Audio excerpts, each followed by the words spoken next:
Welcome everyone to another day of Thunder Division.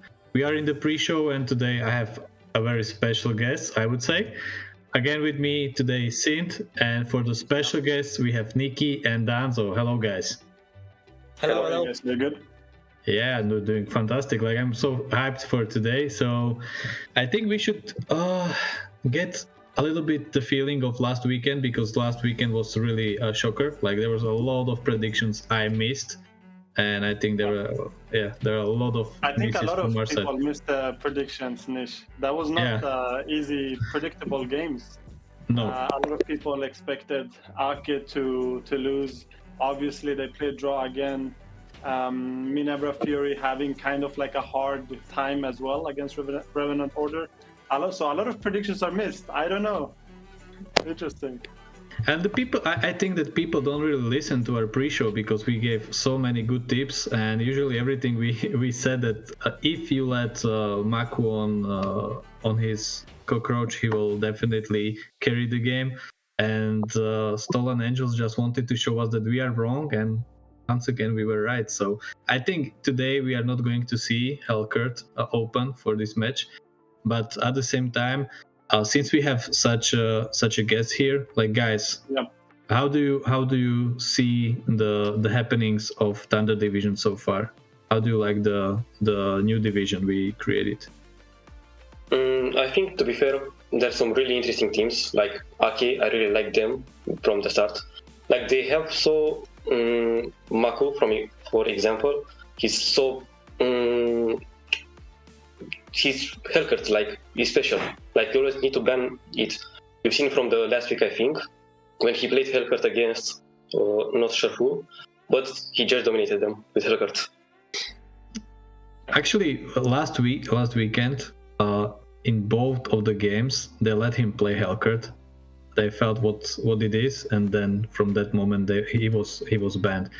And then again, I totally agree, because Ake was such an underdog in this tournament. Like when we did the first predictions just on paper, like Ake was really like on the bottom part. Like they were not in the first half of the leaderboards for any of the people who were looking at the teams that were invited. None. If you ask all the casters, all the professional players, nobody expected Ake to show up like they did. Mm-hmm. But they're still playing really good against some of the top teams, right? They're still drawing, and we're not seeing the wins. They're not coming out 2-0, but they're not losing either. So far it's been okay, I guess, compared to other teams. And they have pretty strong opponents. So I would also give a word to Danzo, because we didn't hear from you about which teams do you think are okay. Even like we have you here, right? Can you give us your top 4 teams for Thunder Division? Like your predictions. Like go on, in order, or just like 4 teams that I think will finish top 4? But you don't have to go in order. If you go in order, it's okay. But I just want to know your top 4 teams in Thunder Division. Okay, so my top 4 would be like Minerva Fury. I think they're a really good contestant. Stolen Angels, a brilliant team. I would say Revenant Order as well. And for the 4th team, I would say Ake. Ake, I love that they are the underdogs and they really compete with every team. So yeah. Nikki? I would pick them. Well, for the first team, I agree with Danzo. I think it's Minerva Fury. Then I might say Stolen Angels. I underestimated them. Right after, I think Revenant Order. They're doing pretty good, to be fair. And the last team, I want to say Ake, but is between them and Omniglitch, I think. Okay. And would you okay? And if you had to put money on one team only, which team would it be? Minerva Fury.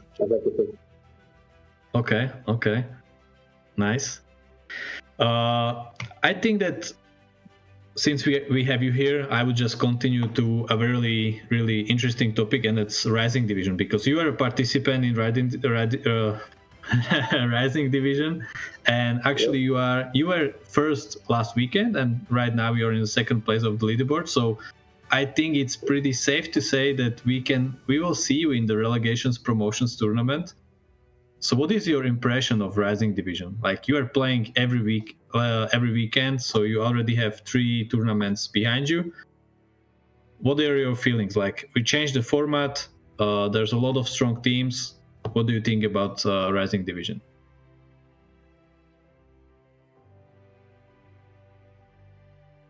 Guys? No. We have special guests. Yeah. Like, we are yapping too much.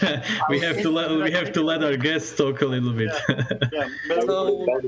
You guys play now. Let me go first. So I would say that the Rising Division is like a super competitive actually tournament, because everyone has a chance with this new format, and some teams have the potential to reach the top, but they just have to show it. So this tournament really shows which teams are good and which teams can perform, and yeah. Nikki, what are your thoughts? Like, who do you think is like the top 3? Because we see the leaderboards, but then again, like, it doesn't have to be that you play against each other like in every tournament. Like, what are your predictions? Like, do you think that the leaderboards that are right now, like, if you look at what we see, the leaderboards of the third day of Rising Division, the top 6 teams are going to be in the relegations promotions, or we are going to see any surprises? I think the top 3 will still be the same, like Memento Mori, us, and I think Big Mistake squad. I think they do really good. But after this, there's a lot of teams that got potential, like Honors, the Georgia national team. What else? I think it might be even the Hanji team. I'm not sure their name. I think Tier 1 Europe. One last time. And for the 6th place, I think it might be a contest between Gabri team, Omniglitch, Omniglitch and something. And I'm not sure, but I think this will be the last 6 for now. Okay, I have a different question. Like, in the second half of this year, we introduced Ukraine and Georgia into search environment, like they're part of our region right now. So there are a lot of Ukrainian teams right now, even in Rising Division, who are really competing. How do you see that them joining the tournament? Like, how much did the quality went up, or if the quality is the same? I think the quality got really different, like in a good way, because I feel like Ukrainians are one of the best players from Europe. Like, all the players from Ukrainians are just something special. Like, their micro is very good, their macro is the same. It's just sometimes they can't play because of the work that's happening there. How do you see, like, you started a really good topic, and I think Sint can go after me, because there's a lot of discussion, and even when we have Mio here last weekend, that in Europe we are lagging behind in macro. Like, what do you think? Like, what do you think is the biggest issue? Like, how can we resolve this issue? Because I think that if everyone knows about it, like, there has to be a solution. So what do you think would be the solution for that? Well, I think right now it is true. What Mio said is absolutely right. And it has to do with the core issue that there are some of the top players in Europe that has a lot of knowledge. These guys have a lot of knowledge when it comes to draft, when it comes to rotations, but those guys are not really sharing the knowledge. So a lot of the teams that are coming up, they don't know the draft. Like even me, as I've been playing for a few years, I know exactly like when someone is drafting wrong. And when I see that in a professional team, that shouldn't be happening. But I think that's the core issue, that the knowledge is not really being shared. And that's the problem. Also the scrims. I know that the pro players, like on the absolute top in Europe, only play with each other. They only play with each other and against each other. They'll never play an upcoming team, for example. That's why Rising is such a good tournament for new teams to get an opportunity. But I think that's the core issue. Maybe Nikki and Danzo can fill it in. Nikki, can you share your idea? Because like I'm really like, you are a really good team. You are one of the rising talents we have here. Like, what do you feel like that would either help your team in general? Like, do you have a coach right now? No, we don't have a coach. Usually, I'm the drafter. Usually, we didn't have the opportunity to take a coach for now, so we just adjust to play like that. Okay. But I think the biggest problem right now would be not because we're missing a coach or analyst, it's because our mentality. Like sometimes we're playing very good, but we just have the mentality. Like we just underestimate the opponent or overestimate the opponent. Like sometimes we just think of someone being very good and they're just not that good. Someone, they will just prove us something wrong. Okay. But at the same time, I have to ask, like, but do you think that if you would have a coach who would be really focusing on the draft, would it help you? I mean, it will be much better and much easier for me. Like, I always have to do this job to check, get some analyze on the good teams from Philippines, Indonesia. So I think it will be much easier for me. I mean, just reviewing the games after we play them. So you are doing like the reviews of your games after, like for example, like do you do reviews after Rising Division? I mean, yeah, we always talk about we finishing the Rising Division like for these 3 weeks. After any single time, we just talked about the matches and what we could do better, what we could change, what we could implement. To be fair, like which pick would fit there, which pick wouldn't fit, which game we throw, where we throw, what we can improve. Like our biggest mistake, to be fair, I think is the early game. Besides that, I think we can control the game after. Okay. Danza, what is your like? We are talking about the solution for macro for Europe. What is your take on this one? Like, I think that everyone should be like more open-minded with their like theories, and that everyone should speak out loud if they have like an idea in their team to implement something, to do something. And I feel like not every team can afford a coach, so like communication would be the key to like going higher in the ranks as a team and in the whole of Europe. And that's mostly it, I think so. I just want to fill in on something that you said. It's absolutely right. I think more and more should give their like how can I say, their opinions in teams. But I know that in teams there's a lot of oftentimes there's a big power struggle between maybe the leader and the members. They're playing with each other, but they're not really, how can I say, good friends. So oftentimes, just look at, for example, Jackpots.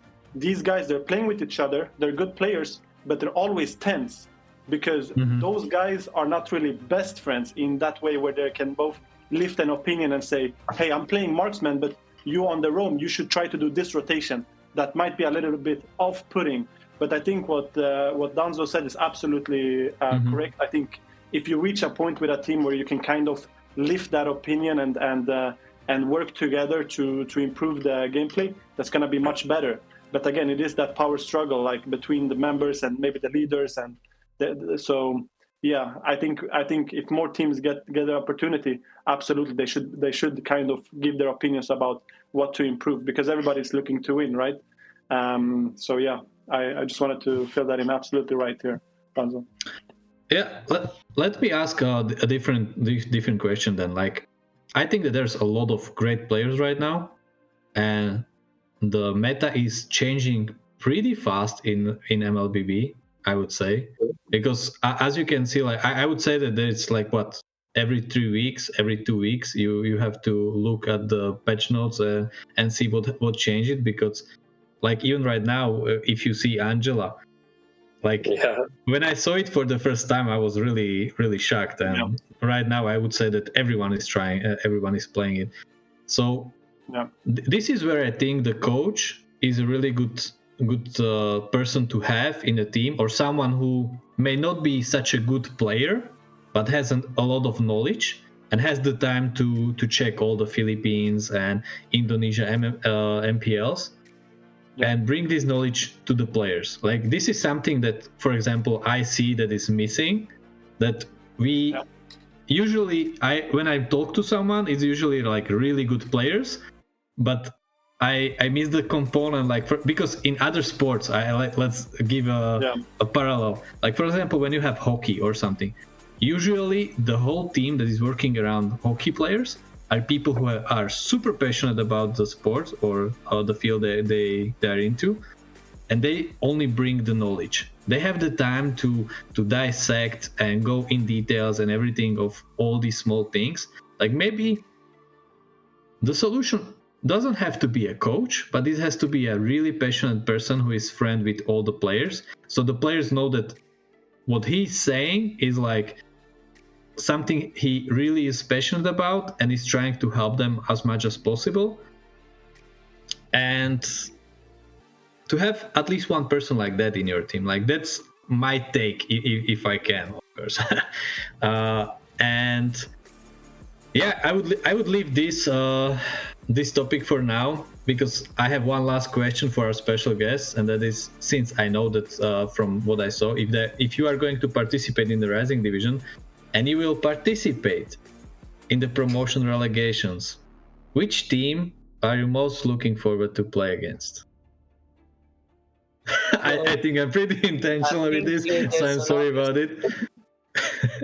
I think there's an obvious answer, so.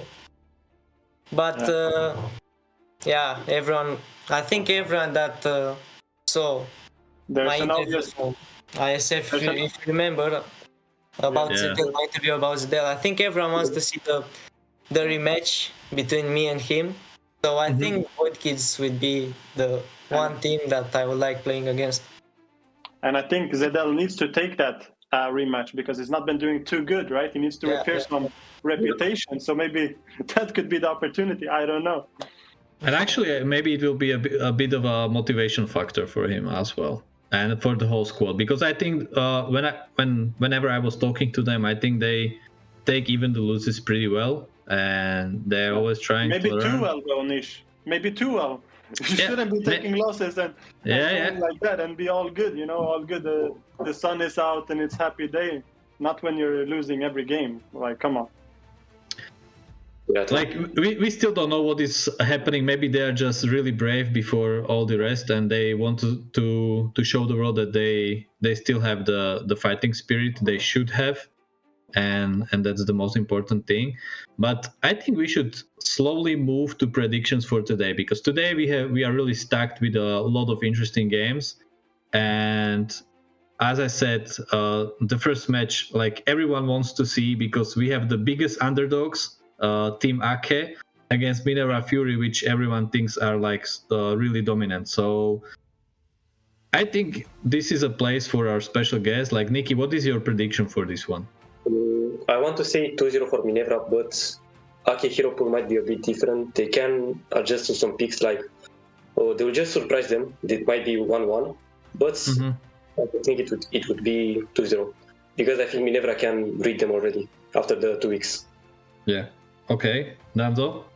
I would say like 2-0 for Minerva Fury, even though I just said earlier that I think Ake is a good team. They are the underdogs and they can prove their power. But still, I think Minerva Fury had enough time to analyze their team and their picks, and I would say they would win 2-0. And I think nothing should surprise Minerva Fury this time around. Like last time when they let Angela open, they didn't do the research. But I think hopefully now I agree with both the guests that this is going to be 2-0 for Minerva Fury, because if Ake doesn't surprise them with something completely crazy, then it's going to be pretty smooth for Minerva Fury with more experience here.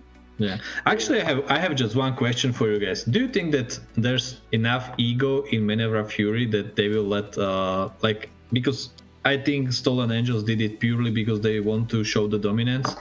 But do you think that Minerva Fury is the kind of team that will let Maku play his favorite pick? They might. I think they might play. Because it's you can easily counter. So yeah, if you play it right, I don't think it would be a problem. I mean, if they're really that good, but I think they might counter him. Like they know how to play. Okay. This is for me the biggest factor in predicting this match. Like I would say that it will be a draw if they let them, because like Ake really can make a really, like if you let them get into the tempo, like they are really strong. But at the same time, if you catch them at the beginning, like. But I wouldn't say that even if you catch them early. Like usually we see a lot of. No, they fight very hard. Yeah, because even last weekend, I think on Sunday, they showed us a really good comeback backstory. Like because they were losing in the early and mid game, and they just finished in the late game. But we have a second match, which is maybe just a good topic for our special guest, but at the same time, Revenant Order against Void Kids. What do you guys think? I think there will be, again, a big agreement in the... Yeah, everybody's waiting to answer, but I think this is going to be too low for Revenant Order. I think Void Kids hasn't been performing anything, and I've seen zero gameplay from Void Kids. Revenant Order play kind of good. They played against Minerva Fury. They was showing really a lot of performance. It's going to be 2-0. Nothing more to say from my side. I don't know, maybe Danz or Nick, you want to fill it in? I couldn't agree more with you about this one. I mean, to be fair, I want Zedel to win at least one game in this tournament. Yeah, we want him to win. You know, we nice guys. We want to hope for Zedel. He's working hard, but I don't know. Yeah, it's not just Zedel. I would say like they're really trying to, like the whole team, and but then again, like I feel that there's so much disconnection even in team fights and everything. So they really, looks strange. I mean, I just feel like they bring 5 different people from all the region just playing with each other for the first time. That's how it feels. They just keep on changing their roster, and that's not a good thing for them. You know, that lineup niche feels like Zedel wanted to play that tournament, and it was one day left, and he just went, and it was one day left. Sorry, but that just came in. And he just signed up with any guys he could, and that's the roster that they found. Yeah. Actually, the next match, it's Method Black against Jackpots. I think this is gonna be a closer one. Yeah, because I like, for me, if you are talking about like I wouldn't say disappointing, but I see that they are really trying. But at the same time, Method Black, like everyone is expecting so much from Method Black, and I'm not sure that if it's the pressure or they left the professional scene for so long that other guys just went up and be above them. But I don't think they really are matching. But at the same time, I have to say that Jackpots are really 50-50. So like if they are going to have a lot of miscommunication, I think Method Black can really, and if they have the tempo, they can bring at least one game against them. That's my prediction, at least. I just wanna say I totally agree with your prediction. I think it's gonna be 1-1. I think Jackpots might underestimate Method Black a little bit. They haven't been playing that much. I see the timer going down. I'm gonna be quick, but I think it might be a little bit underestimation, and I think it's gonna be 1-1 from my side. I totally agree with you, Nish. Nikki? I want to say 1-1, but I don't know why, but I feel I have the intuition I have to go with I think Method Black will win 2-0. I don't know why, but I want to say Method Black will win. I think they will do that. Actually, this is the first prediction like that. I saw all the predictions from the casters, and like that's a really bold prediction. So I really like it. And then I really want to start with Method Black. Or it's crazy. I don't know. It's one of them. I just think that like because of the roster, Jackpots might struggle a bit. Like they have to change last moments. And Method Black, they think more and more. I think they will do the comeback and just win 2-0. Okay. And we have the toughest match for the last. Stolen Angels against Omni Glitch. What are your predictions here, Nikki? I think it will be 1-1. I want to think Stolen Angels will struggle a bit. Like, at first I underestimate them. I don't think they will be in the first spot. But I think they will struggle a bit with Omni Glitch. Okay, Danzo? I think it will be a draw because those are two very good teams that know each other very well, and I would say it would be a draw. Okay. Sint, what is your prediction for this match? Because I think I know, but yeah, I sent the predictions to you like a few days ago, and it was actually 1-1 as well. I was talking to some friends, and they said that maybe Stolen Angels has a little bit better mid lane, but they think Omni Glitch better gold, maybe better XP, and that is why, like, I think it's 1-1. I do think it's gonna be very close. This might, I totally agree with you. I think this is gonna be maybe the closest game. Could be 2-0 for any team, but I think it's gonna be 1-1. I think both teams are gonna show up, but it's gonna be 1-1 here. Okay. So we have the predictions for today. We have a lot of good matches. Like even the first one will be the one that everyone have the most expectations from. So I would say thank you for Nikki and Danzo. Like guys, thank you very much for participating in Rising Division. I'm looking forward to you in relegations promotions, guys. So good luck in the 4 tournament in Rising Division. And for today, like, we just have to enjoy a good MLBB. So thank you once again, guys, and see you soon. See you guys. See you. Thank you.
The train of the Thunder division continues, ladies and gentlemen, as we move on to another platform out there. We are in week number 3 out, and there's a lot of new things happening all around the leaderboard. We'll talk about all of that and also the upcoming matchups. But before that, Kronos, my man, you were not there for the previous week. You missed out on a lot of action, but now you're back here. So first of all, how are you feeling?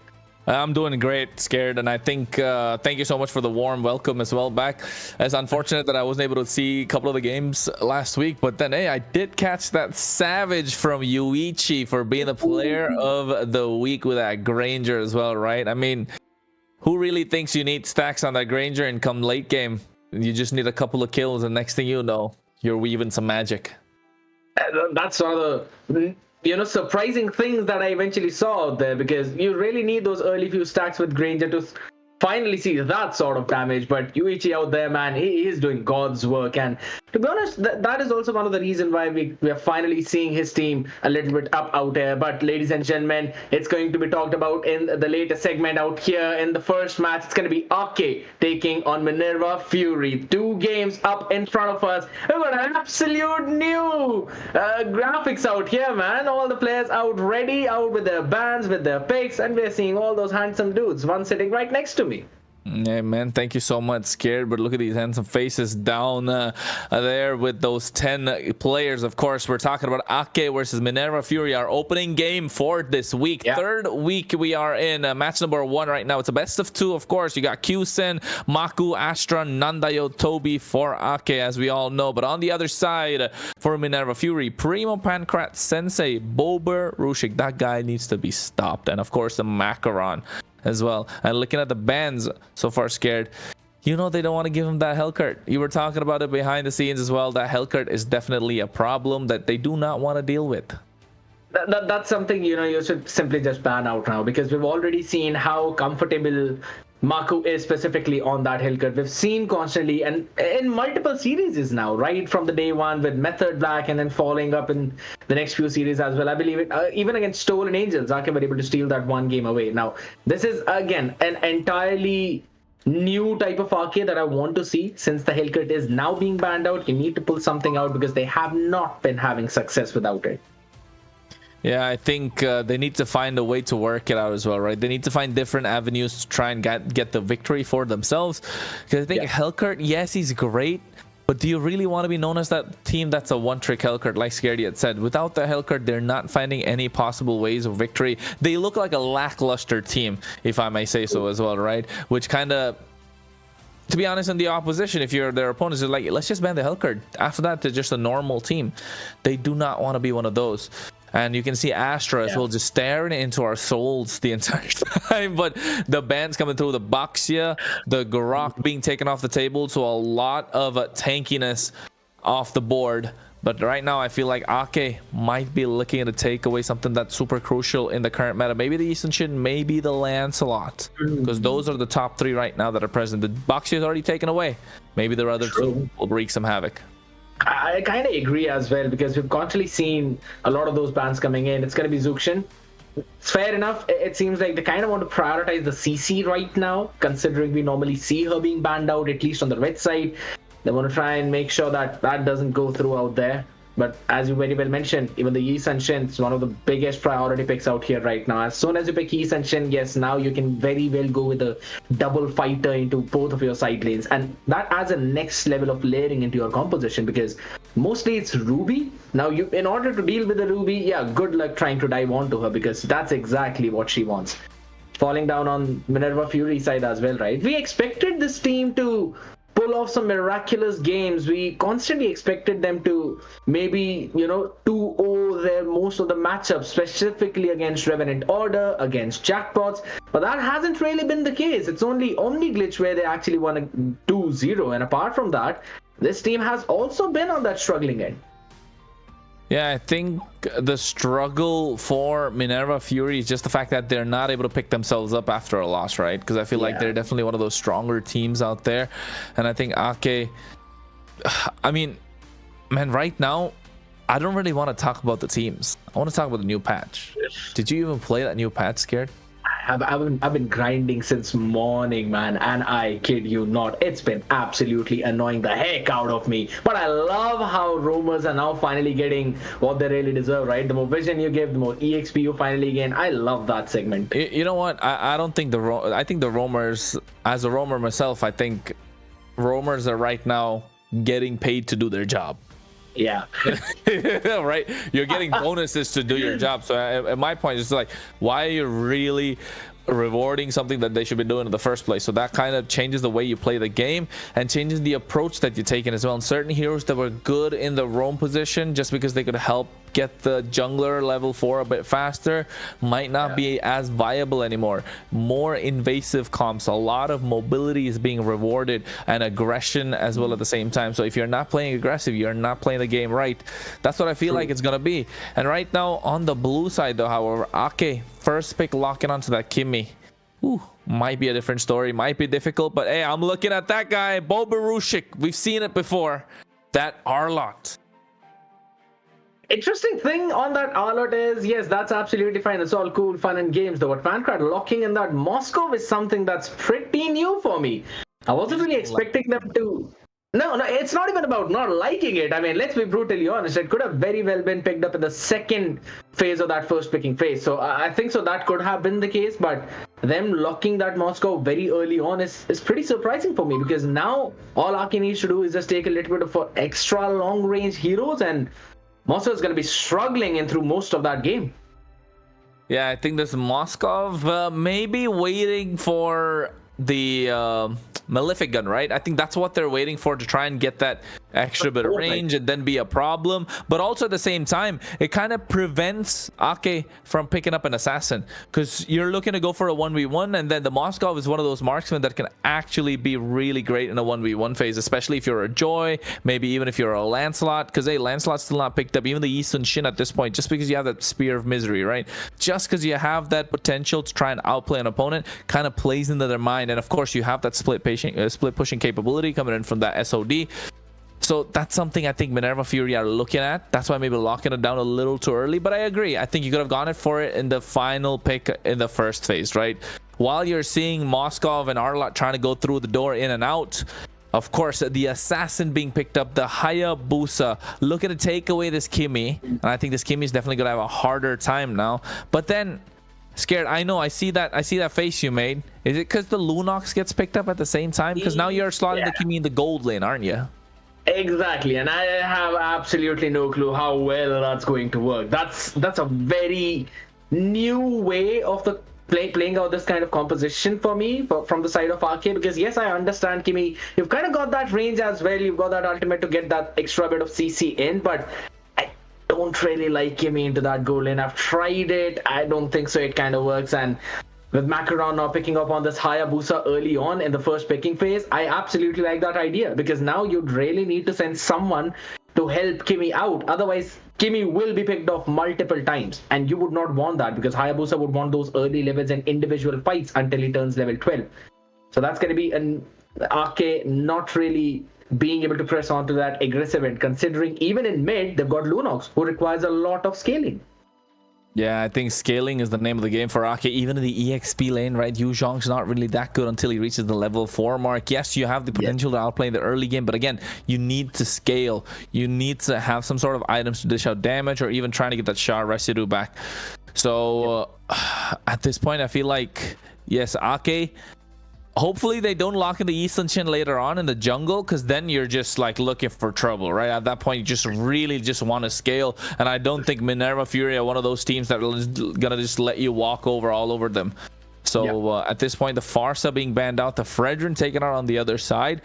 Folks, I know you're wondering like what's going on. Don't worry, we're gonna fix it. All right, not the end of the world. You can see those two picks. It's just Bobarushik and Pancrat. It's just Bobarushik and Pancrat like to, you know, disco a little bit. So they're just discoing along with Arlott and Moskov. They look like brothers as well. Look at Arlott and Moskov. They kind of look like brothers, and I think that definitely, you know, they look like brothers, don't they, Scared? Genuinely, they look like brothers. Twins, I'd have to say, but yeah. I mean, I don't know about twins, bro. This guy's talking something else. Yeah, I know, but It's actually pretty funny out there to look at it. But looking on the other side out here right now, it's pretty clear that Arke are wanting to ban out all of the counters of Kimi. You banned out the Farsa as well. Long range, Kimi gets destroyed. Kagura, up to a certain extent, I do understand.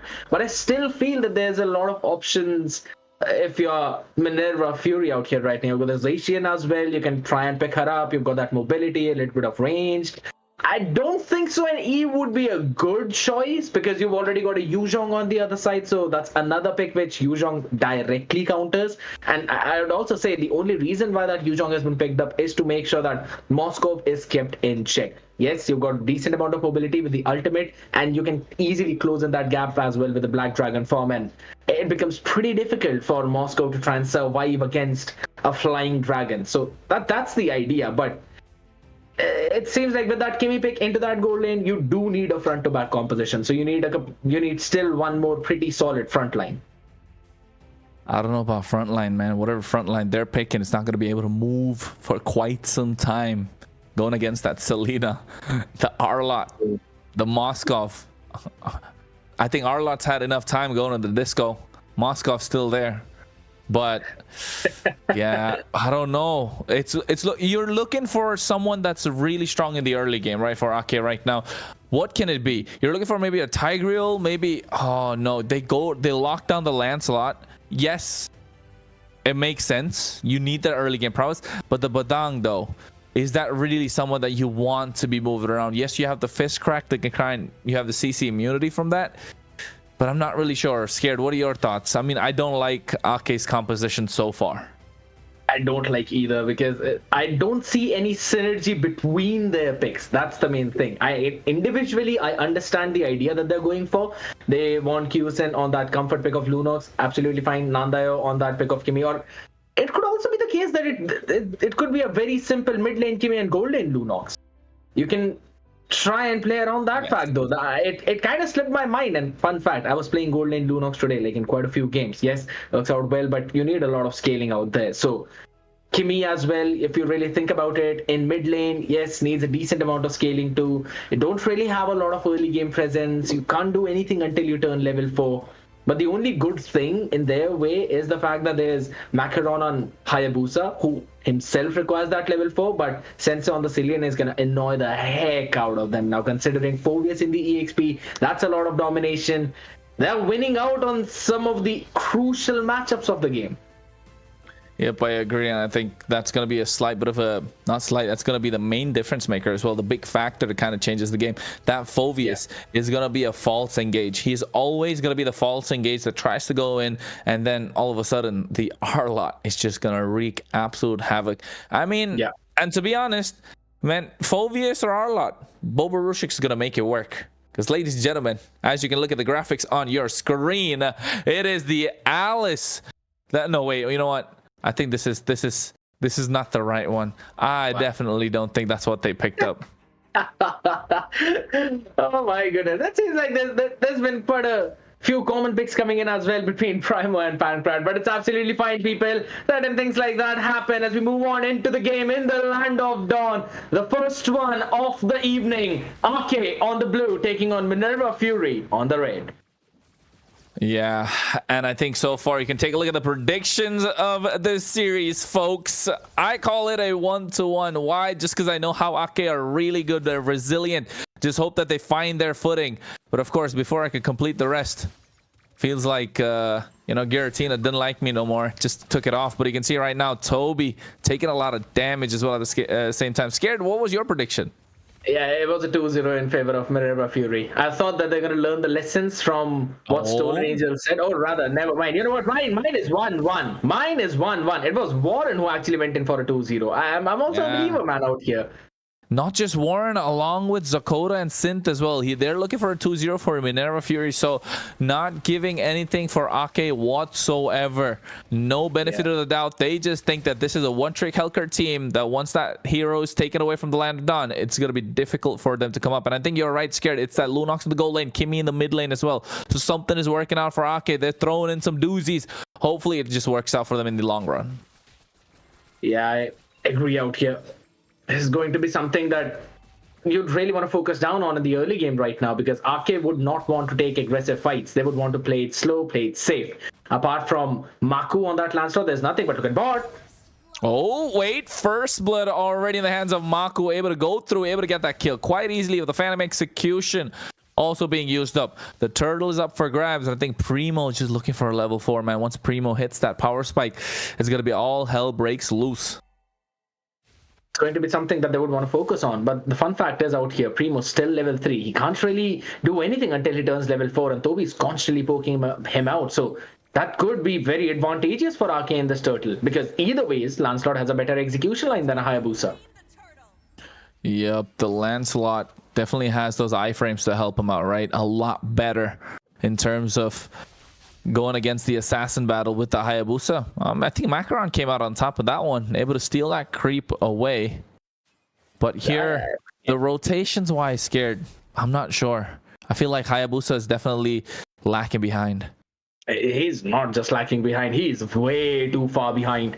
A level advantage coming in for Maku out there, and I think so it was Maku who actually won in that battle. Was able to steal it away with a Thorn Rose. Now that has also given him an advantage, because the orange buff has not been taken away from the other side. So that's still Minerva Fury losing out on a lot of early game EXP. And if that happens, that's just going to delay the farm of Hayabusa even further into that mid game. Yeah, and you can see it right now. Ogi Shadow Kill along with the arrow. Is he going to connect it? The fist crack comes through, but it gets taken down. You can see at the right time as well. Nandayo able to dodge that final slash. Maku goes in with a Phantom Execution. Punctures his way, able to get that kill. Actually finds Sensei. And meanwhile, you can see the Traction Pulse able to get Boba Rushik. But this guy, man, he's unstoppable. He wants to bonk in. Infernal Pursuit for a reason. Will he be able to get that kill? He has a Flicker. He has the Dark Wave. No Flicker, actually. Will he be able to survive? No, he will not. He actually will be taken down, but not without a fight, taking so much time away from Ake. Meanwhile, on the top side, something should have been traded, but Minerva Fury not able to respond.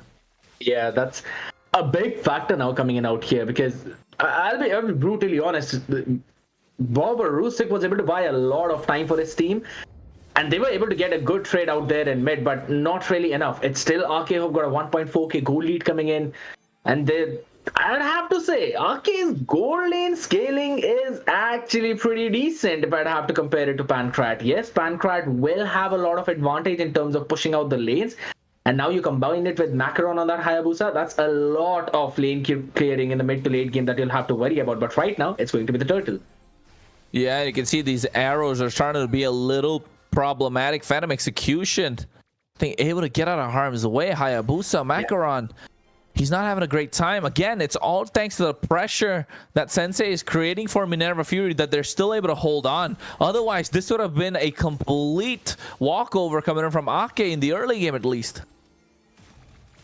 I really want to see those itemizations right now, as we're already seeing a Genius Wand come in now. That is interesting coming in from Kyusen. He wants to get that early extra bit of penetration in early on, but it also means it's going to be in the late game. That item is not going to help him that much, considering there will be Radiant Armors on the other side, because of Nandayo as well. He deals a ton of magic damage. And we're already seeing some of that magic defense now being built up by Prima out there, but look at mid. Again, Sensei being the big bait. Maku has been so phenomenal with this. Lancelot goes in. He has to puncture Thorn Rose, but Primo has to sacrifice his Flicker. So that means no playmaking ability is going to be coming through right now. And that gives Ake some breathing room. And this is why I like Ake, right? Scared. They're able to dominate the river regardless of what they get. I think the problem they have comes in after the 8th minute mark, where they kind of lose their head in the mid game and are unable to find a finish. They really need to make sure that the scaling composition works out to its perfection. SOD down bot. Yeah, you can see right now Dark Wave is used by Boba Rushik, and Pancrat able to take that arrow and come all the way on the bot side, looking to go for the cross map plays. Astra after the Black Dragon form gets the Ogi Shadow Kill on him. Macaron not able to find the finish, but here fist crack onto Boba Rushik, goes into the Infernal Pursuit. Astra gets taken down by the arrow from Sensei. Meanwhile, Pancrat with a 1v1. What were you thinking, my guy? Maku's on a 3-0-1 at this point, not to be messed with, and Ake still coming out on top, 2k ahead. That's a massive mistake now, if you really consider, because they did not really have Kyusen joining in that fight, and they still came out on top. Or you could say 1 for 1, yes, but still that's the gold laner down, as well as the tier 1 on the top and bottom side. That's gonna hurt a lot to the side of Minerva Fury right now. Look at bot. Yeah, and you can see Ake's Maku, who I thought that would have been a slight bit of an outplay. Macaron didn't want to take any chance whatsoever. He knows in between these assassin battles, it's about who uses their ultimate first. But in this case, a lot more iframes, like we mentioned before, for Maku to play around with, especially knowing that a Lancelot is so slippery. Traction Pulse already being used. Dark Wave coming out from Bobarushik to create some separation. But Ake, again, Toby doing an absolute phenomenal job trying to control at least a couple of these bushes in the river. Yeah, he's making sure that he's giving as much vision to his team as possible because they don't have a peel. Oh my god, forget the peel that they need, man. Primo can just sweep you. That's what they say when you're going out with a girl or a guy on the first date. They want you to sweep them off their feet. Just dress like Arlott. Use the final slash. You can sweep them off right away. Yeah, but I'm not quite sure if he's dressed up to the occasion that well because his sweeps has not been catching anyone out there. So maybe he'd need to change a few positionings or the timings out here. You'd always need to be on time on those dates. That's the main thing. So you need to catch the timing, just like Sensei right now. And I love the fact that Toby is constantly eating up all of those abyssal traps too. Oh, Traction Pulse already. Purify being used. Again, Primo using the final slash this time to create some separation. He had the flicker. Did not want to go in against Sensei, man. These arrows are starting to hit Macaron. He's smelling blood. He finds Q-Sin. Chaos Assault flickers out, actually. Doesn't even go for it. He gets caught out this time. And that was too close for comfort for Q-Sin. He did not have the brilliance. He was on the dark side indeed. And that flicker just might have saved him there. I think so. At this point now, he's got to keep his brilliance safe because the flicker has got, what, 120 seconds cooldown. And let's be brutally honest, when you're on a Lunox, the only main thing that you're relying on is that Ruby VD combination. That too in towards that mid to later stages of the game, because that's when your brilliance starts to deal a lot more damage. Now, considering Pancrat will not make any solid magic defense apart from maybe just a Rose Gold Meteor, so that late game is going to be even more crucial. So you'd have to make sure you survive and you use your brilliance on time, or rather at least keep it off cooldown, because Macaron will try to find these openings. Macaron needs to find a way to shut them down, right? He still doesn't have a single kill. That's a Hayabusa, man. He's level 12. This is the Hayabusa's power spike. Has the Hunter Strike, has the War Axe built in towards either a BOD or a Malefic Roar. And I think that's gonna be the crucial item that he's looking for. He needs to find at least a couple of these kills to try and make a difference. But meanwhile, you can see the pressure from Ake is just absolutely constant. Finally, Macaron comes into the fray. Ogi's Shadow Kill being used as well. He might find the kill, but Bobarushik's gonna be the sacrifice. He thought he had some backup. He thought they would call an ambulance, but it was for him. And right now you can see Ake going into the Lord Pit, 12,000 HP. Again, trying to find something. Primo, the final slash, but gets canceled out rather. Nobody home. And Primo gets taken down himself. Maku is on a mega kill. Macaron cornered. And this is not looking good for Minerva Fury. 5 still standing. They get themselves the Lord. And Minerva Fury were the one to try and take the fight to them. And it's not looking good so far. Lord marching in from the bot side, scared. Heavy disconnect coming in between Minerva Fury out here right now. Bobaruse going in first, and then no one following him up on time as well. Then Macaron trying to catch on to Q-Sin. And this is exactly what I mentioned, that Q-Sin needs to make sure that his brilliance is off cooldown, so that whenever Macaron tries to jump on him, he can brilliance out of the harm's way.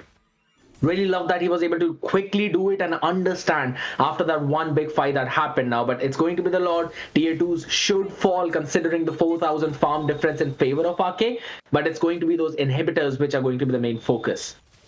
And these arrows, man. Sensei's arrows are on point. There's just no backup for these arrows. It's not looking good for Minerva Fury. They have the right tool to try and create the opening. It's just not working out. I think so far they're doing really well with the Lord. I'm not sure if that's the brightest of ideas for Maku, and so is Bobarushik. The Dark Wave connected with 3. Final slash able to catch 3 as well. Pancrat just doesn't have the damage, just doesn't have the range. And Macaron didn't want to make the play as well. So far, Ake have been doing everything just right. The early mid to late game priority has been good, but maybe this one could be better for Minerva. Yeah, Winter Crown, Brilliance, Macaron might just be going down. Primo, the final slash again, but there's the Phantom Execution. These iframes are really making it work for Ake and Maku. Able to bait everything out while Nandayo is finally able to get the first kill of the game for himself. Low kills game, scared yet. We've just hit double digits. But I think Ake so far have been utilizing the map and maximizing the potential of these heroes. I absolutely agree. Right now that they absolutely knew what they needed to do. And here's the fun fact, right? You mentioned about how Sensei is constantly hitting the stuns. Yes, I agree, but he's only been finding Toby, and I don't think so that's the target you would really want to try and hit on at this point. And considering that Boborusik is really going 0-4, the entire composition of Minerva Fury right now is that Bobber goes in for the engage, tries to find a timing for Primo to set things up with the final slash, or Primo, he himself positioning himself in such a way that he can actually set things up and start with the final slash itself. But none of that is happening. It has always been Ake who are finding those timing for the engages, and those stuns of Sensei hasn't really been helping. And the fun fact is that they can't go in if Bobber Rusik is dead. And I think so Ake understand that fact perfectly.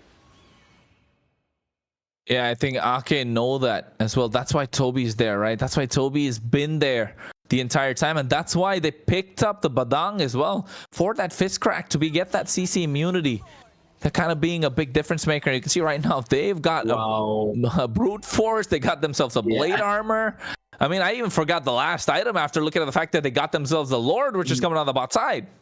I'm glad that you actually missed out on that last item, because Nanda actually made up the Genius Wand, and that too in 13 minutes of the game. I think so it would have been better to just go for a Divine Glaive at this point, considering both Bobber and Primo will be making the Radiant Armors as well. So it's not going to pair up that well. But I think so if you really consider both the Lunox as well as the Kimi stacking up those Genius Wand's passive, that could be something. I think so that is the idea behind that. But right now Minerva really need to defend the 7k gold deficit. Yeah, and it looks like so far the Black Dragon has arrived. At this point, the arrows coming out. They don't have a way to try and clear this Lord. Another bit of pressure in the mid lane. No clear there present whatsoever. The Brilliance being popped out already. Macaron being dove upon with the Furious Dive. And right now with the split coming through as well. Ogi Shadow Kill being used. But Pancrat's been working this Lord for the longest of times. Feel like it's an overdrive. And with the SOD connecting as well, you can see Pancrat trying to find the opening. But Nandayo able to pick up the kill. Macaron goes into the back line. Unable to find anyone. Just Qsin just traded. But for the price of 2, Primo went down very early, and Pancrat just bought enough time for his team to defend. And now the pressure again from Ake onto Minerva Fury. It's not looking good. Feels like Minerva Fury are not themselves, with an 8k gold lead in the favor of Ake.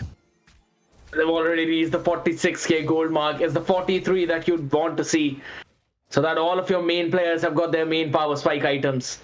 And then Minerva, they're out here struggling, trying to defend. And this is the problem with that Moscow, which I mentioned as well, right? Considering the composition that Ake is bringing, Pancrat is going to struggle a lot with that range. It took an SOD out of him to try and close in that gap. And even after that, Nanda was just able to outmaneuver, kite it perfectly, and was able to take him down because of that range advantage. I think so that's a very big problem coming in for Pancrat right now. And he needs the Malefic Gun. I want to have a look at the itemizations coming in as well to see if it's actually made it or not, because Nandayo and Qsin have picked up some major items, a full house for Nandayo, pairing it up with Blood Wings as well. And here we go. Malefic Gun, yes, completed. Now this Moscow should be active, so it falls down onto how Primo and Bobber set things up for their team. Primo and Bobber. Again, I said it before in the draft, scared yet. Bobber is the false engage. He's the one that has to go in first. And then Primo's going to make the play. That's how it will work out for them. But so far, the one that they usually rely on, the MVP player, Boborusik, 1-4-1. When was the last time you heard it? But never mind, they make the engage nonetheless, forcing the equation. Asteroid gets melted down, killing spree in the hands of Sensei. And while Pancrat is able to find a flank onto Kyusen, SOD connecting, Ogi Shadow Kill comes out as well. Maku will have to make his way out using the puncture. Conceal play comes in. Toby doesn't have the flicker. I'm not sure if they want to make a play, but you can see Minerva Fury just knowing that they take the fight and now looking to take down the Lord. Yeah, there's absolutely no way Aki can contest it. What a set coming in from Primo. We were talking about it as well, that Boborusik needs to be the false engage. He tried to grab that attention and then came in that flicker final slash. Just disrupting the entire flow of Ake and taking down two of the main people. Kyusen out here wanted to go in for that chaos and brilliance combination, but Pancrat was just able to push him right out of the harm's range and then shut him down before this Lunox could put out that chaos in the wild. Lovely little idea from Minerva Fury, that small micro play, eventually helping them out right now. Yes, they're still behind in terms of the goal, but it's been reduced to just 3.8k. 3.8k, still enough for them to try and do something. But here, oh wait, I'm not sure. Astra, he's quite tanky. You can see a lot of HP bars on him, but right now Ogi Shadowkill baited out. Oh, Toby finds an opening with a fist crack. Astra should be going down. Boba Rushik still there, still trying to find an opening. SOD connecting. They don't lose a single member. Primo's the only one that went down. Macro with a quad shadow, just not able to reach the back line whatsoever. Everything is working right for Ake in this game. This is a big, beefy Yuzhong, I'll have to say. I've never really seen a Yuzhong tank that much. It is impeccable now. Because of that, they'd be able to defend this slot. Still 18 seconds for Primo to be there, but Ogi Shadow Kill. Oh my god, he almost gets them. The immortality is popped. The Ake are playing this so right. It's just that the map pressure has flipped just because of that last Lord. But you can see right now, Macaron taking it out so low. That was super risky. But still, with the Lord on their side, Minerva Fury not able to capitalize whatsoever. They're looking to take down the tier 2 in the mid lane. Feels like they might be cleared by Kyusen. This is the big opening which Minerva Fury has realized, that once there is no Black Dragon form for Ake, they're not as tanky as you'd really think. And this is one of the big reasons why Ake, regardless they had the numbers advantage, had to play back, because they did not have a proper front line. Toby also, his immortality being popped in was a big win condition for Minerva Fury in terms of at least taking away the tier 2s of both top and bottom side. Right now, the top inhibitor barely breathing. And if Minerva are able to get that tower, that's going to be a big advantage, because that's the far lane. Their inhibitor is standing up. They'd have the wave pressure naturally being built up, and the map is entirely red right now. The map is red, filled with red faces, but hey, blue part is conquering when it comes to turrets. And you know what, Scared? I know you told me that they don't got to be late for their dates, but Macaron's got to be late for his. Honestly, in these team fights, if the Hayabusa is able to come in a little late, if he gets the memo late, they might just come out on top. Because every time he goes in with the Quad Shadow and the Yogi Shadow Kill, they have immortalities, they have Winter Crowns, they have the Thorn Rose, they have Brilliance. But right now, he's the one to try and engage, trying to find someone who doesn't. And what a final slash to Cats 3 as well. Furious dive coming through, but you can see the Black Dragon creating the separation. SOD connecting into the back line. The fight split between two, but Ake trying to dive in. Meanwhile, Pancrat has to flicker out of harm's way. And now with the Brilliance being used as well, Kyusen should be ripe for the taking, but they have to go back to the base to try and respond to the minions, as Maku's able to shut down Sensei as he's unstoppable. Primo gets another sweep, but unfortunate that there's no backup present. Ake marching down the mid lane with 5 members standing tall, and with Yogi Shadow Kill coming out, they're trying to end the game. They're trying to wave clear, but I don't think it's going to be possible. Will they be able to do it? It's just a light bit of HP left standing, but they don't have the members to defend. Ake, what a performance. Everyone doubted them, and they come back in game number 1 of week 3. We both have been believers, man. We both have been believers out here. That's a big blow coming in from Ake. I have to say, this is just a massive, I'd say, level up in terms of their jungle play, because Maku, apart from the Hellcat, we haven't really seen him perform pretty good on any of the other picks as well, even against Method Black on day number 1 itself. Yeah, there were some ups and downs, but it was Method Black that haven't been looking that sleeky. Even they were able to pull that one game away from them. But right now, this Arcade, it seems like an entirely rejuvenated team. It's so beautiful to see how they were able to cause that chaos in the fight, because that was their main win condition, and then follow up with all of those wins. Phenomenal. I mean, I've said it in the first week, right? Scared the first day as well. I think when we were casting together, the first match when we saw Ake go head to head, I was saying, hey, Ake is really good. They just need to find a way to try and, you know, get that polishing done for them. And now slowly it's starting to show, especially in this game number 1. Yes, it's game number 1, best of 2. We're still week number 3 into the season. But with the way that they've been playing, it's been improvement on improvement every single game. And not many mistakes, not many faults as well that you can look at their composition, look at their plays. The only thing that we can really pick on, Scared, is the fact that Astro is just trying to dive in when he's not supposed to. I think so. That's, yes, one part of it, but at the same time, it's Arcade trying to create the chaos in the battlefield. Because what really Minerva Fury want in this situation is the fact that Primo sets things up with his final slash, which eventually follows up into constantly Boborusik's bonks, as well as Sensei jumping in and everyone following up, including Macaron and Pancrat. But there is one big difference which I really noticed out here in terms of these compositions itself, right? Primo, he's a big setter. He sets 2 or 3 people up at the same time. But there is absolutely no AoE damage dealer out from the side of Minerva Fury. Pancrat is the only one who can do some of it because his spears penetrate through the targets.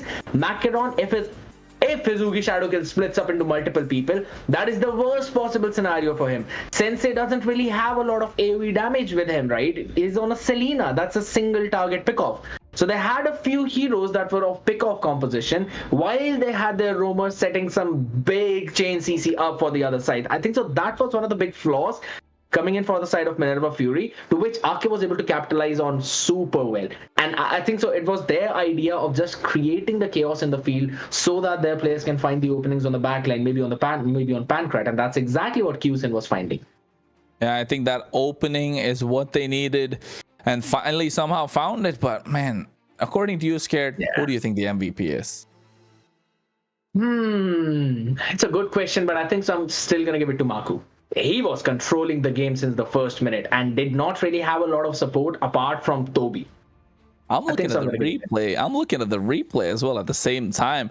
And I think Maku just been absolutely phenomenal with that Lancelot, right? We kind of saw it coming from a mile away with the Lancelot. We needed that early game presence after the first phase of the draft. We didn't like the first phase of the draft. They needed something to round it up. Yes, the Lancelot was absolutely a good pick. But then again, with that Rome Badang, we kind of doubted it, but it made sense once that Selena's arrow started hitting, right? And this is what the table looks like for today, ladies and gentlemen. The fixtures, rather.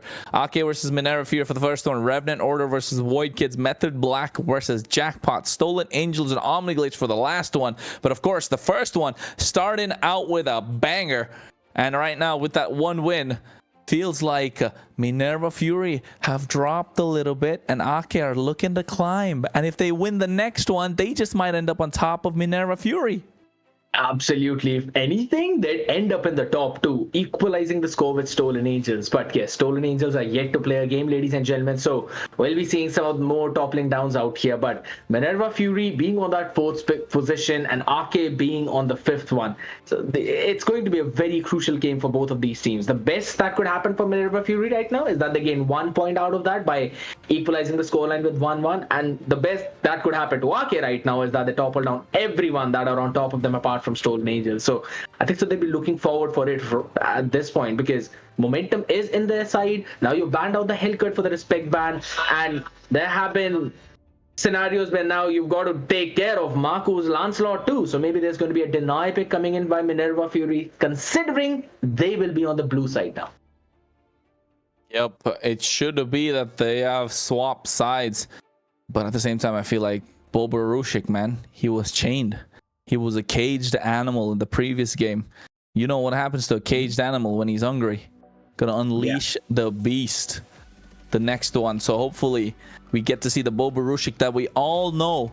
The EXP, I mean, we've seen a gold standard everywhere. This guy's been absolute dominating force. I wouldn't call him the EXP standard of Europe just yet. I mean, we all, of course, we got Kid Bomba the GOAT, but, you know, we got to see if Bobarushik can turn back to his former self, because that did not look like the Bobarushik that we all know. I absolutely agree. It just seems like he was not feeling himself. That's all I'm going to say. To be honest, we've constantly seen Bobarushik perform so very well that now we've kind of set a standard for the EXP, right? That if there's an EXP standard, I think so Bobar is the main man. And he has been one of the key reasons why Minerva Fury have been winning a lot of those engages and a lot of those fights. And to be honest, at this point, he just did not feel like it. Felt that Minerva Fury, the entire team was just so disconnected with each other. That is something which I think it's a very new type of Minerva Fury, which we never really witnessed before. Yep, that's true. Hey, Polska Grom for the first game. Will Minerva Fury be able to take the second? The draft's already underway. We can see Helkert being banned out along with the Kimi and the Moscow from the side of Minerva Fury. Again, the Helkert respected, while Ake taking out that itty bitty Angela and the Jushin as well. And now maybe the Baxia. Wait, the chip is just too good to let go of, isn't it? You'd never really let that chip go. I absolutely agree. But this is something that now we'd have to focus, right? Because yes, there's a respect ban, there's a Kimi ban, which is understandable. It's a pretty decent one, plus Nandayo played it really well. And now there's also the Moscow ban coming in. Grok, open, picked up. There's still one that you can pick up for your own side if you'd really want to. Will give you a bit of a leeway into that gold lane. But there's also a couple of few comfort picks which we have seen Ake pick up. The Lunox, now we know it is a flex pick. It can go for in the hands of Kyusen, or it can still go in the hands of Nandayo. But out here right now, since Zushin is banned out, I don't really see a way how they can counter this Grok.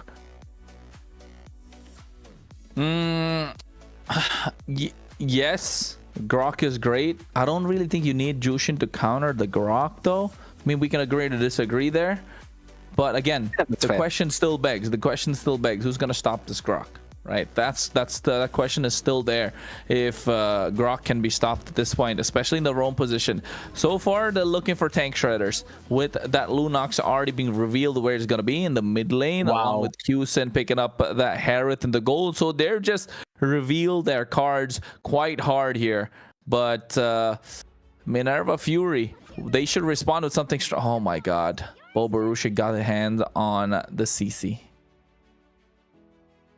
I think so. We are clearly seeing a big draft difference coming in, along with the Farsa being picked up as well. Minerva Fury seems like in the previous one, it kind of hurt their ego that they were not able to win in that game. So this time they're just going all guns blazing out here. Considering since a Helkert and Moscow with the respect ban came in from the side of MIF, there were a lot of picks that were up on table. And yeah, it kind of slipped my mind that CC is also one of the priority picks into that EXP lane. Now, you can't really go for a Phoveus. You can still either go for a Uranus, or you can also try and pick a Hilda out there in that EXP lane for Ake. They will be banning out, though, and they've already picked up their roamer, but not quite sure if... I think so they're going to make sure that they choke down that gold lane now, since that Harith is going to go there either ways. Yeah, they definitely have to find ways to slow down this Harith, right? What could be a big surprise is probably popping this CC in the gold lane, go for Isun Shin in the jungle, because it's not looking like, you know, Aki are trying to invade at all whatsoever, but they take away the Bruno right now. And I'm expecting a lot of tank jungles bans coming on the other side. I wouldn't expect an assassin, since the fact that they have a lot of power coming through from their side already. I also want to see... Since there's a Baxia open, there should be a Baxia ban. But that would also mean that, that would also mean that it's going to be an Akai jungle coming in from the side of Ake. If it's an assassin, they're not going to have enough tankiness at all. You can look at it in any way possible, but Kyusen on that Harith, he'd eventually be opened up from multiple angles to be taken down. While also you have to focus that Sensei is playing on that Farsa, so there needs to be someone who who eventually stops Sensei's feathered airstrike. You don't have a mace that can do that. No gold inner. You can't pick up a Claude at this point. So the only thing that I can think of is probably an Arlert or a Yuzhong, but neither one of them could provide you a proper amount of tankiness. So that's going to be a little bit worrisome for their side. And I was talking about the Arlert. They instantly ban it. Man, I'm looking at the fact that the Baxia has still been left open. Like, I don't understand how the Baxia made it through all the draft, the entire draft of the first phase, including the bans of the second phase, and Baxia is still left open. Like, it baffles me to see what it's going to be, because I don't think Ake are going to pick up the Baxia right now. They have an overload of magic damage, and they can't rely on the EXP lane to dish out physical damage because they have the CC on the other side, right? So maybe a Phoveus can be picked up here, but then again, you're in a losing matchup. Again, they might be looking for the Yuzhong, which did work wonders for Astra, can dive out of the back line against the Farsa. So maybe a good gap closer. Maybe the Yuzhong would be a great pick. Oh, never mind. Oh, okay. Never mind. It kind of slipped my mind out there, but Lapu Lapu was also up on cards, and we've already seen some insane Lapu Lapu plays from a lot of players out here in the Thunder division. So I think so it can work, and to be honest, now that will force Sensei to pick up the Purify. You would not want to get caught in that Landshaker stun, because that would mean 100% death. But in towards that gold lane, again, there were a lot of picks that could have been picked up against the Harith. Yes, I know you'd not really want to go with a Granger, but you needed some kind of early game. Since you picked up a Beatrix, you'd want someone to go for some pick-offs. It's a Baxia, proper frontlining. Beatrix, Farsa is going to be the back line. It's a front-to-back combination. I like the draft of Minerva Fury. Yeah, the draft of Minerva Fury is looking good just because of the fact that they were going to get the Baxia. I mean, come on. You really think they're gonna let that Baxia through the entire time? So, Baxia being picked up, the Beatrix being picked up as well. I like it. The Lancelot... scared. What's going on? Why are some of the top junglers in the current meta being picked last in the draft? I do not understand. What's going on? It just feels like you've got so many priority picks out here that you pick up these kind of picks at the very last. There's no other thing that I can think of at this point. So yeah, Lancelot being picked at last, though there's the big thing, right? You've picked up the Lancelot. Yes, you will be squishy. Mathilda, not really a proper tank per se. You've got the only front line in the form of a Lapu Lapu, whose main priority would be to take down that Farsa, who couldn't, and even then Sensei could run with the wings by wings, or maybe then try and prioritize the Beatrix. But once you get a couple of items on that Beatrix, you will be shredding Lapu Lapu, unless there is a blade armor on him. Apart from that, I don't see any way. So it's going to be a full focus on those first few items by Ake, and that is the only way I can see them winning this matchup. Yeah, and I feel like this final matchup, this best of two, the second game, is going to be absolutely crucial as well. Not just for the fact that they get some points on the board, not just the fact that it's kind of momentum that they need on their side, but I feel like this is going to be bragging rights, right? Because Minerva Fury started on a high this season, and Ake were the ones that everyone thought are going to be pushovers, and now they're starting to turn up, and turning up midway through the season as well is the best time to, because now you're transitioning in towards the later part of the season. You're able to have that momentum on your side. The tempo is being controlled, and with Macaron trying to control the tempo, and Toby will have to flicker out. This is what I'm talking about, the confidence. You can see they're oozing out confidence on the side of Minerva Fury. That's a big one coming in as well, though Astra as well can't really win the matchup against Boborusek. It is still going to be a brick wall matchup, technically. You would not win the fights, you would not lose the fights as well. And that clearly shows you the confidence that's coming in for both of these teams out here, though. But Minerva Fury is also, again, a team that we expected to be a little bit higher onto that leaderboard. So they need to win this matchup to make sure that they're at least where they started things off today. You'd not really want to lose out against Ake in such a fashion now, considering they've also got some massive priority picks. Baxia, I love it. You already forced out an early flicker from Toby, so for the next turtle fight, it will not be there. And that is a very big tool if you consider that. Circling Eagle not being there, that means no one to deny the feathered airstrike apart from Astra. Yeah, and I think his bravest fighter, again, as an EXP laner, or rather the only one with a lot of crowd control, is going to be the primary initiator, right? So they're waiting for Minerva Fury to pull the trigger. That's when Ake will try and go forward. First turtles up for grabs. Don't mind the timer, folks. You know it's about 2 minutes round into the game. Maku already trying to get it started. Oh, the wall comes through as well. No tectonic charge, but you can see he's going through. The Phantom Execution punctures his way. He finds the Thorn Rose, but Primo flickers out of harm's way. And there is the Feathered Airstrike. Again, the Thorn Rose to make it out, but first blood in the hands of Maku. Meanwhile, Astra doing what he's supposed to do best. Bobarushik trying to buy some time. Uses the Vengeance as well. Able to kite out, but Nandayo flickers forward. Able to get that kill. Macaron trying to find him at the same time, but no backup. He's just a tank. 2-for-1 trade. Ake make the most out of the situation. Lovely poke coming in from Ake early on to make sure that Primo is going to be retreating back to safety.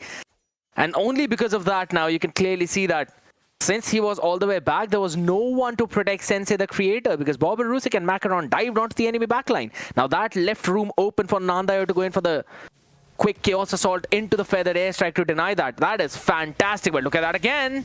Oh, Primo. I think the Tectonic Charge already being used. Punctures coming through, but Macaron finding the kill onto Toby as Primo gets taken down by Ake. And right now you can see the Bravest Fighter coming through. Landshaker being used as well. Macaron goes down. A lot of punctures at Maku. He's a beast on this Lancelot. They find a killing spree for Nandayo. 3-0-2 on a Lunox. And they're looking strong right now, looking to transition the aggression that they had from the previous game onto this one. Imagine the prediction of every single caster being wrong out there. And Ake 2-0s, Minerva Fury. That would be one of the craziest results out here and one of the biggest upsets that we would have ever seen out here in the MEC. And right now, they're looking to make it true. And I agree, it is exactly as you mentioned out here in the early game, that Ake are riding that momentum. And it's very nice that they're finding it late into the season now, because they can keep on riding out of this exact same way weekend after weekend. And this combination of some meta picks along with a few pocket picks is working so very well. Oh my God, Primo had the right idea, but my guy was all alone in the middle of nowhere, trying to find the piece that he's looking for. Unfortunate that Ake are not giving that to him, but you can see right now Maku goes in Astra at the right place at the right time. Talk about a Lapu Lapu. I know, Scared, you're smiling all right. At this point, obviously, because this is the main job of Lapu Lapu. We haven't seen Sensei drop the second bomb on the Feathered Airstrike. We are already so mid into that game right now. It's about time for the second turtle itself. Farsa not being activated. Sensei constantly having to retreat. That's going to lower down his farm. And if he doesn't have the Lightning Truncheon, if he doesn't have the Holy Crystal, yeah, good luck trying to burst down the enemy backline, because that ain't happening anytime soon. It's not looking good for Minerva Fury. They have, you know what, Scared, on paper, you and I agree. Both of us agree that they have a better lineup, right? They definitely have a better lineup. And so far, it's just not working out. You can see Maku is just dismantling them one after another. Macaron just gets taken down. So beautiful with that Phantom Execution. Thorn Rose puncture combo. He's able to get them at the right place at the right time. And Astra, I'm not sure what this guy, he is on schedule. He looks like a man that got a new job and doesn't want to let it go.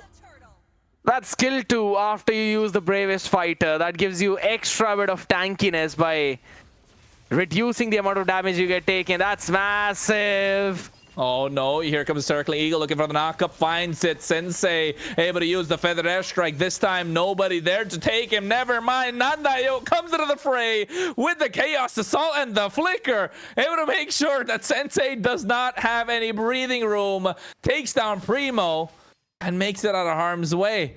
And I think so far, Scared, they understood the assignment that Sensei is the problem in Minerva Fury. In the previous one, they were constantly being poked in by him, and this time around, they've decided to just destroy him in a second. And right now, Bobber, lucky he had the Vengeance out here, so he survived. Otherwise, that Chaos Assault from Nandayo would have been just enough to shut him down. The only win condition for Minerva Fury right now is to play around Pancrat. That dude is going 1-0-0. He hasn't died yet. He's building upon the items. And I think so Ake also realized that. That's why we are constantly seeing the pressure coming in towards that bottom lane and that tower almost being taken down. So that's something Ake are now looking forward to. Yeah, I think Ake needs to find an opening, needs to find a way to make it work. Oh, wait, Renner's apathy. What a brilliance, man. What a brilliance to try and dodge Macaron as well at the right time. Toby able to go away, but Astra right now with the bravest fighter goes in, circling Eagle, trying to find a knockup. He might find 3, and yes, he does. There's the Feather Airstrike on cue. Finds 2 members. And now finally, Minerva Fury able to make the most out of the equation. And this is what I said earlier, Scared, that Minerva needs to pull the trigger first and not Ake. And this is what happens when Ake try to pick a fight first. Absolutely. You can't really go in for those engages out here. Ake need to go for the re-engages. And the fun fact is, hold on a second. Sensei almost being bursted down by Maku, if not for the wall. This would have been it. And I love the fact how Pancrat is now feeling super confident, using the sniper as well for that extra range advantage. Oh, wait, here again, Maku punctures his way. Boba Rushik makes his way over there with a call, and right now I'm not sure if he's going to be able to make it out, but there it is, the guiding wind, the power of these iframes, they're able to make it, and there's the Feather Airstrike come through as well, cancelled out with the bravest fighter, and the Landshaker coming through, and you can see Q-Sen now on cue after the Zaman forces dropped away. Macaron on this Boxia, not able to do much. Tectonic Charge gets a 3-man knockup, but look at Astra just being a bodyguard, and the brilliance coming through from Nandayo, able to pick up a kill. And Ake just not giving up no matter what. Flicker coming through as well. Circling Eel catching one. They find the mid-tier 1. Macaron went back to the base, came back just to give them a free kill. Yeah, it's gonna be finally Bennett's Rage being used up, but doesn't matter. The cannon is not cleared. And with just one big fight conversion, Ake take down 2 towers in mid with a tank jungle combination. Specifically when you're running with a Baxia, you need that early game snowball. You need to make sure that you hit your power spike before your enemy does. And right now, Macaron is 1 level behind a Lancelot in the hands of Maku. And there's a Lunox on the other side. Good luck for Pancrat to survive onto this one, because he and Sensei are having a hard time. Definitely. Sensei is definitely having a hard time no matter what, but somehow Pancrat hasn't been taken down once, right? So that's some sort of good news for Minerva Fury. Yeah. Maybe, and same thing, Sensei's only been taken out once. So a lot of damage is there. They have a lot of burst damage, but Primo needs to be the one to try and find that opening. He needs to be able to get that big tectonic charge. And not just that, Macaron, unfortunate for him, he will have to play the sacrificial lamb. You know, have you heard of that song, Scared, yet? That Kumar, Kumar, you know, that box? Yeah, you see, he got to do that. He's got to do that right now. That's his role. Unfortunate. I absolutely agree. And to be honest, I think so it becomes even more crucial for Macaron to try and land in that charge. But hold on, there seems to be a big fight.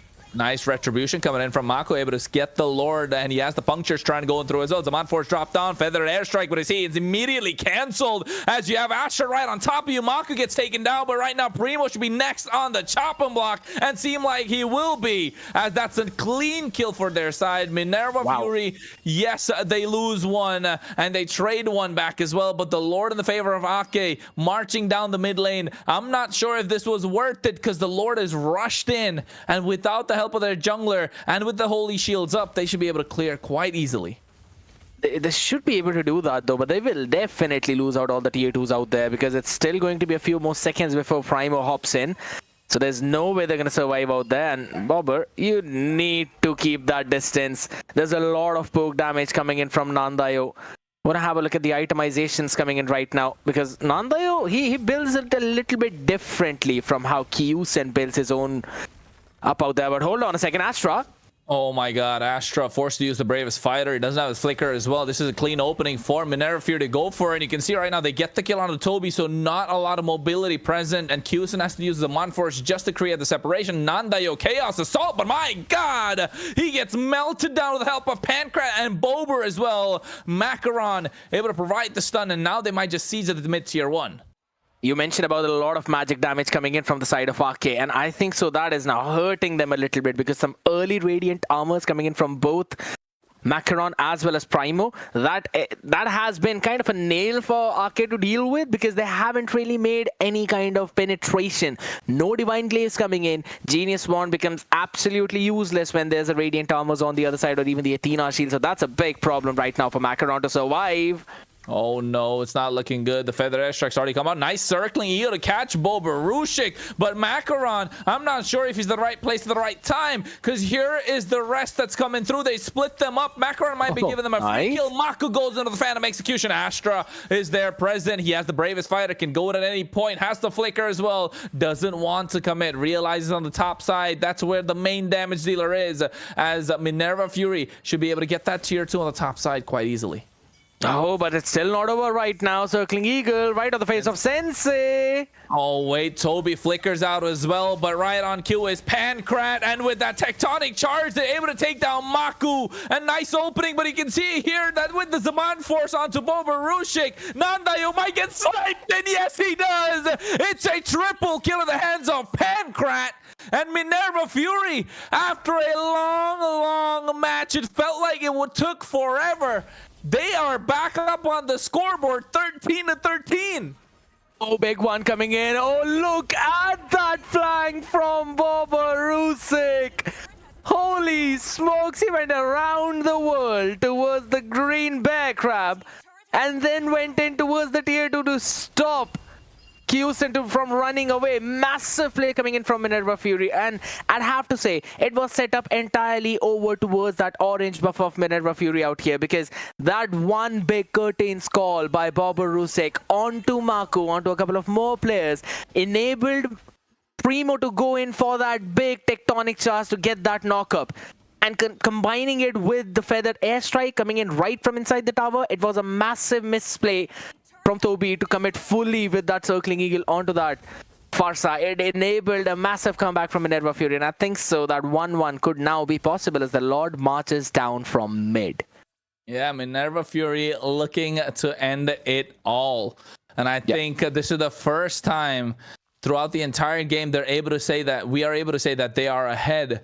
Not just in terms of gold, but in terms of kills as well. And Macaron right now able to find the opening. You can see Bobarushik, an absolute tank shredder, taking on Astra low. Bravest Fighter already baited out, so that means it's going to be easy peasy charging in for them. That's the Lord able to find the opening as the inhibitor in the mid lane is already taken down. Maku has to go back. Circling Eel comes through, but cancelled out. Goes back indeed. They have to focus and take down the Lord. Bobarushik trying to peel for the rest of the team, trying to bait something out coming in from Ake. But here is the next set of super minion waves. They need to find a way to take down this bot side inhibitor, and that is what Minerva Fury are looking to siege. And there it is, the feathered airstrike to try and zone them away. Astra is too far out. He has the flicker, but not making the play.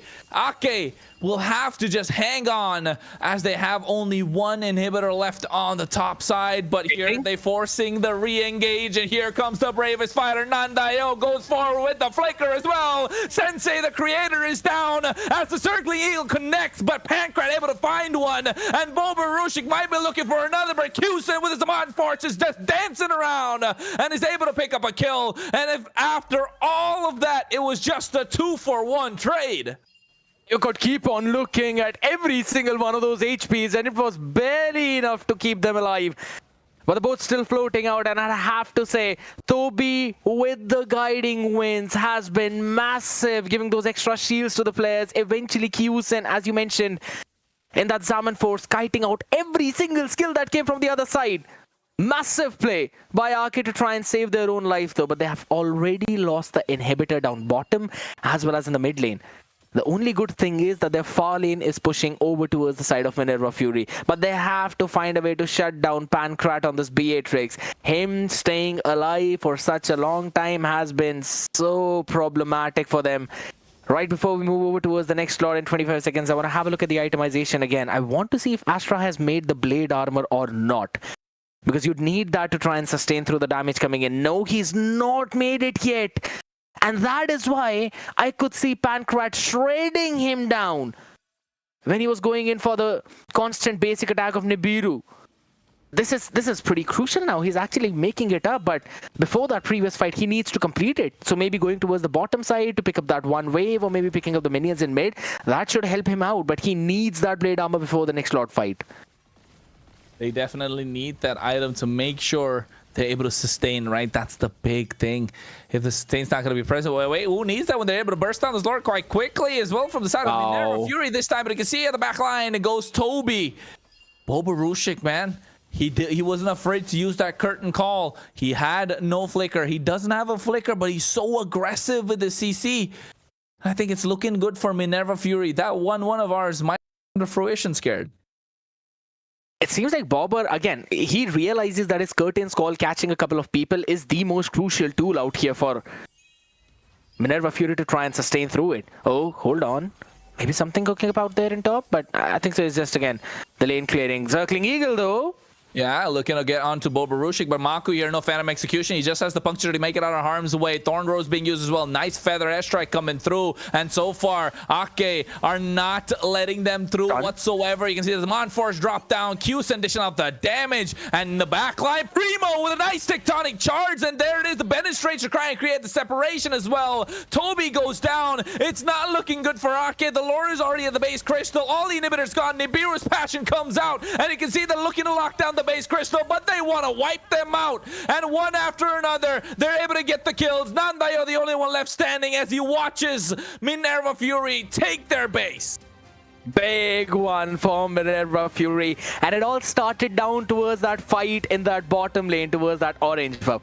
That was one turnaround, and after that Minerva Fury never really looked back. And I think so it came down to the exact same discussion that we were having, right? No front line for Ake. On paper the composition was super solid for Minerva Fury. They were just not able to execute it in the early game because it came down to that momentum, which you also mentioned out there in the first game itself, that Ake were riding on that momentum. You have to stop that. So it took some time for Minerva Fury to finally stop that, but eventually they were able to do it and were able to play this composition to its fullest potential. And not just that, right? Minerva Fury hung on because Ake were really aggressive. They were just trying to find openings here and there, and they were playing it right for the most part of the game.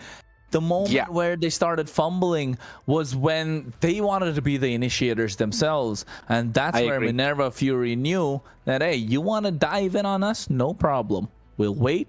We go for the re-engage. And that's when, you know, these big ultimates that are not going to be present. The Circling Eagle, the Zaman Force. You got the Bravest Fighter. You know they're low on cooldowns, but still 15 seconds too much. And one of the big things is, again, it came down to that itemization, right? Because you always know that it's an early Malefic gun with a Beatrix. She lacks the range, so you need to make that item early on. Plus, it also adds in a bit more penetration into her. Because I still remember before the Malefic gun, the main build used to be the BOD along with the Malefic Roar. And that used to shred through anyone. Just 2 items, that's enough for a Beatrix.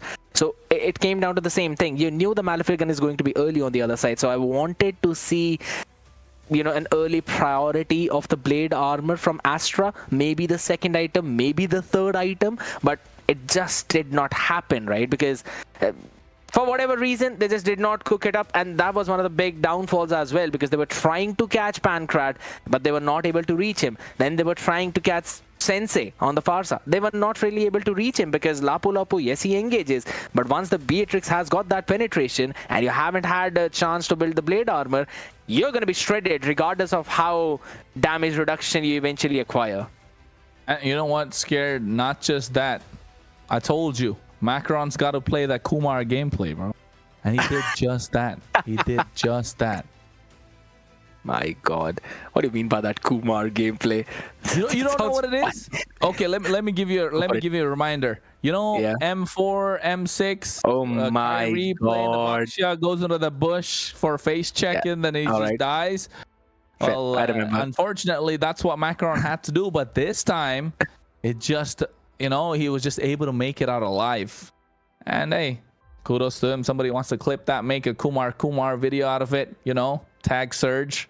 You might just get something for yourself, man. I'm just saying, you guys are watching these games, you're trying to take part in this competitions, you might want to start clipping these, you might want to start posting them on your social media, you know, it just get the name of Surge going up and up, because we're in the Thunder division, folks, the MEC qualifiers. And you saw in the pregame show as well what Nikki, what Danzo, what Nish, along with Synth as well, they were mentioning how good the Rising division is for teams that are up and coming.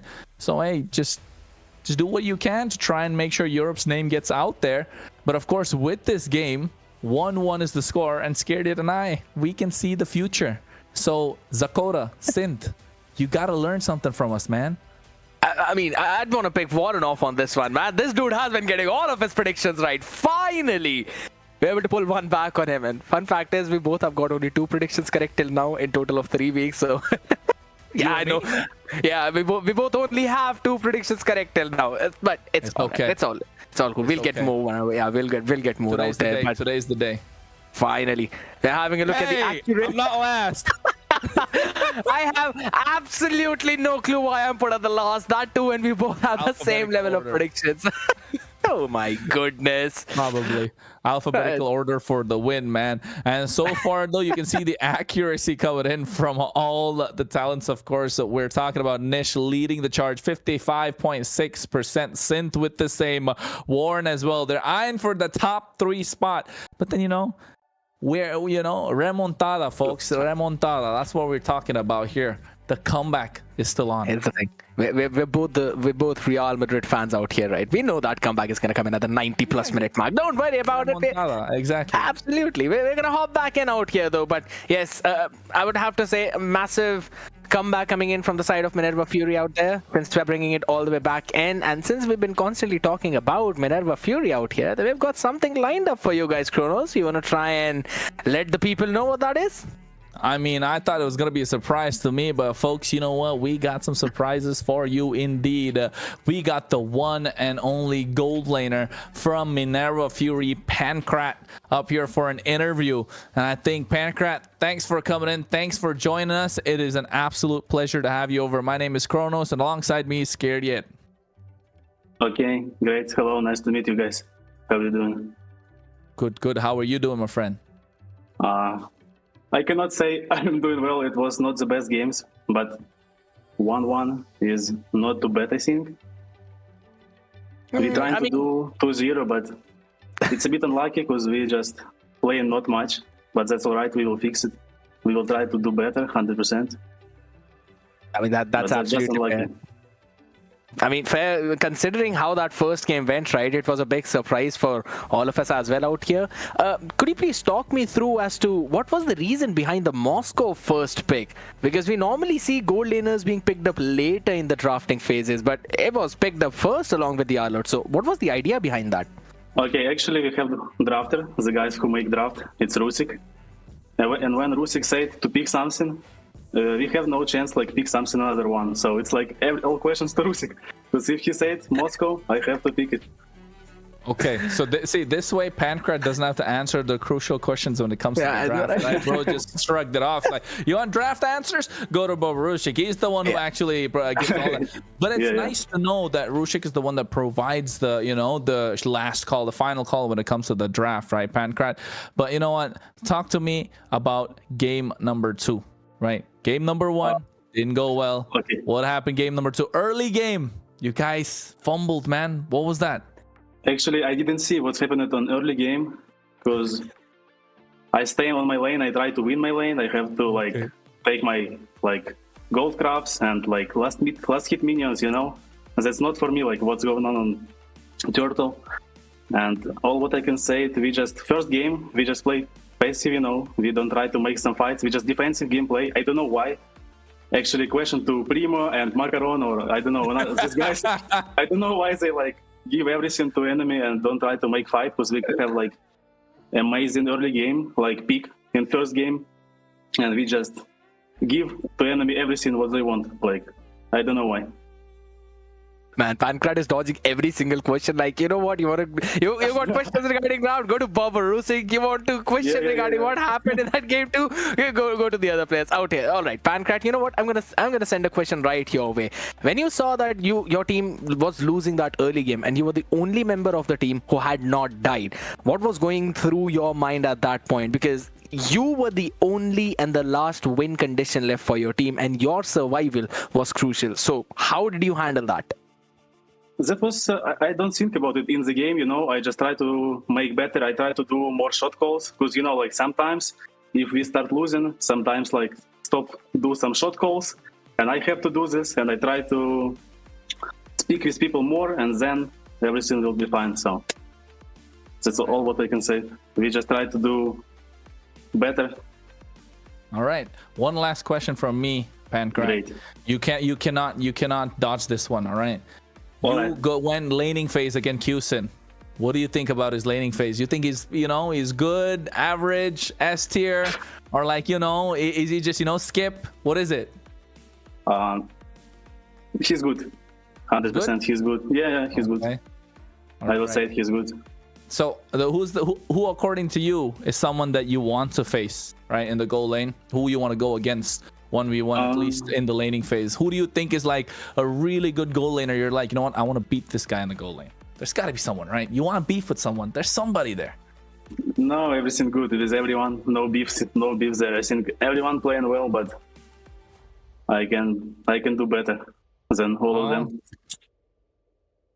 That's about it. I don't have any other questions, man. He's answered everything. But congratulations for this one, Pancrat, because it was super fun to see you how you were playing out here. Okay, great. I will do better, and we will try to play better like a team. Just show you better games next time. Need just more time for this. For sure. You got to teach us some words as well, man, before you're off. But anyways, maybe that off camera.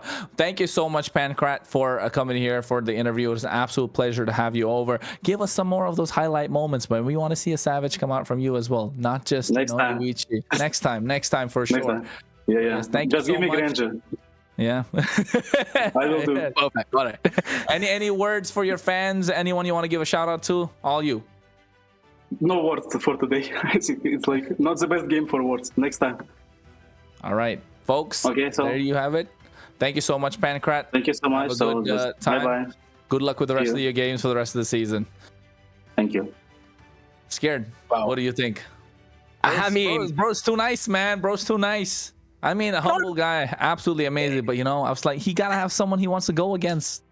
Seems like he just thinks he's good. He just believes in himself. He understands that there's always a room for improvement as well, and that's what he's looking forward for, because every single team that is playing out here in MEC and Thunder Division specifically, all of these people are super experienced. They know how the game works, and they're all pretty good in all of their lanes. So he understands that, Pancrat. He knows that it's absolutely fine. Every single one of them is good. I just have to do a little bit of more work into that. And now I kind of understand why he kind of likes playing that Moscow. Dude's been dodging the questions like it's been the bullets of Beatrix out here.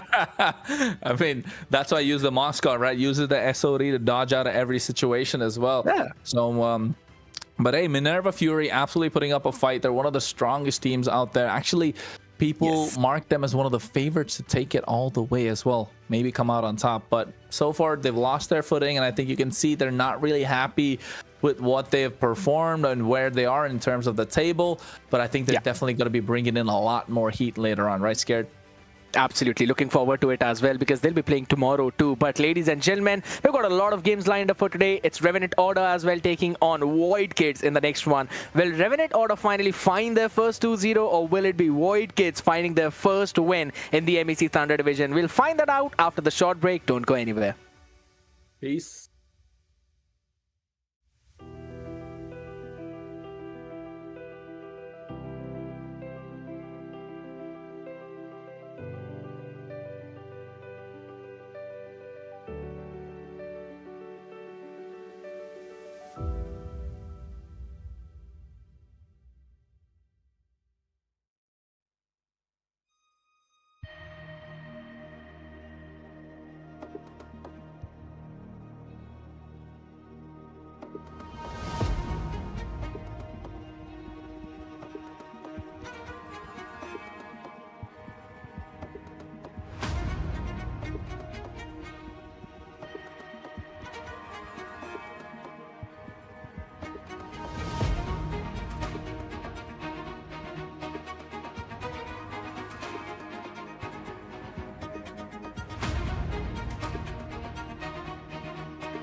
A lot of predictions being correct, while a lot of predictions not being on the right end out there, as RK won, but Minerva Fury came back in that best of 2 series, ladies and gentlemen. It's again a back and forth matchup out here in Thunder Division, the MEC Fall 2025 MEC qualifiers. We've got one handsome man who left the desk, but another one joined with me. Warren, how are you doing, my man? And I see you trimmed your beard out there.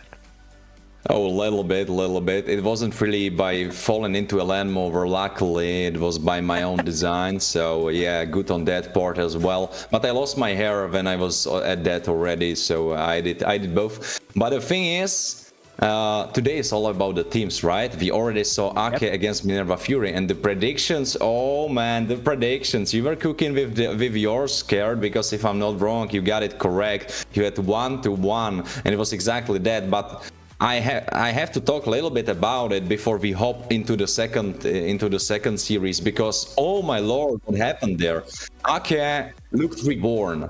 Like, it was all about Hellcurt all the time before, but this time no Hellcurt, and 2 games back to back very dominant, and Minerva Fury were lucky that they came back out on top in the last game.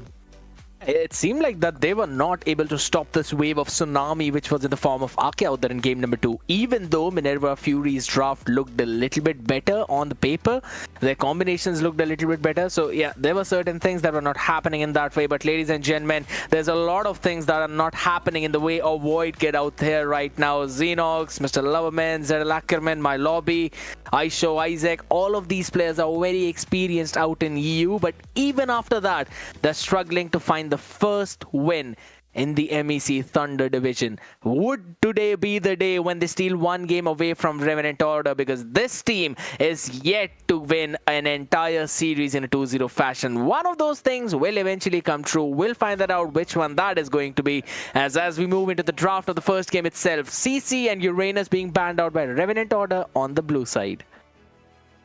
Oh, absolutely. And the response from Void Kids is Favos with Chip being banned out as well. Of course, makes a lot of sense if you ban out CC. The correct, the logical approach to that is probably that you are going for Favos. So it makes a lot of sense. With Harit being banned out, that means that you are either going for super early game or super late game, because Harit is neither the best in the early phases, neither the best in the late phases if you compare him to other crit-based carries. Since he is kind of a hybrid, he is a carry, but still does the magical damage. But that will not be happening.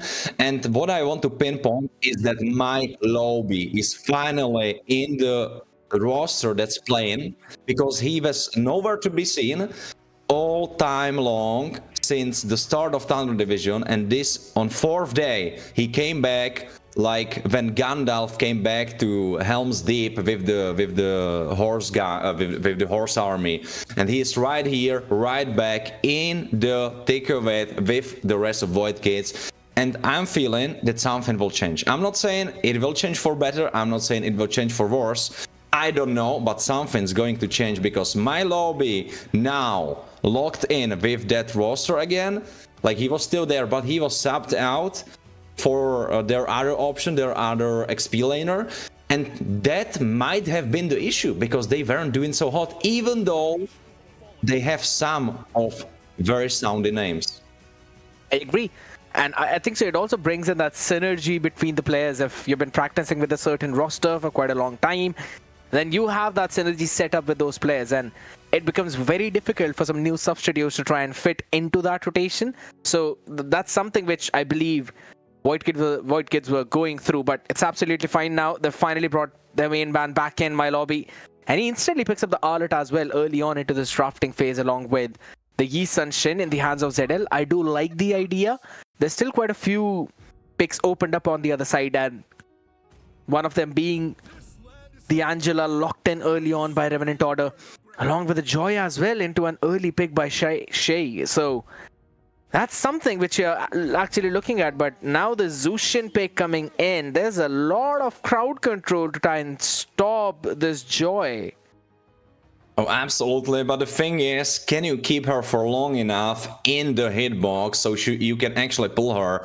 Of course, Final Slash can connect, but still, it's a joy. It's kind of tricky to land. But the thing is, what I love the most, honestly, about this XP lane matchup is that both of those guys locked in carry playmake heroes. Those guys will be making the plays happen for their teams, for their corresponding teams. And if one of them is the better player, or at least will be the better player in this game specifically, he will carry the team to victory. Because you have Lapu Lapu on the blue side, who can jump in, lock in, do a bunch of CC, do a bunch of damage, maybe even more than his CC. Whereas on the other side, you have Arlott, who has a little bit more in that CC department. And of course, this reposition capabilities of this Final Slash. So I'm loving the XP lane matchup. Those two heroes are really head-to-head. It's a major displacement ultimate coming in from my lobby out there on the Arnold for the Final Slash. It ruins your entire formation. Plus, with that flicker, you don't see it coming. And there are just so many weird combinations that you can pull up along with that flicker. There's so many weird angles that you can also utilize with the Arlott onto that Final Slash. So I like the idea of what they're bringing in. On the other side, as we're having a look at the bans as well, and Eve being taken out, you know that there's a big range advantage coming in. And to be honest, a killbox composition right now, specifically against a Yi Sun-Shen and a Zushin, yeah, that could have been the way to go for the side of Revenant Order.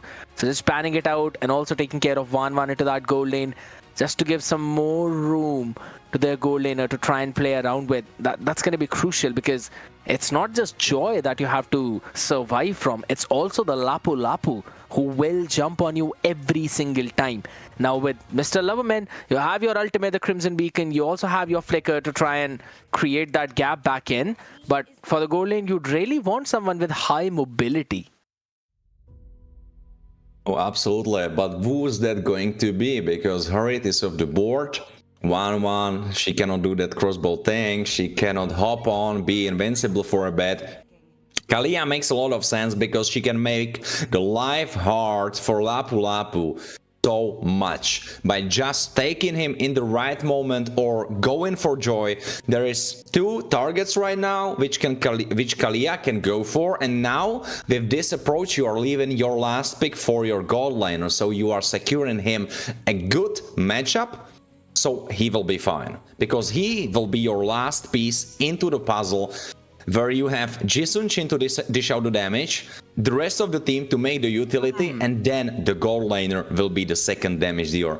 That's how I see it. That's what I think Voidkiss will go for.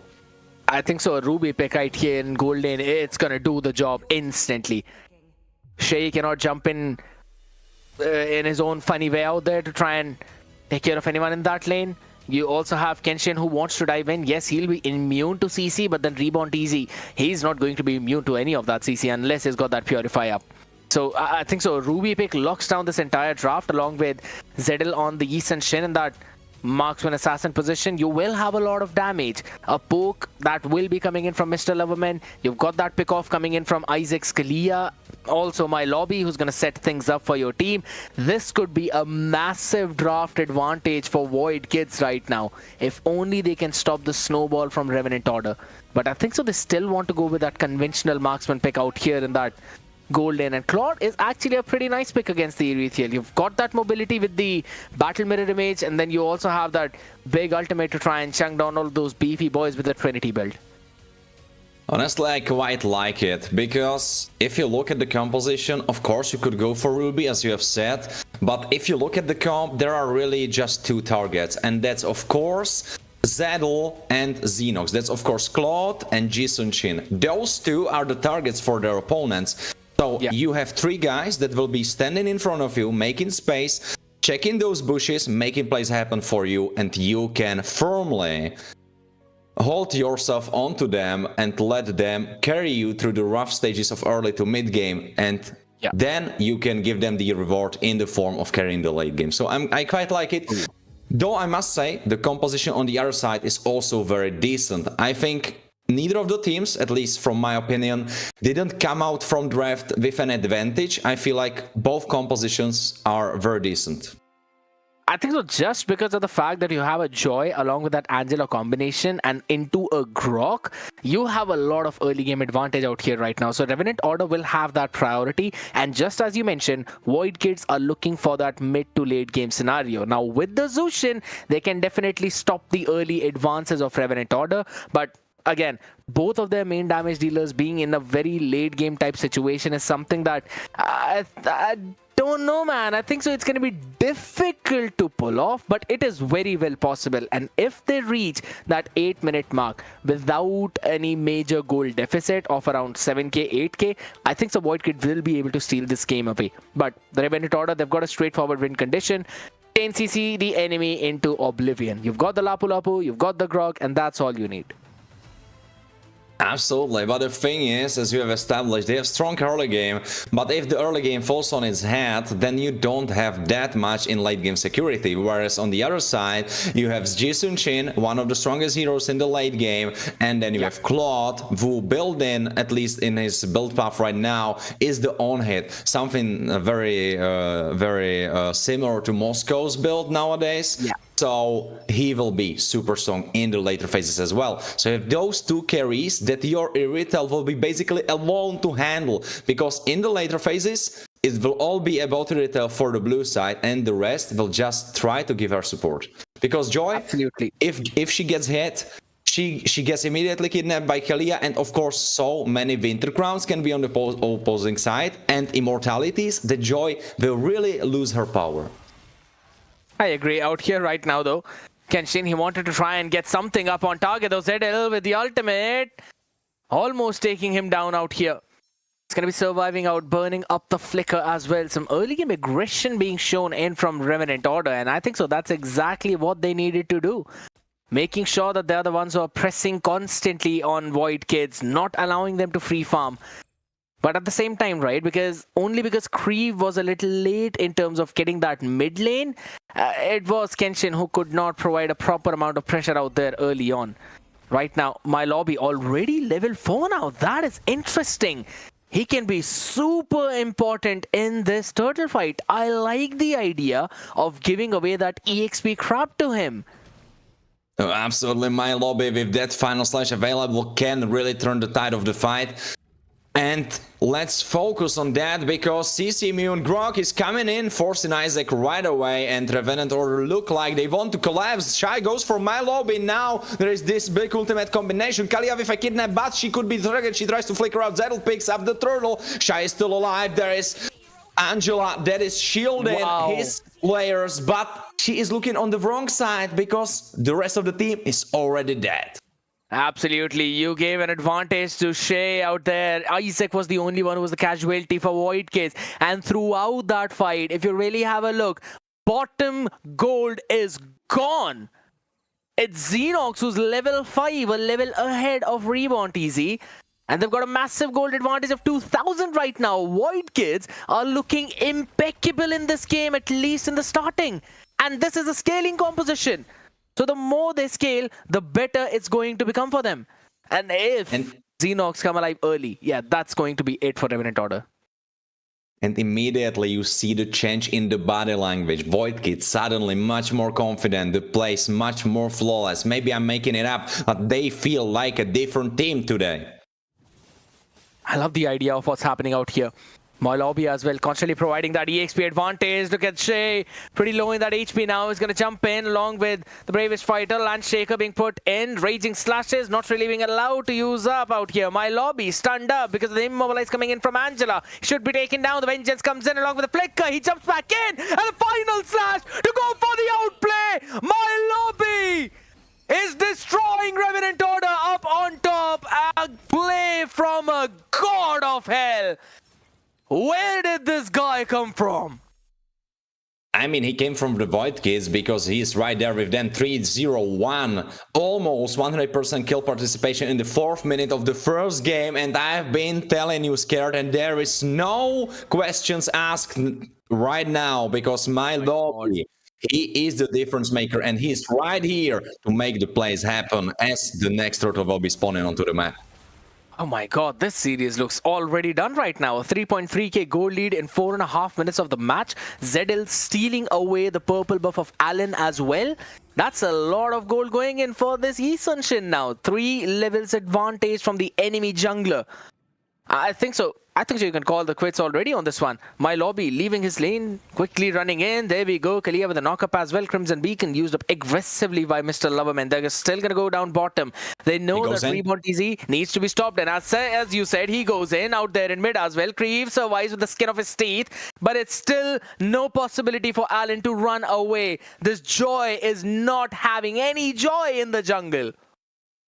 I mean, Void Kids have been reborn. The Grim Reaper that you see in their logo is the Grim Reaper that gave them the second life as they go for the Grog. Kenshin tries to jump away, MLBB tries to connect, he cannot really do, so he leaves that for the rest of the game as Claude picks up another tower for them. 5,000 gold lead in the 5th minute mark. That reminds me of the games that we saw at the beginning of Thunder Division. Nowadays, we usually see head-to-head matches, but Void Kids really stepping up the game. Look at the items already. Almost a Demon Hunter sword being completed out here by Xenox. And My Lobby, he's just having his own fun time. Dude has not even made a damage item apart from just a Fury Hammer. Went in for the dominant size, is now probably going in for the Athena shield or either a Radiant Armor. I think so Radiant Armor should be the way to go out here. And he's just roaming around like the main roamer of the team. And I love this idea. Isaac is the man who gives setup, and look at the conceal play down bottom. He wants to fry. Final slash, unfortunately misses, but they go for Reborn. He goes down. Unfortunately, the kill goes to Kalia, but they go for more. Grog gets pulled away. He tries to run away, but he cannot. Xenox with a second kill for his team, as Turtle will be spawning in 15 seconds. And this looks like a slaughterhouse because they go for more meat. As Shy becomes the new steak of today, together with Creeve, and only Ellen left alive, trying to pick up some scraps left away. Shy was fried out there. Lapu Lapu not being allowed to even use that enhanced skill 2 out here in the Bravest Fighter form. My goodness, 10-1. It is brilliant performance coming in from Void Kids. I mean, they're doing every single thing right. Apart from My Lobby just missing out on a couple of ultimates out there, but it's absolutely fine. With the play that he made, I'm pretty sure that should go into the play of the week unless we see something even more nasty out of there. But yeah, I think so. He's already won that title. Well, I mean, you could be speaking too soon because, of course, there's a second game of him on something else, or maybe the same guy, but maybe even better. But honestly, how can he be even better? He's right now almost 100% kill participation. Right now, 90% kill participation. 8,000 gold ahead. They have more gold than there is minutes in the game. I absolutely love this kind of Void Kids. I have no clue as to where they were in the first 3 days, but as you mentioned, it is just My Lobby. That one dude hopping into the roster, and everything looks different. Revenant Order are in the loss. And I think so I was the man who gave the prediction of 1-1 out here. I said that I'm going to go for a bold prediction. I'm going to say that Void Kids will at least win one game. But holy smokes, look at bottom. Well, I mean, right now you could be lucky if Void Kids didn't win both of those games, because right now this looks so dominant that I'm fearful for my crazy prediction that I gave 2 points to Revenant Order. How freaky I look right now. What the hell was I thinking? Because right now 9,000 gold lead to Void Kids. What can Revenant Order do? They don't even have late game. They have Reborn Z, but he is not even ahead as they approach another fight. Kenshin is trying to play it. CC Mule, big pull, big CC coming from his way. My Lobby goes for more Xenox killing spree. They try to kill the Angela together with Shy. Shy goes down, and now Kreva is the target. My Lobby flickers in, but he has to head out as there is Ellen. Ellen will be frying. Can he turn the tide? He cannot. Mega kill for Xenox. It's only Isaac who's fallen twice right now. And I don't think so Void Kids even care at this point. 9 minutes into the game, a 9.3k goal lead. Tier 2's taken down on top and bottom. I mean, the last time I saw this kind of domination was probably from Jackpots last week in that one game which they ended up before the 9th minute mark, or I believe even the 8th minute mark. And I agree. There is absolutely no saving grace for Revenant Order in this game unless Void Kids willingly throw this game out. Reborn TZ is the only man who can do something on that Ethereal, considering he's going to go for that crit build. And then he will, after the Malefic gun, have that range. But the big question is, will he be allowed to get his full build? I don't think so. They've got enough gold for even a Berserker's Fury at this point. 33k gold point reach, 10,000 gold advantage in under 10 minutes. Void Kids should be closing this one game out with this Lord. Honestly, looking at the compositions, I have to remind you and everyone else watching that, wait a second, Kenshin could be in trouble. My lobby is going for him, even though it's a grog. Doesn't matter, you go for alright. I shouldn't hype myself so much, because Kenshin didn't really take damage. He looked like he didn't even care. The thing is, Zadel wasn't hitting him, Xenos wasn't hitting him, so that could be the case. Yeah. He tried to go for the tower, he tries to push them away. Lord is approaching from the top side, but the thing is, I'm feeling like this is not even Void Kids. I think this is Void adults, what we are seeing right now. Void adolescents, I'd have to say. But yeah, I agree. This is a fully matured Void Kids coming in. 11,000 gold lead should be up on the board right now. 10.9. Down at the bottom side is where we're going to see another fight happening. My lobby is just waiting for the Rhythm of Beast to go away. Missed out on that stun though, so he will be moving back. His team probably needs him before anyone else does. And Alan is just going to dash away back to safety now, but this is where the main fight is going to go in. Lord marching down top. Wait a second, Kenshin is looking, he's trying to push it away, he could be the target, but of course we saw how tanky he is. Arlt is not even in position, and David, wait a second, Isaac goes in, he kidnaps Grog, he pulls him back, now's the target Xenox that tries to jump away, half HP gone, Angela protects the rest of the team as they live on for the rest of the game. I mean, that's absolutely lucky now, considering not even a single inhibitor has fallen. And one of the big reasons for that is that Void Kids did not manage the waves perfectly. They were not crashing at the same time. And that is what gave them an opportunity, but maybe not this time around. Wait a second, they could be going for more, but wait a second, Final Slide, that went crazy, they go for more, Chinese to run away, and if your Lapu Lapu is running away, then that's a bad sign, as they pick up their first inhibitor tower and they try to go for second. Only guy that can say something into that is Reborn Z, but the tower is already gone as they go for third. My lobby has already Final Slash once again available, he could go for it, he doesn't go for it, but Zettel goes instead, he goes, CC Mion, they try to finish the game, they go for it, they kill Reborn Z. Now who is left alive? No one is, because the crystal is gone. The break was longer than this game. Absolutely. If you say it like that. Think about it. We had a, 15-minute break.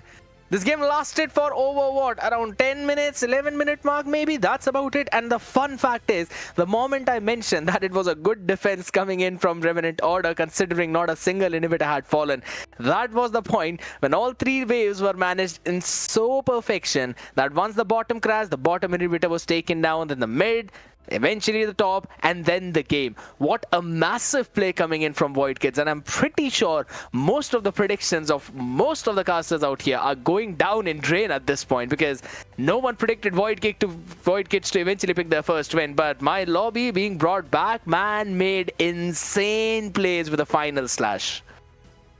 It's that moment when your boat is sinking and then suddenly you realize that you have super glue. So you glue it together, and suddenly you are back on your way, and that's how it feels like with Void Kids. I mean, the metaphor with them being white adults, I think that's the best one, since like the last time we saw them, they looked like they are in high school, but now they all have their jobs, they have wives, they have kids, they are already into the life, they have everything resolved, they have everything fixed. You know, they have a beautiful car, beautiful house, beautiful dog, that's all they have. At least that's how they think in the first game. I agree, and it's just as I mentioned, right? They did not even have enough gold to complete the Berserker's Fury of Reborn TZ, and unless you complete that item, Ethereal does not hit her power spike, and that goes with any of the crit build marksmen. While on the other side, Trinity completed for Xenox, a lot of damage being dealt by ZL. Mr. Loverman out here, always in, I believe, all of those team fights mostly. And then you have my lobby, 34% damage tanked, 94% teamfight participation, and freaking 25% damage dealt. Apart from tower pushing, this dude did everything. And the thing is, he did it with a build that has only one damage item. Like, you cannot even say that he had the best cards to deal damage, but he just did that. Of course, Zettel did 12,000 more, or like 13,000 more, but he is the carry. But MLBB, I think he didn't get the memo. He was like, all right, I'm back in the fold, guys. Let's show you how it's done. And he absolutely fried.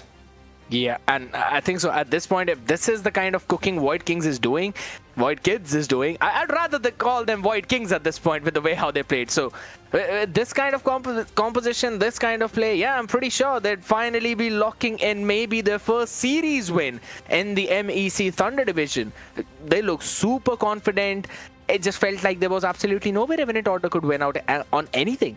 If anything, I liked their draft on paper. I was like, yeah, after locking in the Claude, maybe Void Kids might lose onto that early game advantage, but maybe Zushin can eventually help them out. There's a Grok on the other side, a Joy who'll constantly dive in, so things were looking bleak. But guess what?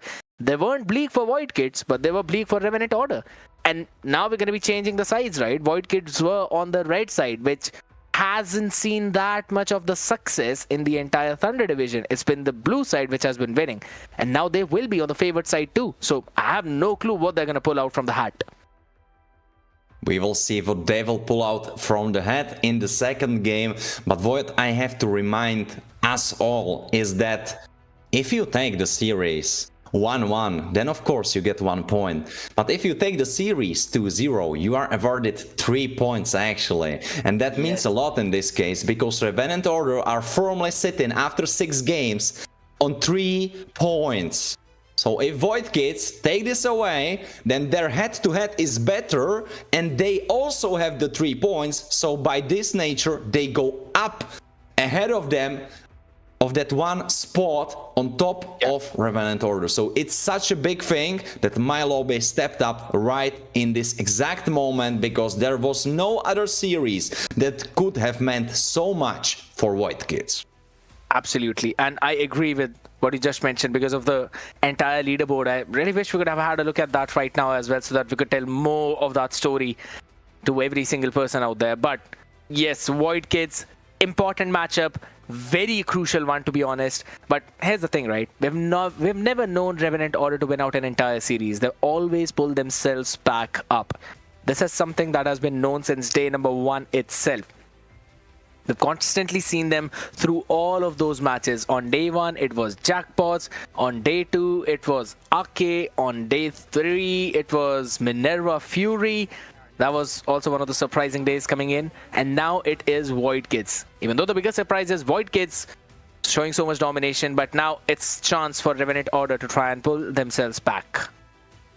It's a good thing that you are reminding us of this point, because it's such an important thing, because all of the teams, they kind of have this character that they have, and Revenant Order they definitely have the fighting spirit in them, because almost all of the times, as you have said, I think all of the times actually, when they went 1-1, they started from a deficit, so they lost 1 game, but then analysis happened, then preparations happened, and then they came back with a punch and they strike back. So the thing is, can they strike back Void Kids? If they are this super strong, super scary coming from the first game, because the first game looked very, very one-sided. MLBB is like technically, you know, Kronos has mentioned it multiple times that MLBB in the roster of Void Kids, that means it's an auto win for them, because he is one of the top EXP laners and his synergy with Zettel is insane. And that is exactly what we saw in this one. Now Lunox and Hellkurt being banned out. Now this is interesting. Talk about this with me, Warren, because I don't see Ake playing here, so I don't know why Hellkurt and Lunox are being banned out. That's such an interesting approach. Of course, I don't know if Zettel wasn't frying on Hellkurt, or maybe he was talking with Maku and he was like, yo Maku, how you frying with that Hellcurt over there? Can you give me tips? I don't know if that's what happened in the background, but could be the idea, or maybe they know more than us because they were definitely playing scrims, and maybe this is the kind of tactic that Voidkiss tried against them, because that's probably what I think is happening there. It would make the most sense. I think so. I'll have to see as to... The draft is like way too open at this point, man. It just seems like you've got every single thing that you'd really want to pick up. But the big question is, would MyLobby want to pick something like CC, right? I know that he's the kind of man who really likes to pick up those heroes which set things up for the team so that Zedel is set up for success, and the rest of the members as well. That's something I kind of want to see, but right now one bang being left out by Revenant Order. I'll have to check as to what the issue is and what is going to be the procedure after that, but we'll have to see how that eventually pans out. Void Kids out here with the first pick. There's so many things open, which seems like, you know, yeah, you can go for everything, even Zushin. You are absolutely right. It's so open that for the red side, it's definitely much easier to draft, because right now they of course don't have access to lands, but they have access to two of heroes of their choice. And since it's so open, and since there is still so many strong picks available, I feel like the red side can really secure this draft phase. So already looking a little bit Revenant or the favorite. Of course, we can wait what they will cook up, but right now it's Jisung Shin, very decent, has a little bit of that invincibility frames, he can jump out from lands for a bit, there is this CC immunity, great, super mobile. If you want to pick a gold laner into lands, which of course you probably are, of course there is still this lingering idea of Ruby on that gold lane, but you cannot decide that right now because it's a little bit too soon. Harit makes a lot of sense. Quite mobile, strong in mid game, so he can match the assassin head to head. See, I really hope that's going to be the case, right? Lancelot already is pretty solid out there. You've got CC now being picked up by MyLobby. The curtain calls are going to be super crucial for him. Zushin was also open. I was mentioning about that. And he's going to pick that up as well. Ooh, what is this guy doing here? I think that's just a hammer, or is it a shout out? Because I think we, in the beginning of Surge, had one very happy Roger player that was frying with him, and I'm not really sure who it was. Maybe people watching can remind us in the chat, can tell us who it was if they remember him. But maybe that's a shout out, maybe, or maybe he just wanted to show us that he has a pretty nice looking skin. And I must tell you, it's a pretty nice looking skin. Like, I'm not a Roger player, but this skin, that looks sick. Actually does. Even I like this one skin from Roger. But here's the thing, right? Those skins will not get you the win. The skills will. And right now with MyLobby, with this team's roster, it looks pretty precarious to face this kind of Void Kids. And as I said, even Kronos mentioned, MyLobby is one of the best EXP laners out here. This is quote unquote, I'm saying it. He said, quote unquote, what Kronos said. I've said this before, MyLobby is equals to win. Top EXP player, Zedel synergy, insane. And I agree with what I saw in that previous game. You don't really want to go up against these two players when they are together and when they are feeling that. Right now, it's going to be a ban onto the Claude. That one missed ban for Revenant Order. I really hope that doesn't entirely destroy their plans, right? Because since they've missed out onto that one ban, I think so. If that could have been a Zushin, maybe Mr. Loverman could have been on a different pick out here. But the thing is that if you look at Lobby, he isn't currently running Vengeance, so maybe he's cooking a little bit with that spell setup, looking at the opposing team.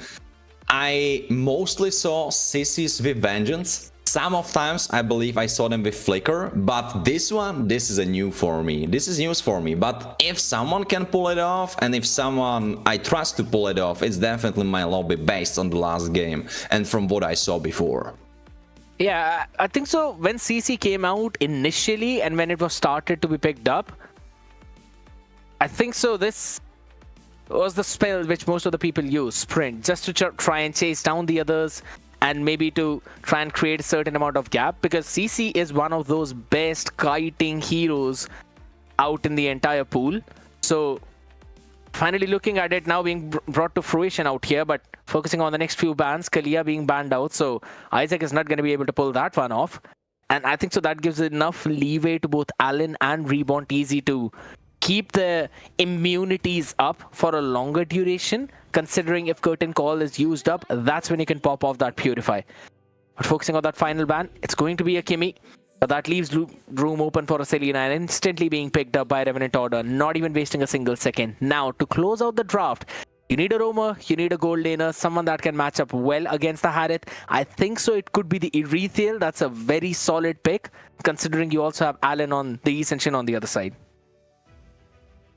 Well, the thing is that right now Selena has it kinda easy. Of course, especially if my lobby really goes for that and doesn't pick the vengeance.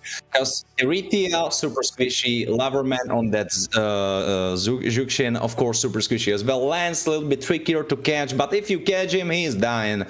So right now, Grog and a little bit my lobby are the only two members that don't really care that much if they get hit. But this final slash, oh, it's going to be frying right now. That final slash will definitely do a lot of problems to Void Kids. Oh my goodness. Are we going to see the first Diggy pick out here for the Thunder division? If this happens, it's going to be insane. But I'd have to say, there is absolutely no proper front line coming in for Revenant Order. So that final slash is going to be their only key to try and deal with Xenox as well as Mr. Loverman. Because Zedel already has a lot of iframes, so he should be fine. And again, quote unquote, should be fine. Yeah, I'm not really liking it. I must say I'm not really liking Matilda either. I'm feeling like a big juicy tank in front of you would make much more sense. Because the thing is, if Shy will be very good, very on point with his Matilda skills usage, he will be able to get his players from danger, not from safety, but of course to safety. But if he fumbles it, if he doesn't connect it properly, then they are dying and there is nothing they can do. And of course, you have Arlott in front who will be tanking for you. Yeah. But that's just Arlott, and that Arlott is making the engages. And if he engages, he usually will end up in the thick of enemy team, and then he cannot tank, so you have no one that will peel for you, that will tank for you. So I feel like Revenant Order, even though their nature is coming back in the second game, winning it back, and going 1-1, I'm a little bit fearful for them. Because even though the draft is playable, they have to be super clean and they have to be the better mechanical team. And the first game, it didn't seem like they are. It was an entirely full domination from Void Kids, even in terms of those mechanics out here. But having a final look at the draft coming in from both of these teams, Kenshin on the Mathilda, Shay on the Arlott. These two are the main setters for the team. Kree will have a good time in rotation along with Kenshin because of those guiding wins out there. So this should be a better game for Revenant Order. But will the result be a better one? We'll have to see, ladies and gentlemen, as we finally move back into the Land of Dawn yet again. Void Kings taking on Revenant Order.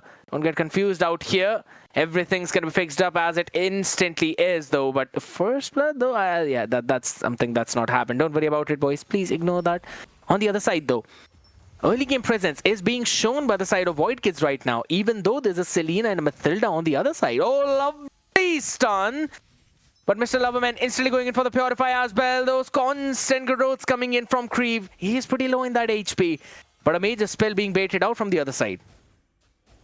That's something that you have to be scared of, that you have to be careful about, because if Revenant Order will poke you out like that, you are going down. You have to use that Purifier because you are very easily bursted down, since Kriv and Kenshin have definitely a lot of damage. Wait a second, Alan killing my lobby, and Krivi killing Aishu Isaac as Zettel kills Kriv. Wait a second, it's a slaughterhouse once more, all over the map. My lobby dead. And Shy, with the help of Alan, picking up that kill in the top side in the XP lane, whereas on mid lane, Zettel with that one kill back. Yeah, that's the big thing. Void Kids right now, they're kind of on the receiving end of the spectrum out here.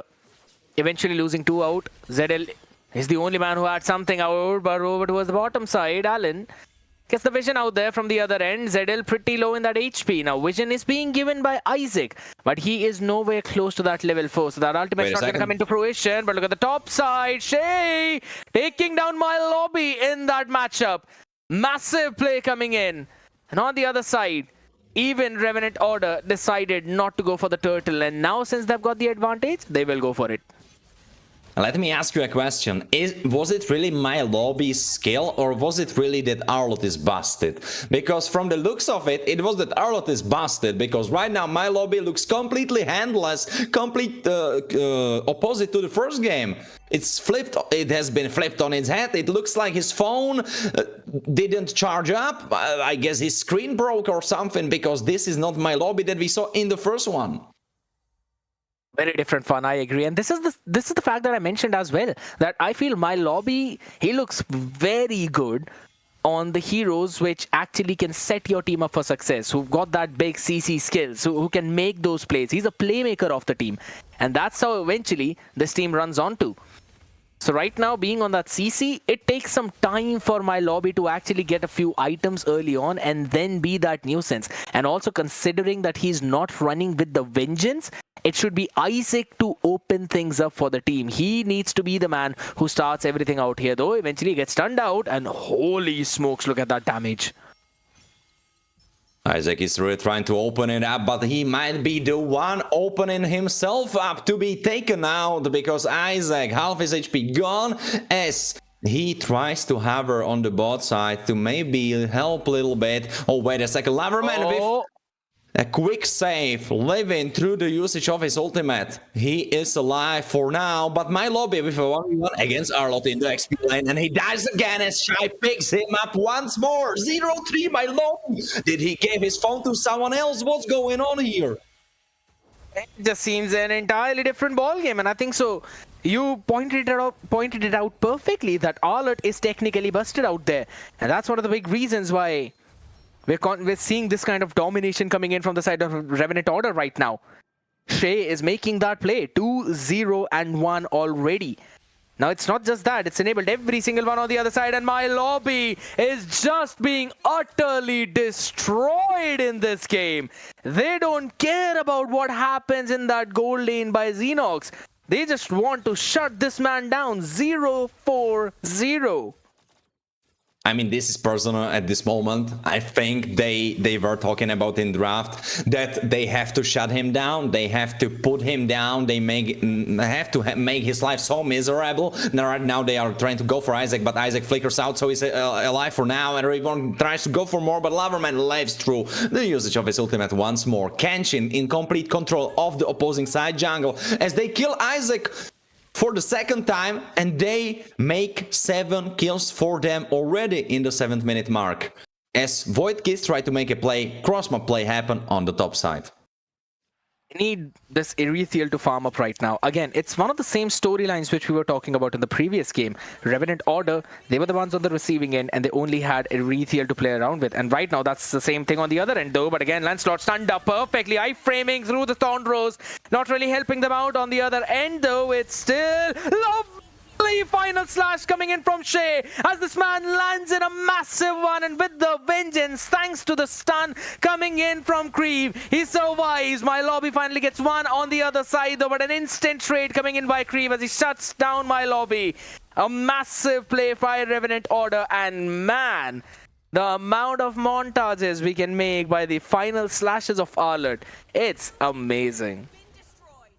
Shy is playing on top of his game. He is completely unshaken by the first one, because right now he looks like this is the first game actually, and he is on top of it. 2-0-5, setting everything up for his team. Creep 5-1-2, Alan 2-0-5. Rebornsy just chilling on that goal line. He's like, all right guys, carry me to victory, I will just scale up and then I will help you in the later phases. And Kenshin 2-1-7, and I've been mocking Matilda if it can work. Well, it can, for sure, as he has been showing us for the past 7 minutes, as they try to go for another fight, and just as I said, Kenshin is the guy to die. And he almost dies, he lives though, he makes it out of harm's way as the next turtle spawns.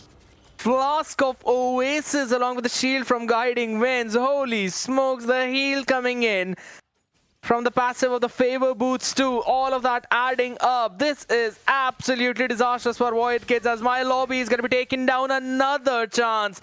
Now being stolen away from them, as it's going to be the turn of Grog. Nothing he could do can eventually save him, as maybe the Crimson Beacon can, maybe the Lantern Flare could help you out, but still, it doesn't matter. Almost the full stacks coming in on Alan as he finally moves in. He wants to take him down though. Zedel on the other side will take the turtle, so the extra bit of shield will help Mr. Loverman. Nice sneakiness coming in on the other end though.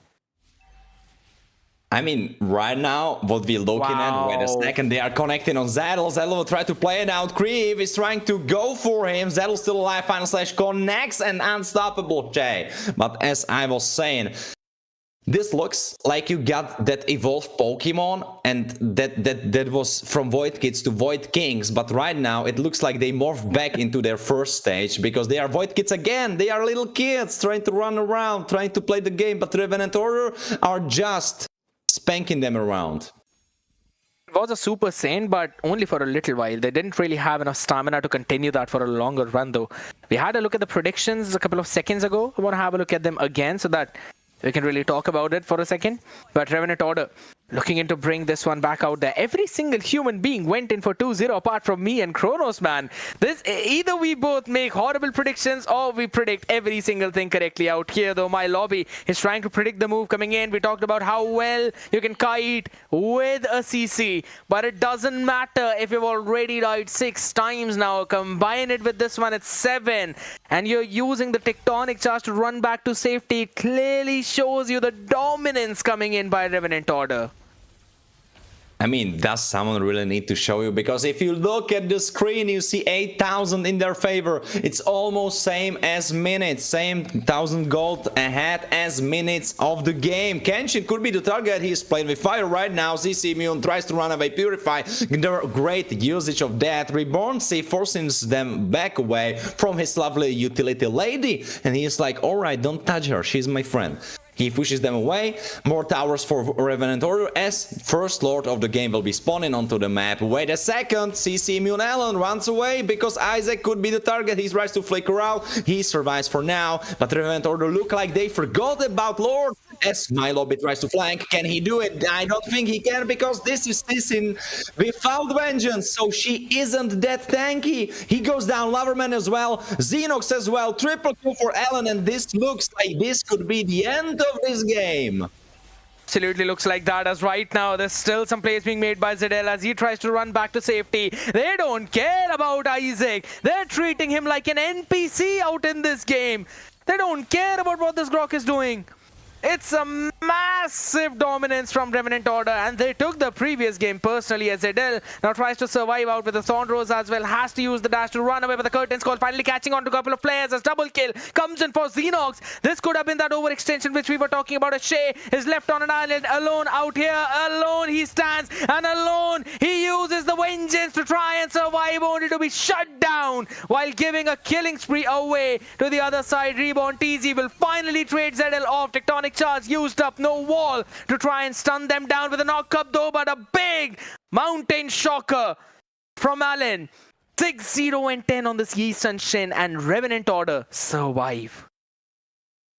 I mean, the thing is, even if they aced, even if they got Lord, Allen is still heading towards his full items. He is just missing a little bit of gold for his 4th one, then he will go for that 5th one. If you look at the rest, they are still pretty far ahead. comparatively to each other's lanes respectively. Revendor is so far ahead, and only late game carry that you have would be MLBB, but he is so far down that he has less gold than enemy roamer. And one of the big things out here is that MLBB has went in for 2 damage items, the Hunter Strike as well as the War Axe. You don't normally see that on a CC, and now considering he's not even running with the Vengeance, I think so that is a massive misplay in terms of itemization. He went in for a little bit more damage, but there is absolutely no one to frontline apart from Isaac, and guess what? No one is seeing Isaac. Seems like that one YouTube channel who's been streaming out there for hours, but no one's been watching those streams at all. Because look at that. Mr. Loverman was behind Isaac, and then you can clearly see Alan moving in, firing a couple of arrows onto him and then running back. But there we go, MLBB again onto that charge as the Zaman Force is being used up, but a lot of damage finally coming in from that Erethiel as Xenox will move back to the fountain to heal himself up. As Lord approaches the base crystal, they could be going for end finish. Demon Wings for Shy. This could be the last fight. Look out for Final Slash. This could be crazy. He goes in. Grog with the tectonic charge. He's slain. Shy goes for more. Tries to go for MLBB. Jumps away. Lives for now. CC Immune. Alan goes for more. There's this pop. MLBB goes down. Alan goes for more. Xenox is dead. CC Immune. Alan jumps away. Godlike Alan kills Xenox, and it's only Loverman and Zedel. Can they play it out? I don't think they can, but they will try. One guy died. Preview is gone. Loverman still alive. Not really anymore. Zedel is playing it out. 2 down. Can he defend? He tries to revive. He tries to regenerate some of his HP. He picks up minions and he goes for more. No, he goes for less because he knows he's the one man standing between him and his base crystal. But I think he overdid this one because he will fall down as Isaac has to defend. MLBB is spawned onto the map. Can they finish? I don't think they can. They will try though. Shay goes for his final slash. He jumps away. MLBB is almost dead again. Alan shut down, and it's only Shy and Kenshin, and I think now you have to call it a day and retreat to your base. You absolutely have to, because if you do not, then Void Kids will send you packing home in a body bag. As that's what they do, surviving through all of that chaos. And you could clearly see that play. Yes, it was kind of a misplay coming in from Zedel, but it was absolutely fine. He's able to buy enough time for his team right now as Reborn Tease. He can't do anything but just watch his man fall. Kenshin, 32 seconds for him to come back alive, and the Lord will be up in the next 20 seconds. It's a big man advantage for Void Kids, and I think so this 2-0 is still possible. No, it definitely is, but for the side of Void Kids, not for the side of Revenant Order. I know already that my prediction has been trashed since Void Kids have stepped up in the first game, but they are suddenly having that second charge up. They have this second spark. It's like in all of those animes when the main protagonist is lying on the floor and he remembers that he has his friends and family at home. As Alan goes down, MLBB with that revenge kill, and what has to be said is that he has 296 after such a successful game, and he is still fighting. He still has his head screwed right on as they go for more. Final slash coming from Shay. He tries to connect. No, a final slash is still available. He's looking for the right target. He goes in. Xenox is down now. Mr. Loverman could be the target. Final slash has already been used. Reborn Zai goes in. Creep has to jump out now. Shy is trying to force his way from MLBB, but no, it was just a prank because MLBB is the one being chased. Final slash goes, connects on MLBB, but he has so much time. Mr. Loverman is dead. Instead, Shy goes down, and now there's Reborn C who tries to play out double kill for him as they try to finish the base once more. This was happening already. It's like deja vu. Isaac tries to defend. Zedel has to recall. Can he make it in time? I don't know if he can. Isaac is the target. Now Reborn C is trying to play it. Goes for Zedel. Zedel is trying to play it. 1 man against 3. Can he defend? I don't think this time he will be able to. They try to go for base. They don't go for the base. So Zedel shuts down Reborn C, and they go for Kenshin. Double kill for Zedel as he goes for Alan, but Alan, is he the right target? Alan has to cut away because Zedel was the right man for his job. A chaotic fight that was, but Void Kids are not giving up. They absolutely do not care about what's happening out here right now. Again, a 1v1 coming in, a lovely sidestep from Ackerman. He will finally fall as Alan shuts him down, but Xenox instant for that trade. Now there's still a massive advantage coming in terms of numbers, at least for the side of Void Kids. Curtain Call used up. Shay still will survive, half HP down though. So my lobby is finally starting to deal a lot of damage now, as he's also sustaining through a lot of it. I want to have a look at the itemization, and I love the production now. Instantly they gave me that Oracle along with the Brute Force breastplate, and he's still going for more damage. That is insane from my lobby. I mean, honestly, I must back him down on this idea, because I feel like if you are this far behind, if you go tank, you will still be one-shot, but if you go damage, you can still one-shot someone in a moment where they don't really pay that much attention, where they don't expect that much damage from you. And I think it has been working in his favor. And I believe that if we look at the damage graphs after the end of the game, we can see that he has been dishing out so much damage as he goes for Kenshin. Another fight starts. Zettel already half HP gone, as Alan is trying to go for that backdoor. He tries to go for base crystal. Can they stop him from doing it? I don't think they can. They did it. The base is still alive as they try to fight 5v4. As Revenant Order needs to back off. It was a massive concealed plan. If only Alan would have had a wind of nature, this would have definitely been an end. But now he's down for 24 more seconds, as the Zaman Force is also dropped in out there in mid. Circling Eagle cancelled out preemptively, just to try and buy just enough time for maybe Alan to hop back alive. Creep in an off angle, tries to send out one of that stun though, but the passive, it connects on to Rethil. No charges out there as my lobby takes down another one. You catch a killing spree for Xenox as he's just shutting down all of them. It's all down to just Shay and Alan to try and stop this Lord marching down in mid. This could be the unthinkable result. No one imagined as Alan falls. Immortality popped up. The final tectonic charge used. 4 people getting caught in that one big ultimate, but doesn't matter as the Arlot's gonna fall back down in the abyss, and it's Void Kids with the biggest comeback out here in MEC Thunder Division for a 2-0. Absolute Mobile Legends, because what just happened? If someone went for a toilet break like 5 minutes ago, I think when he came back, and I think he went right back into the toilet, because I think he must have felt confused, like there was some way of a portal. Maybe he ended up in a parallel dimension, because the game didn't look winnable at all. Throughout the whole early game, throughout the whole mid game, my lobby was getting destroyed, but he kept his chill, he kept his cool, and they defended the undefendable. How many times? I believe it was 2 or 3 times when Zettel was against all odds, all alone with his back against the wall, trying to defend the base against the onslaught, and he was able to do it back to back. And then they delivered the second win, and this is what I've been talking about, because right now they are equalized with Revenant Order, of course with that head-to-head going in the favor of Void Kings. You talked about the fact as well that Reborn TZ on that Harith. Harith is pretty decent in early, mid and late, but he's not really crazy in either one of them. It's only the mid game where you finally see him start to rack up, right? But he was still being shut down perfectly by Xenox into this late game once he completed his full build. Windtalker, Hearthclaw, Berserker's Fury, that's all you need. And now you add a Berserker's Fury after that. You also add the Malefic Gun into that. Yeah, good luck surviving through any of that. Shay was doing a fantastic job in terms of tanking. Kenshin was also there, but once this game moved towards that later stages of the game, there were so many moments where you could say Revenant Order could have ended the game. They should have ended the game.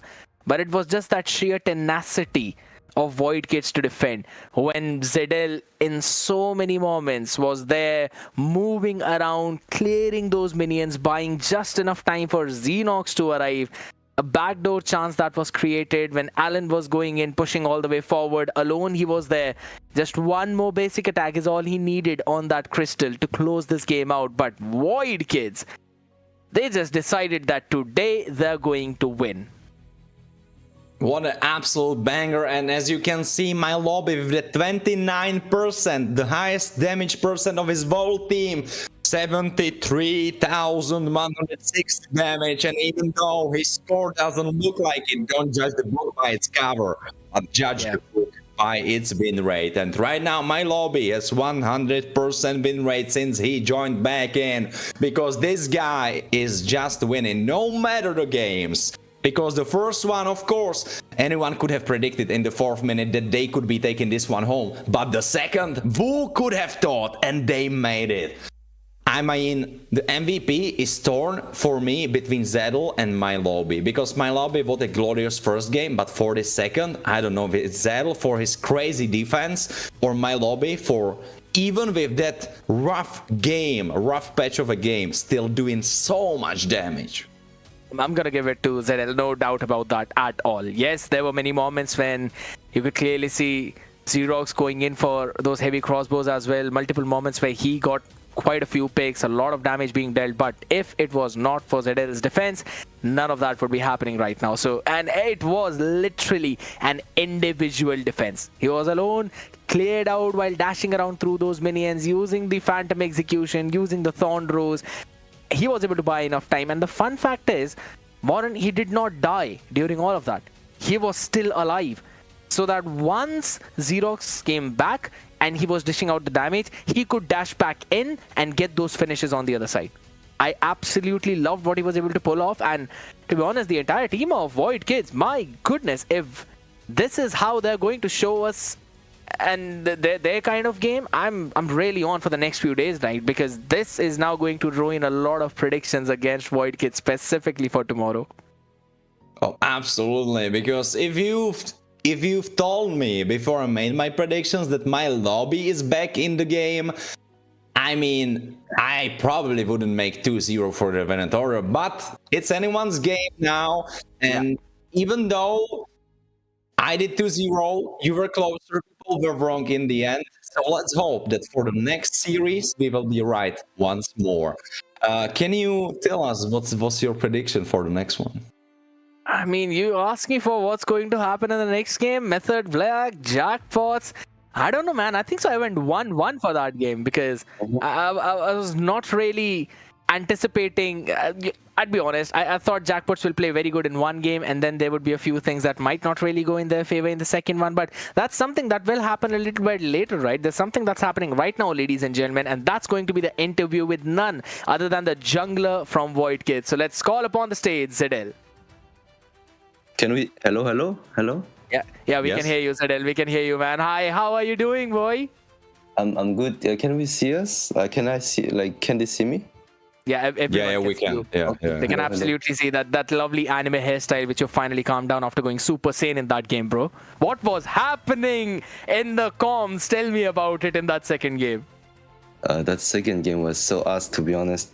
I mean, for us, we got destroyed, totally destroyed in the early game. So many problems in our side, the communication. We didn't even listen to the drafts, but we won in the end. We tried to really, everyone on the VZ was really focused to try to come back. We were always saying, don't die, guys, just try to scare, just try to hit the late game, just wait for their mistake, my lobby said. And yeah, this is how we came back. They make a mistake. Of course, we can't come back if they don't do a mistake, because they have such a big lead. So yeah, we just waited for the mistake and we punished them pretty good. But we still got a lot of problem of communication, so many problems to fix. So I'm not that happy. Yeah.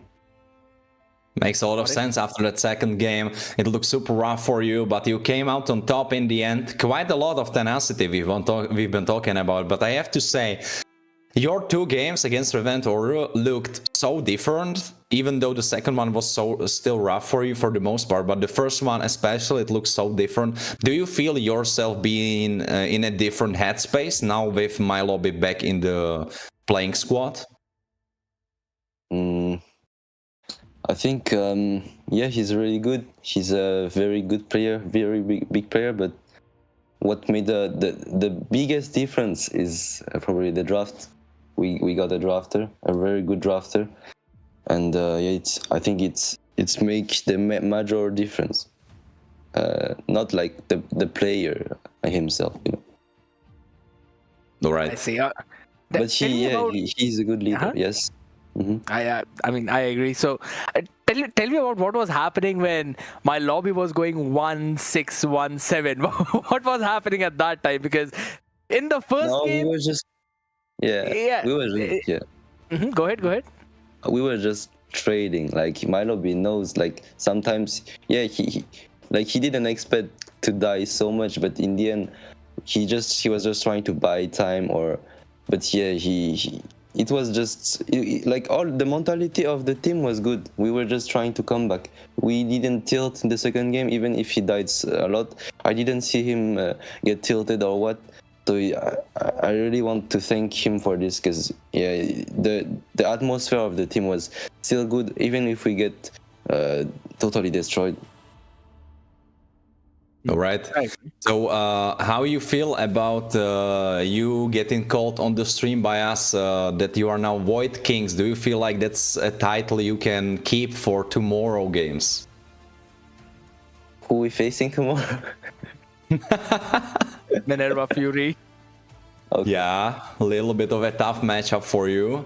But do you feel like you can step up to that title and keep it going even through tomorrow?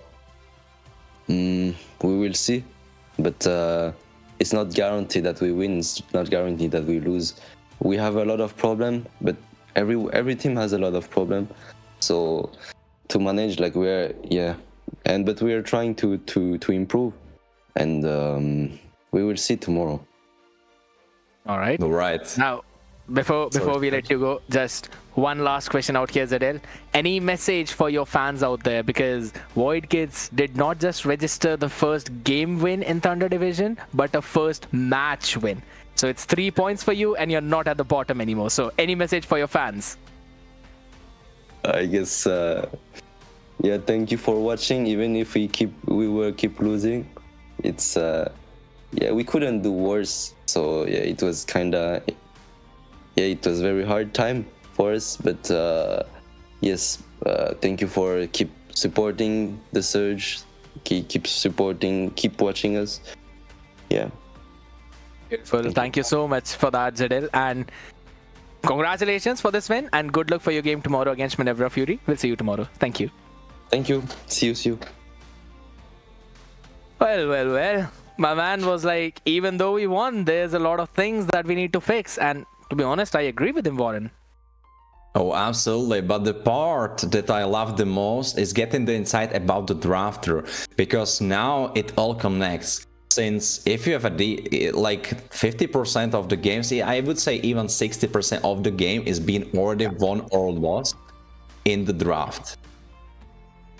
I absolutely agree. And this is something that we always talk about, including me and Kronos as well, right? That whenever you guys are in the drafting phase, 60% of it is something that you need. You have to make sure you win that draft, because that's again, it gives you an easier path into the game with simple win conditions. But if that is not really going to happen, that's going to be a bit of a struggle trying to deal in an uphill battle out here right now. As we have a look at the schedule one more time, ladies and gentlemen. Half of the day is over already. RK against Minerva Fury, 1-1 each. Again, every one of us was surprised out there in that one, but this is the biggest upset in the entire event. Revenant Order against Void Kids, 2-0 for Void Kids with a big surprise. But now we're gonna have Method Black taking on Jackpots. Warren, what are your predictions for this one? Oh, Method Black against Jackpots. Let's wait a bit, but I can tell you the Jackpots are, I think, the least consistent team in the best way possible. Where I feel about them in a way that their highs are super high, but their lows, unfortunately, are sometimes very low.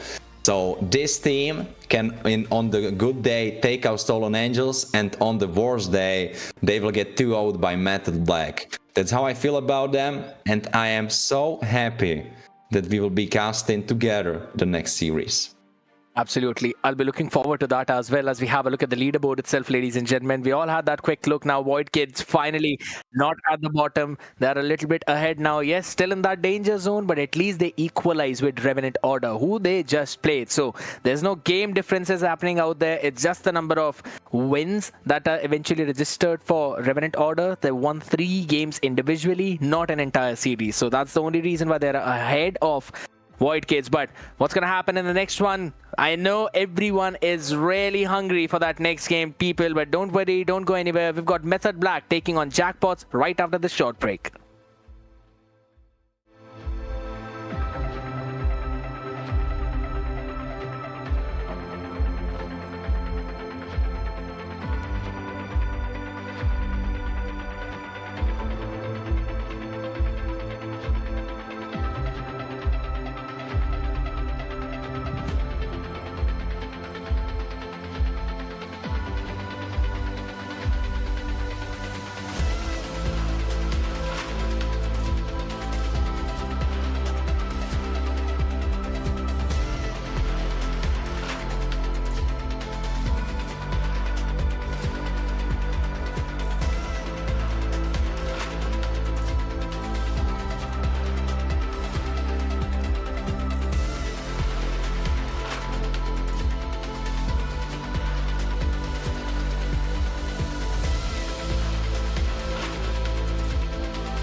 Half of the match is over already, but still half left right now, so you always have to look for the glass half full, just like Void Kids did in that previous series with that epic comeback.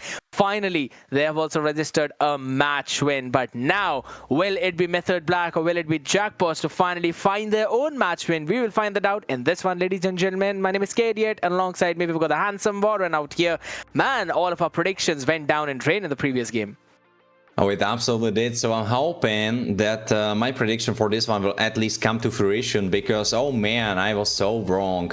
But honestly, I was so wrong, but I loved what I saw that I'm not even mad that I was wrong, because Void Kids, I really wish the best for them. They were at the rock bottom, they had it so rough, and they finally pick up the pieces and they are fighting back. I see their fighting spirit, I see their tenacity. I'm loving the new Void Kings. We labelize them Void Kings.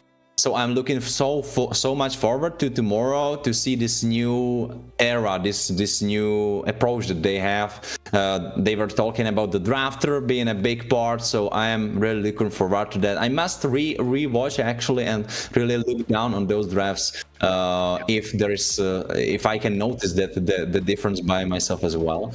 A little bit of analysis to give myself. But now it's all about Method Black and Jackpots. Look at those handsome guys. Of course, one of them is rocking the same haircut as me, so I'm a little bit on his side, you know, for the side of Jackpots.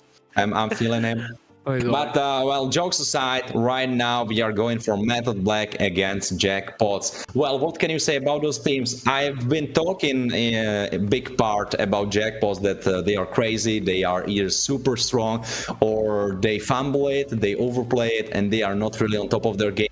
It's a little bit of a flip for their side, at least it feels like every time I see them.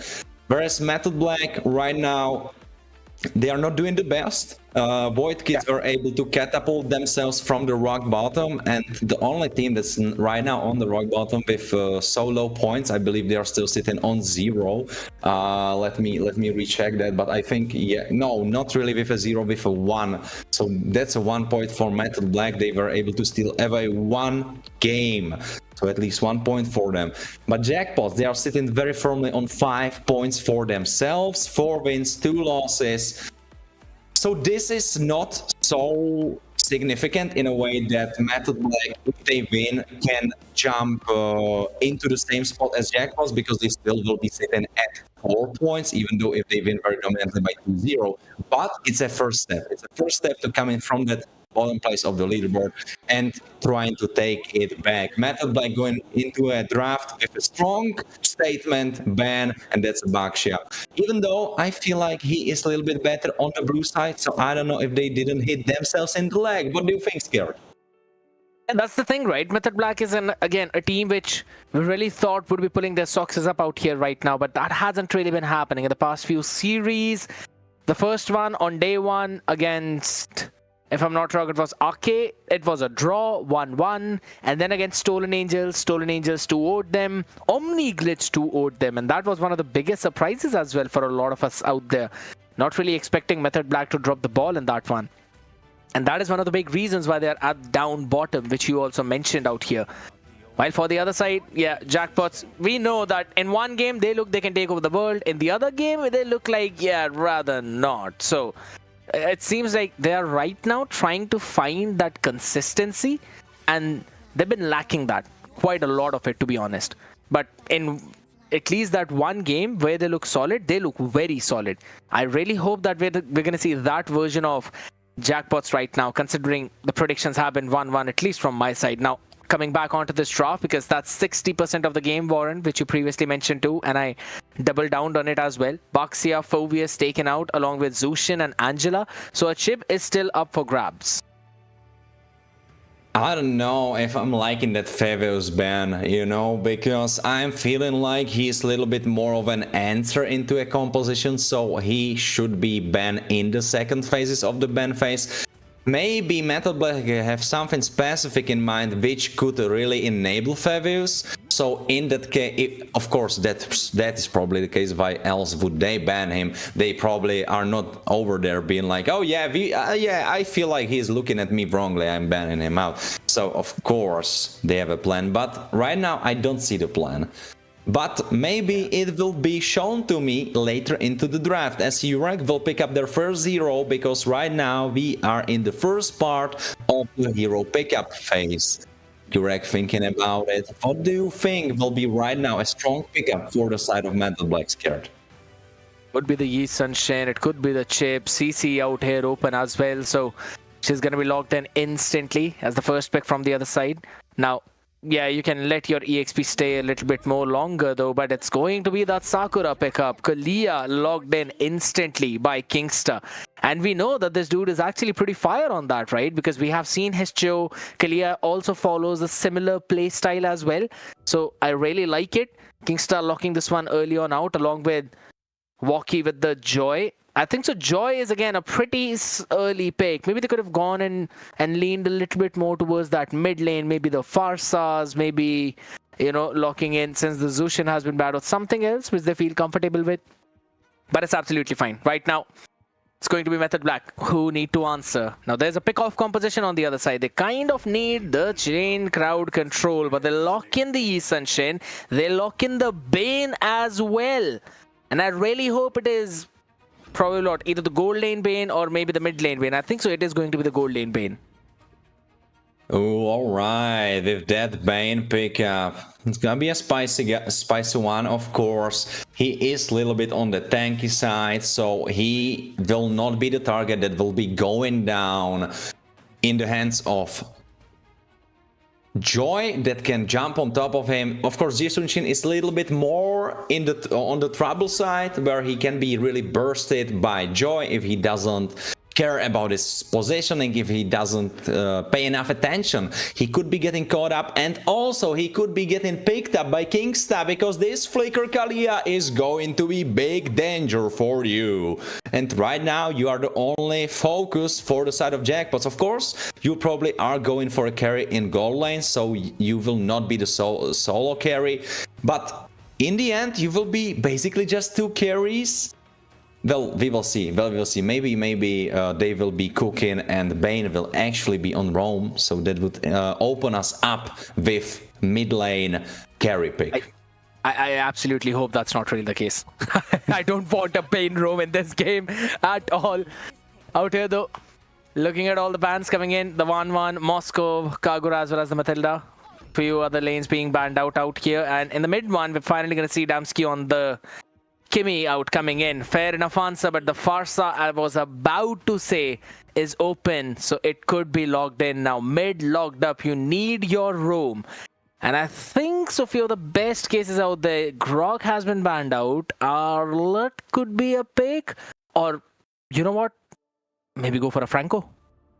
Scared, I think you are missing the point. I think you are missing it. I'm feeling like Farsa is mid. Jisung Shin is jungle.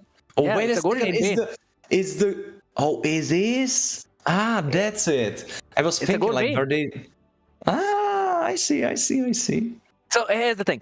I've been seeing this picked up in rank a little bit more in C region, where they go for a full magic damage build Bane, and holy smokes the amount of damage he does with the deadly catch as well as the clock trap cannon. My goodness, good luck surviving that. It's actually pretty nasty. And since the clock crab cannon has a decent range and can recycle very quickly because of less cooldown, you don't need to take active fight in the gold lane. You can just stay behind, clear your minion wave, run back. You know what? I'm actually starting to love it because wow, gold lane Bane, why not? And if you're Method Black, you're basically with your backs against the wall. Every loss costs you drastically, and borderline forces you to basically drop out because you are in the danger zone right now. So why not gold lane Bane? Let's go. Your opponents probably don't even know how to play against that. That's the best part, if you pick something out right from ranked. So I am all for that. Let's go. Let's fry. Urek, all the best for you. I hope he will be frying. Hopefully, man. We really hope that's going to be the case out here right now. As again, you want Urek to eventually farm up. You want to see that big damage Bane coming in. But ladies and gentlemen, will it be the big damage Bane, or will it actually be the walking out with a big W? We'll have to see right now. As in the mid lane, you can clearly see the priority. With Kingsta on the Killia, you can constantly take those early fights and instantly they move forward with stealing away that bear cramp. I absolutely like it. But Method Black, they don't really want to give it away so soon. Oh, they definitely don't want, but they might be giving away their own lives. Impika has to flicker away as Damsky forces him away. Jink is the target as Kingsta goes for more. Jink has to flicker out as he lives for now. My goodness, and Kingsta is just enjoying farming into the jungle of Lack as well, as he's constantly pushing him back. Holy smokes, he can eventually take him down though. He'll revitalize, and Kingsta solos Lack. It is insane coming in from the side of Jackpots, man. This is what we were talking about. And it especially hurts since like is my how you say it, like my foreign friend from our beautiful Czech country. So yeah, it pains me to see him getting 1v1 by the enemy roamer, but you have to put some respect on Kingsta's name. He is the roamer 1v1 king. I 100% agree out here right now, though.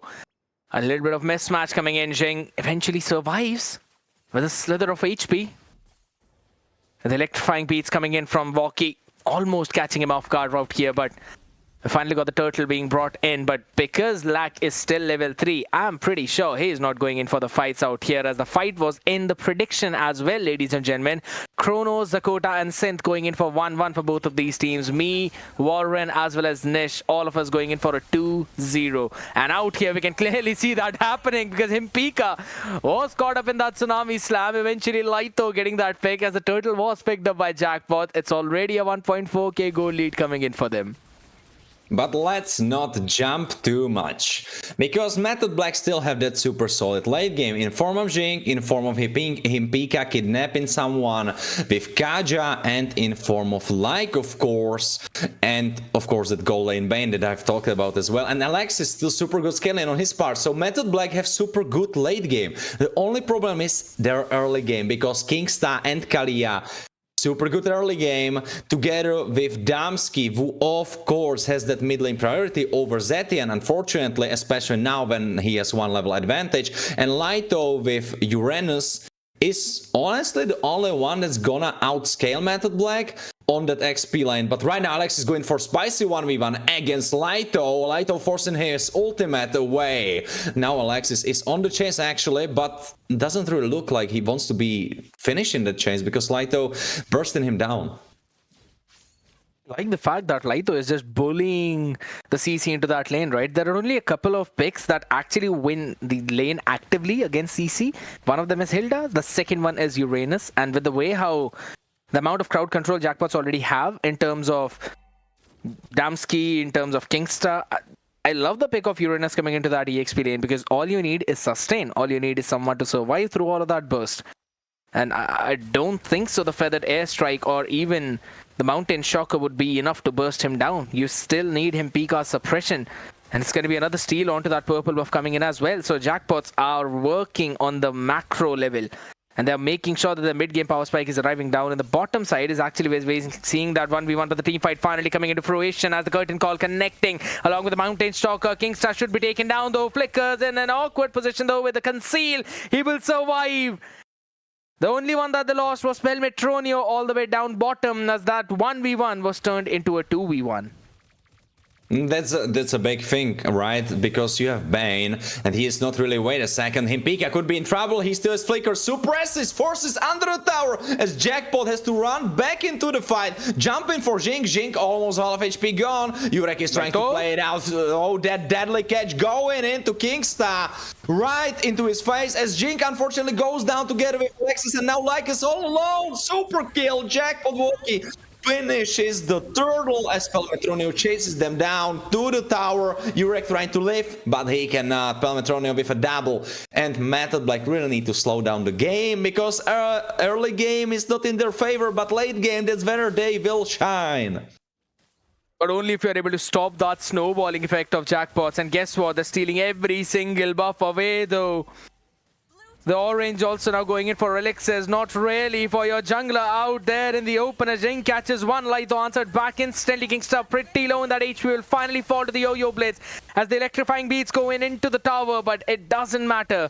Not enough damage being dealt from the other side. You need your mid laners. Laito biting a bit more than what he could chew. Shut down by Urek, and a big one at that.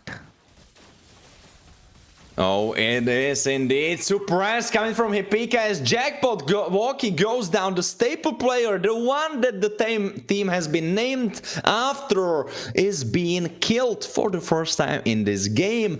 Actually, all of them have been killed for the first time in this game altogether. Wait a second, nice kidnap. Jin goes down together with Alexis, and Bane can only look in disbelief because he was just trying to get some gold in the XP lane on the top, but unfortunately, 2 of his members died. Mountain Shocker being used up as well. Since 2 of them died, you need some kind of vision, some kind of information. So they were playing with. Having a look at the items right now. A fleeting time being made by Kingstar early on, just so he can set more of his team up for success multiple times. Now he's going in for that defense. No one actually going actively for that tank build apart from just Laito running in with the Oracle, and I like the idea that he also went with the Dreadnought armor, but again, since he's got a lane against Alexis, that's something important out here right now. Suppression onto Kingstar as he's Kalia. He will be taken down with a deadly catch along with a Yo-Yo Blitz coming in from Alexis.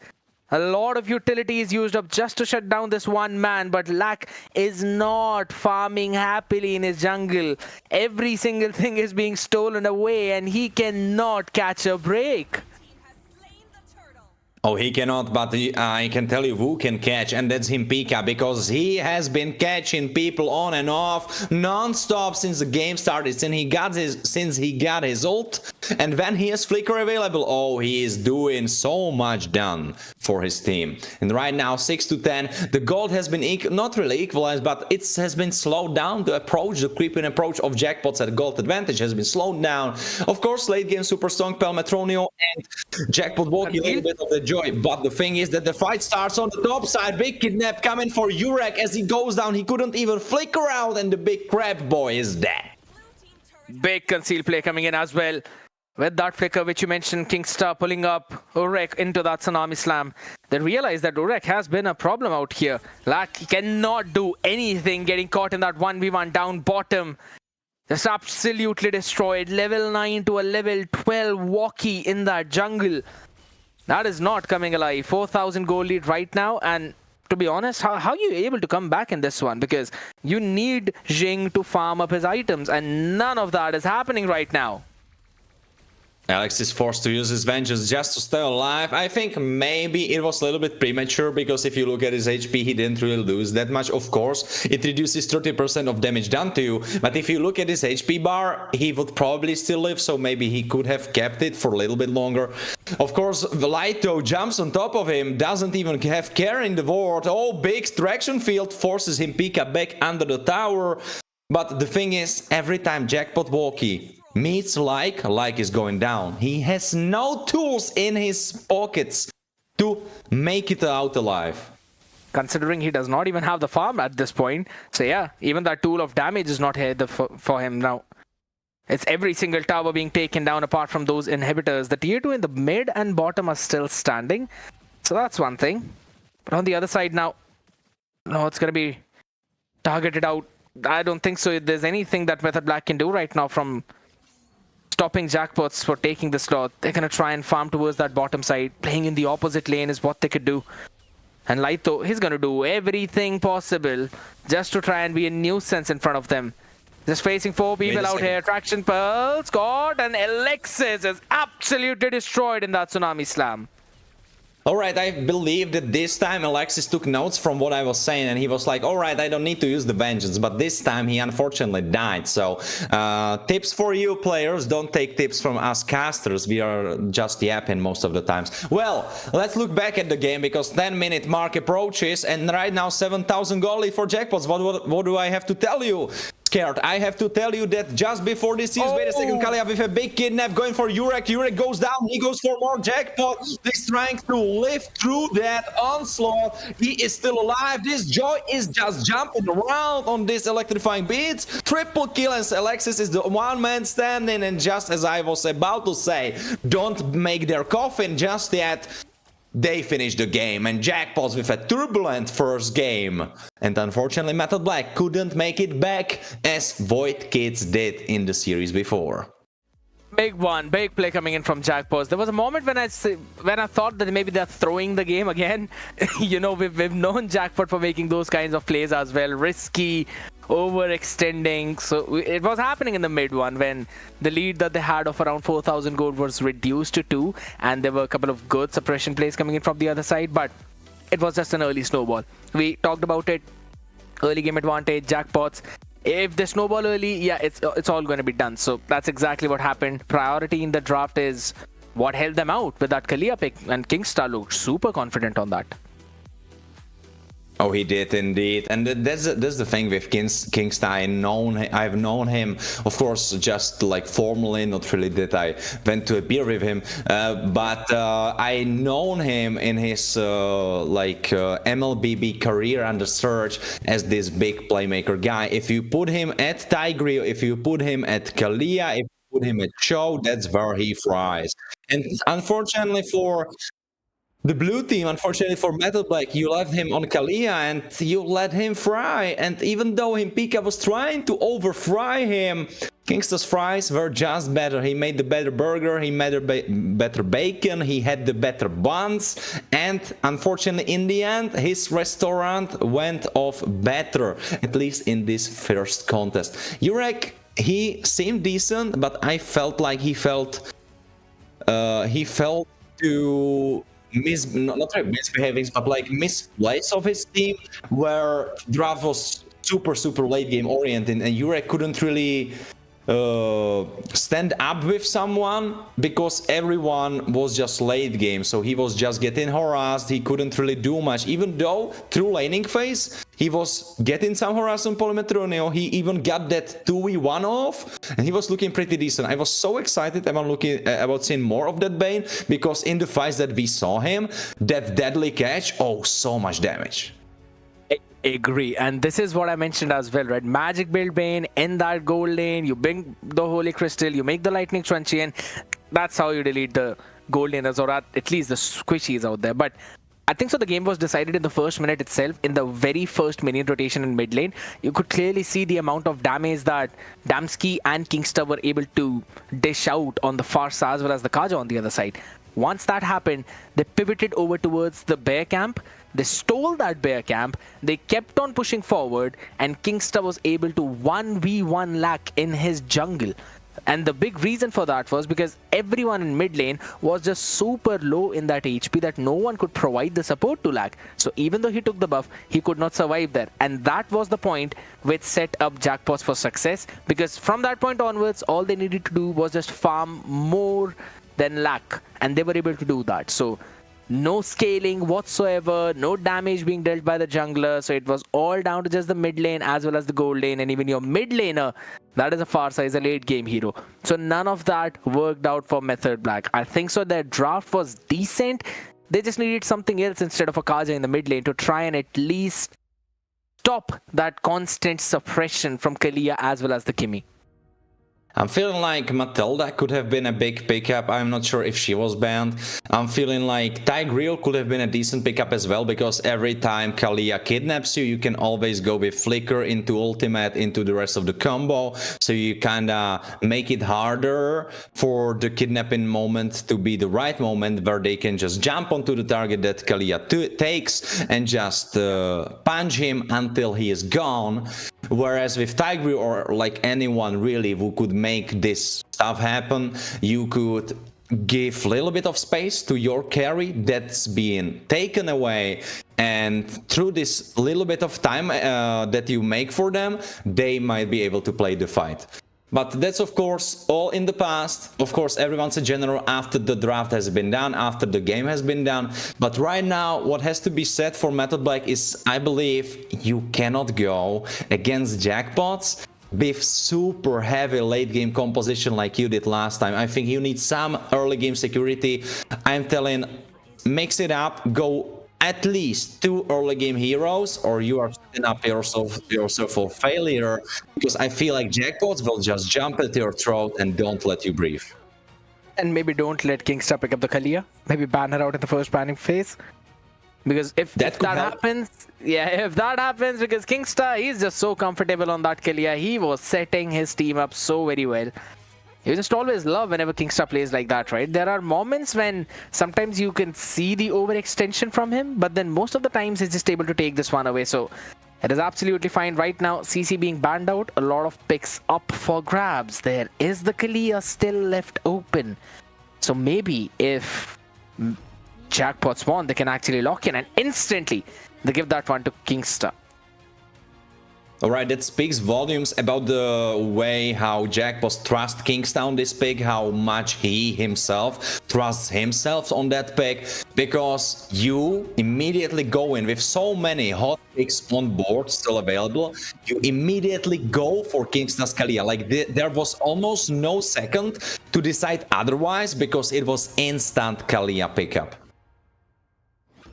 Now I do understand that Method Black have locked in the Joy as well as the Kimi for the denial pick, but I don't really like the idea, because yes, you've got the Joy, but there still could be a Farsa pick on the other side. Now if you would want to try and recreate what happened in the previous one, you know that Kingstar would actually instantly crowd control you into that Tsunami Slam if you want to run in.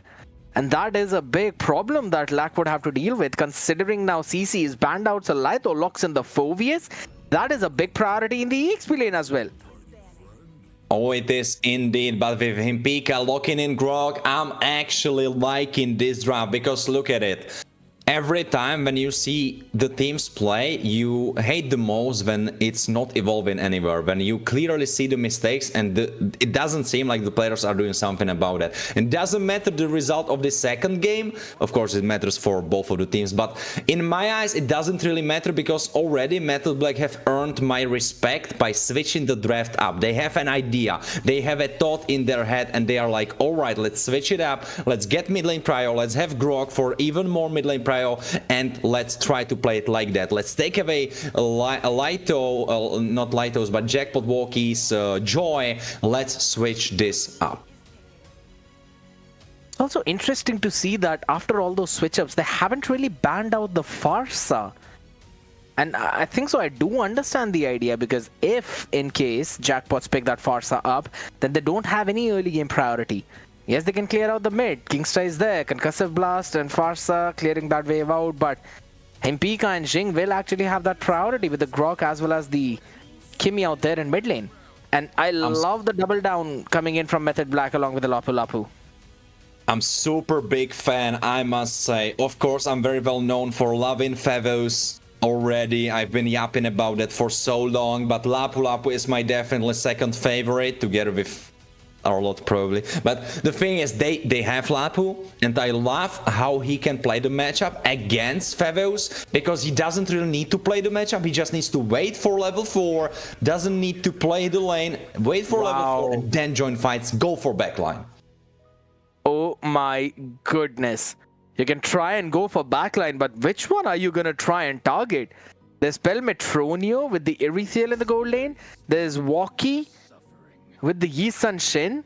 And now Method Black are just forced to pick up a comfort pick in the gold lane, which can actually scale pretty well. That's Granger in the hands of Urek, but it gets directly countered by Pelmetronio on the Erythiel. And this one is a mid lane Bane. In the previous game, we saw Method Black pick up the Bane into that gold lane, but this time it's Jackpots, and they're like, you know what, we're going to teach you how to do that. And here's the fun fact, I actually went 2-0 for Jackpots. It wasn't a 1-1 for me. Well, same for me, Scared, so of course I'm trying to play it cool. You're the only one, actually. If Jackpots take it home, then yeah, I will be back again with my predictions, back on point, back on track. But the thing is, I'm feeling like Method Black have a solid draft for themselves. Only thing I'm fearful about is that maybe they pick up too many carries. Because of course, for Kalia, she now has to choose out of 3, but if she gets any one of those, then your fight is basically over. Not really over, but it's super hard to play after that moment. Whereas if you had only like 2, then you can make big front line. You don't need to really care about her picking someone up, because you just need to care about those 2 guys being right in the back, being the most far away they can be, and just chilling. Now it's a little bit risky, so I'm a little bit fearful for Method Black, but I must say I still like that draft. I feel like it's so playable, and I am hoping they will step up. Oh my goodness, we're hoping for that to happen, but guess what? There's no hope left here in hell. Abandon all hope. All he who reach here. All the who reach here. I kind of butchered that up, but it's absolutely fine. Method Black are not butchering up this early game right now. Instantly picking off Damsky, who was, I'd have to say, I mean, I don't really understand the Bane picking that mid lane. Like, okay, it's fair. You've got a bit of a range coming in for the Claw Crab Cannon. You can try and clear those waves up, but you'd still need to land in your basic attacks as well out here in mid. Kingstar on that Kalia as well. He's kind of facing those troubles. A big wall coming in, and Damsky does not have a flicker to run out of the harm's way. Still puts Jing in a very low HP out here. But since both of these teams are actually taking so many active fights in mid lane, that means we're not really going to see any kind of gank in those side lanes.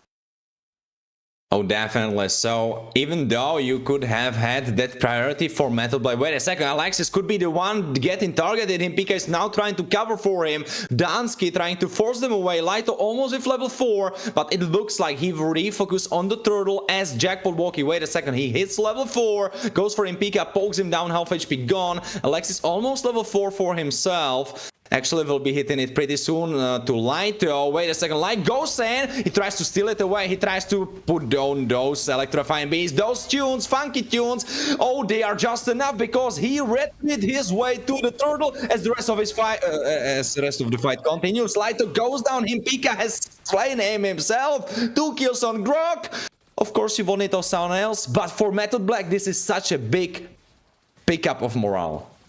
Absolutely. You talk about that big pick of morale, and instantly Himpika moving in to try and steal away this purple buff as well. But because the retribution was not used in that turtle fight, it still is going to survive.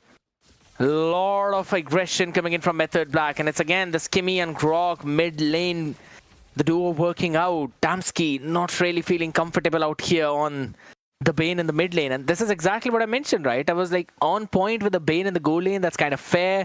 You don't really see a lot of action out here in the early game, but the mid lane is where you'll constantly see those pokes.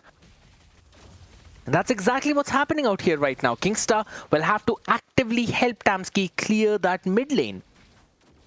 Oh, wait a second, Jackpot Walkie, that's a big kidnap, but Jing with that Purify lives through that. And Pika needs to flicker away because he had not his ult available. Jurek goes for Damski. Damski tries to play it out, forces his flicker on last moment. Now Pelmetronio tries to go for Jurek. Jurek goes down, wait a second, like in the back line, goes for Damski. 2 kills back to each of their own.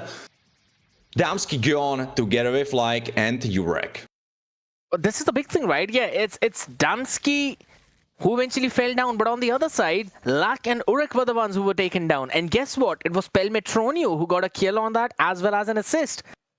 I don't really want to give this man all those kills as well as that goal because, yeah, he's going to carry hard in that mid to late game. There's absolutely no one to catch you, but maybe this time it's a big catch coming in with the deadly catch as well as the Tsunami Slam, but you did not anticipate Alexis out there in the mid.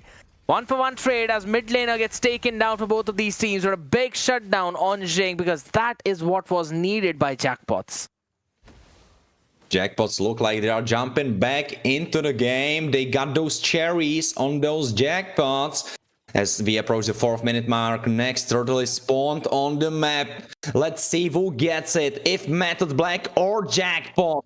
They are circling around like sharks that Damski doesn't have available right now because he used it on something. Now it's available again, so he could be using the deadly catch. Wait a second, Jing with that traction field doesn't really connect. Kingstar Damski trying to dance around the knives on the knife's edge, like uses his ult. Electrifying Beast tries to burst it down. Oh, Jackpot Walkie steals it right from his hands as they try to fight this fight, but Jackpot goes down because Alexis finishes him off. This is the power of Lapu. Double kill for Alexis as he tries to go for more, but Lito is here to deliver some punishment to the members of Method Black because they cannot be forgetting that there is Lito on that Favos, and of course you have Lapu, but you have also the Joy that kills Damski once more. 0-4 for that Bane, and doesn't really look like Jackpots know what they are doing with this Bane.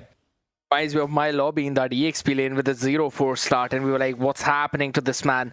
And Damski right now is kind of facing the exact same struggles with such a dominating game in the previous one.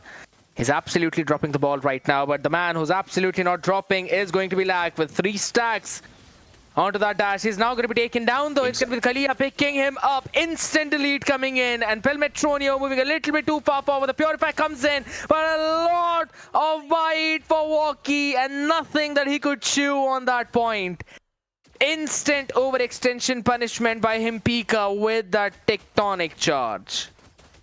I mean, we were hyping up Kingstar so hard, and he's of course almost 100% kill participation, but for the side of Method Black, Himpika is the one guy that stepped up the most, I have to say, in this game, because look at him, 7 takedowns out of those 9 kills as he tries to prepare more in the form of Kingstar as a good snack for his XP laner.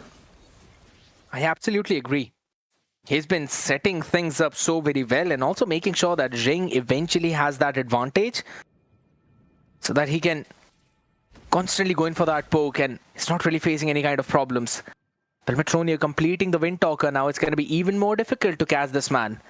And here's the thing, Jing, again, you need to properly target with your joystick out there, or your attack button technically, and it's going to be difficult to catch a pretty fast running away Erethiel with all of that. So I think so for as long as Pelmetronio stays alive, they're going to be pretty happy about it. Right now the bravest warrior used up. Alexis should be taken down though. Jackpot, Walkie, you don't want to go up close to this man. Lito, now he's going to be taken down though. Quickly jumps up for another bonk. Again, he's still inside that tower. Moves up back in for that re-engage with his team. Because there is Kingstar, he has his flicker available, he goes for that kidnap, picks up Alexis as he goes down because there was no bravest fighter available. Himpika will be the next target, getting slammed down into the ground, has to flicker out. Jing is trying to push them away and he keeps his snake monster alive. Absolutely. Right now they're still gonna stay up. Oh, holy smokes, Urek! Just able to dodge away from that ultimate of Yi Sunshine at the last second, eventually surviving and shutting down Walkie on that. He is absolutely being destroyed. Walkie and Damski are sharing 7 deaths amongst themselves. and there are 10 kills for Method Black. But still, the lead isn't really there, of course. If we look who has the gold, it's of course mostly Alexis, mostly Like, so you have it on your carries. But 2000 gold advantage, not really that much, still really playable for Jackpots as they approach another fight in mid lane. Wait a second, Himpika just disengages with a big wall. Pelmetronio getting pushed with traction pull. Oh, good kidnap from Kalia. Yurek goes down, Pelmetronio with a mega kill. He goes for more. Double kill. Pelmetronio keeps shooting your arrows. But Kingsta is going down. No, he lives. Like is trying to approach for more. Tries to go for Pelmetronio. Jing shuts him down as Alexis continues with Bravest Fighter. No, not anymore. He retreats. Absolutely, he has to right now. The only big difference maker out here is the fact that Woki is not farmed up as much as Lack. Yes, there was a 1 level disadvantage, but now after taking those couple of creeps, Woki finally equals that. But in terms of having that impact in game, Lack is the man who gets activated early on that Joy and now has completed the Holy Crystal. So he should be taking down a lot of HP from Pelmetronio and even Woki. Now Woki on the other side, I want to have a look at this itemization as well, because I'm pretty sure he's not really yet completed the Blade of Despair and he's kind of lacking in that damage, and that's exactly the case. He's not even actually going for that, and right now Damsky is going to be picked up in mid. No, like goes for Kingsta. Kingsta goes down for his actions, but it's Laito that just don't like in retaliation. Damsky is also dead, as you have already said, but the gold has been equalized by a lot. 1000 only remaining as First Lord of the game spawns onto the map. Have to wait and see as to which one will have the priority, because Method Black right now, they do control some part of that river. But the presence of Laito, it kind of negates all of that fact. He will be relaying all that information. And looking at his build, Anti-Cure is completed. He's also got the Radiant Armor right now. So he will be face tanking almost all of that. I kind of wanted to see him go for that Blade Armor too, so that it could have posed a lot of threat to Jing. But I think so maybe it's Kingsta who's actually going in for it. And he's completed half of the items right now of almost everything. Steel leg plates, silence robe. So a lot of that coming in, and maybe another charge out here with the tectonic charge included by Lack as he moves in. The dance of that Joy with the music. It's just a melody to hear. As 4 of them get taken down, or rather 3 instantly. It's only Woki and Damsky remaining. And Method Black out here right now. Holy smoke, Zing could be taken down. Oh my goodness, that's an absolute mistake out coming in from Woki. Gets 1 though. Does not really steal away the Lord. Will be taken down. And that's only Damsky remaining alive right now. I don't believe this was worth at all. I must double up to what you said. This was completely useless, because if you compare it, you kill Jing, which is not farming, but like your opponent who can make it so hard for you, because we saw this matchup all the way around. We saw it in the first game where Jackpots had Joy against Jisun Shin. Now Woki has made it so much harder because he is missing that level, he is not farming, he's not getting items, and Like is getting so much more and further ahead. It's going to be a very difficult task right now to defend this Lord. Specifically if Himpika keeps on giving those setups like that. Right now it's going to be cleared up. Without any major difficulties. He missed out on that tectonic charge though, so that is a bit of a problem. 5 more seconds for the Holy Shield right now, activated up on top, but gonna go away. And another chance right now. Yeah, Kalia picking up with the Tsunami Slam right now. Maybe that's gonna be the first one to fall. Lexus, you know that he's been creating a lot of problems to your backline, so you just destroy him instantly. And this is the strength of the composition of Jackpots. Oh, it absolutely is. Wait a second, Himpika looked like he's fishing for someone, but when he saw Kingsta himself, he was like, alright, I want no smoke with this guy. Though it mostly was because it's a roamer, you don't really want to go for it, you want to keep your spells for someone else, and you want to keep your spells for defending that middle lane tower. Baked Tsunami Slam, but there is this big Purify coming from Jing. Quick hands on this guy as he forces Kingsta go away. Traction pull, pulls Laito in. Himpika big. Oh, there is the catch. Going for Jing. Jing is completely forced away from this fight, but the rest of Jackpots has to run away with their tails between their legs as well. Now here's the big thing, right? The scaling that Method Black were able to do up until this point, it's gonna go down. Urek picks up the BOD, yes, that's absolutely nice, but holy smokes, Himpika, you sneaky big rock boy out here, stealing away that orange buff from Woki at this point in the game. kind of fair to happen. 45 more seconds right now, and we're probably going to see another engage, though I'd really hope it's not the case, because Jackpots are in no real position. 4,000 gold lead advantage for Method Black, but this is where we can start seeing the fall of Method Black and the scaling of Jackpots come to fruition. Walkie farmed up level 15. Pelmetronio farmed up level 14. Just a few EXP away from hitting that 15 mark as well. And now he's made up the Malefic gun too. So Himpika, he picked up the blade armor a little while ago. That's going to be negated a little bit now. And we will see Pelmetronio dish out a lot of damage. So things are looking bleak for Method Black.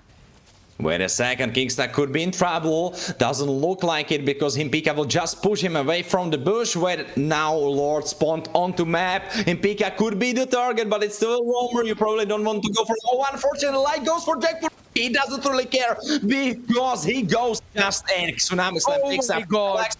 Is right now in the backline. You push him into your goal laner. What did you do, Kingstar? Every good thing you did, you just undid with this big fumble of a Tsunami Slam. This was the biggest fumble Tsunami Slam that I ever saw with my own eyes, because you literally killed your backline. I thought maybe he eventually thought that it's going to be fine right now. Yeah, good luck surviving that. Out midway, that was a very nice Winter Crown use up, Laito. It was an opportunity that you gave to your team. And hold up for a second. Hold up. I think so, because of that one Winter Crown, it gave him an extra chance to go for another bonk, which cleared or at least did a good amount of damage to that minion. So there still is a chance for Jackpot to make this comeback.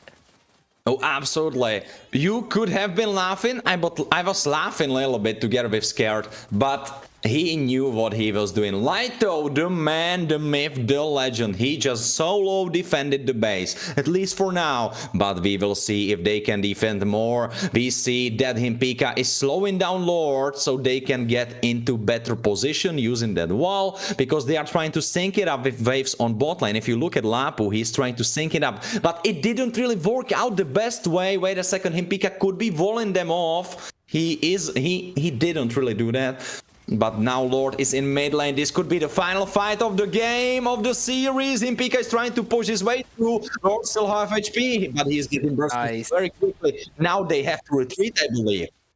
Now, I always talk about that it's not really the Lord that you have to worry about. It is the mega minion waves after that. Not one, but rather two. You've taken care of one in mid right now using the ultimates, but it's the top one that's eventually problematic. Now, there's the big tectonic charge coming in. A killing spree already on one. Immortality being popped up on the other side, though. Lack is going to be taken down. A big shutdown by Pelmetronio. Heavy crossbow out of the mix. You can't really go in for any prolonged fight right now, as a Wreck will eventually answer back on the other side. But Walkie, he wanted to go for more, will finally have to back off, as he had to eat up a Rhapsody and a Death Sonata on his face. But my oh my, Jackpots survive. Gorgeously said, they survived indeed. And right now, even though it's 8,000 for Method Black, it doesn't really matter, because probably no, other than roamers, everyone is right now hitting their full item spikes. Maybe soon they could be selling their shoes, at least the gold laners, for even more damage, as we will be approaching the next Lord of the game, being at 18-minute mark. Even Himpika himself is level 15. Wait a second, big Tsunami Slam goes for Himpika. He gets bursted down. Deadly Cage does so much work. Jink is actually finishing off Pelmetronio together with the rest, because Jackpot Walkie has to run, but he cannot run when he is dead. Kingstar and Laito now has to defend. No, make that only Kingstar, as he has no flicker, no Tsunami Slam, and he is the roamer. Can he defend the base? I don't think he can, but he will certainly try. Immobilize. He still has immortality, tries to play it out, tries to go for the wave, but he didn't really hit the wave, did he? Unstoppable Urag, as Method Black take the second game by storm. Big one coming in for the side of Method Black. Again, I'd have to say it was a very hopeful, I'd say it was a Delulu pick coming in for the side of Jackpots with the Bane in the mid lane, right? I'm just saying it straight to the face. It doesn't really work out that well with the team, and he was constantly being bullied. Like, let's be honest, he didn't really have even a single kill after that Lord defense as well. So that clearly states volumes about there was a massive problem in the draft, and to be honest, Method Black was just able to exploit it. And this is the same thing that we talk about Jackpots. In one game, they look like the best team in this entire series, in this entire division, and then in the very next game, they get so overconfident that they throw everything. Oh, absolutely, that's literally the story of today, of the days before, that. That's Jackpots for you. But I was hoping for today, even with my prediction, that they would be able to step up 2 games in a row. Unfortunately, I was wrong. But Method Black, I must give some applause to them, because the second game looked so nice. Especially the draft, because you see your opponents, they cook something up and you're like, alright, let's do the same thing. And your opponents literally let you do it in front of their eyes.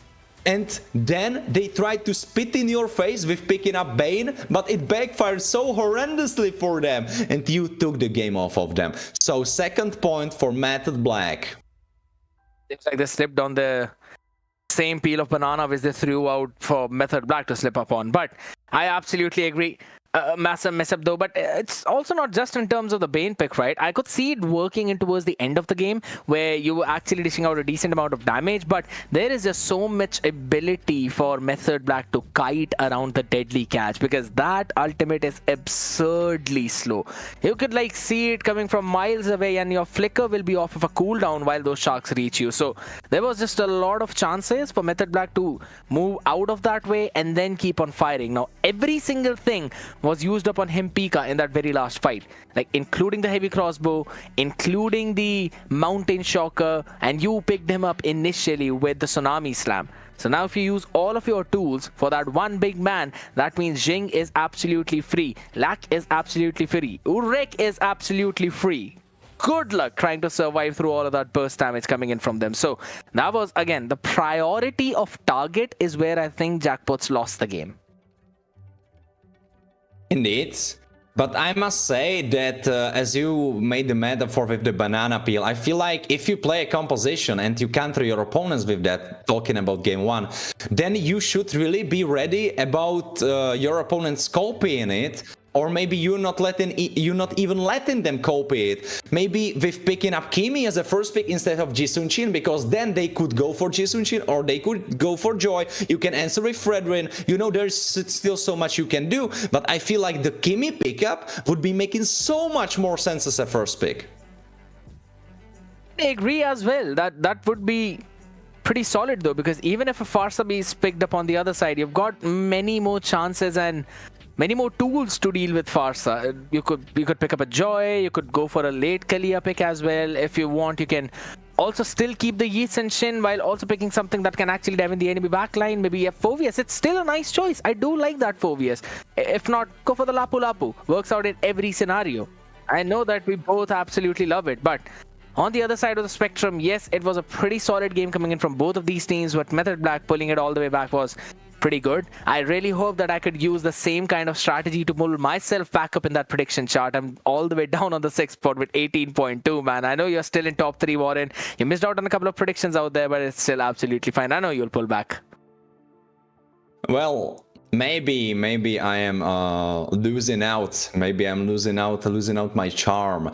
But we will see in the future. But we should be having our interview ready pretty soon. So of course you can look forward to that. But now talking about the game still, I feel like after the first one, if it wasn't Jackpots, I think Method Black would be scared, but since they knew it was Jackpots, I think they were still confident.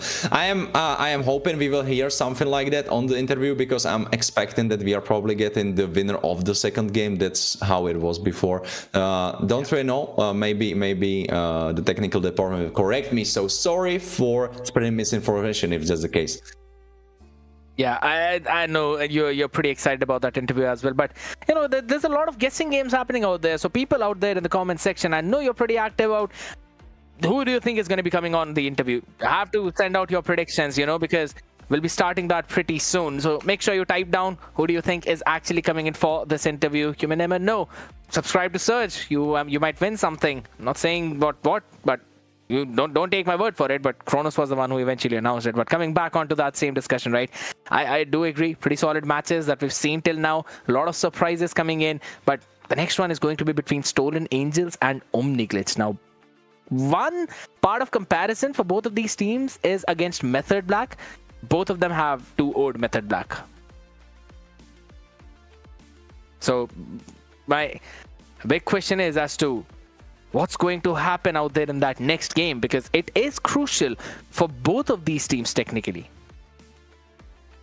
It is indeed. If I have the last leaderboard correctly set up, it should be pretty close, pretty head-to-head, even though Stolen Angels have 1 point more because they are sitting strongly at 7 in the first place, whereas Omniglitch have jumped out from the bottom. But of course, we all have been talking about those players. We knew eventually it will connect, they will find the missing pieces and they will step up, and they stepped up indeed. Firmly in the second place with 6 points. So whoever takes the cake, if they can do it by 2-0, will skyrocket themselves in the first place. But if it's even, then Stolen Angels will be the happier ones. I agree. That's something they'd be focusing down on. Stolen Angels would want to triple down their lead right now. Winning this one series with a 2-0 should put them comfortably on 10 points.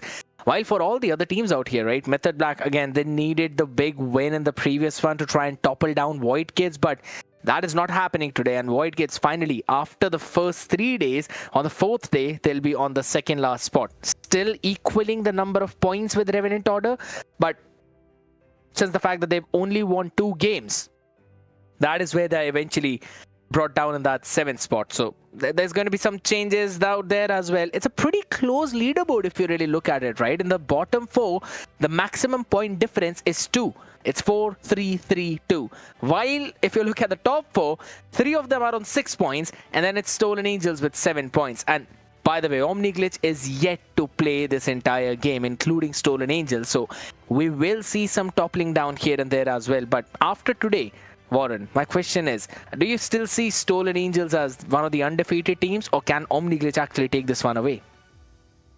Well, that's the thing, right?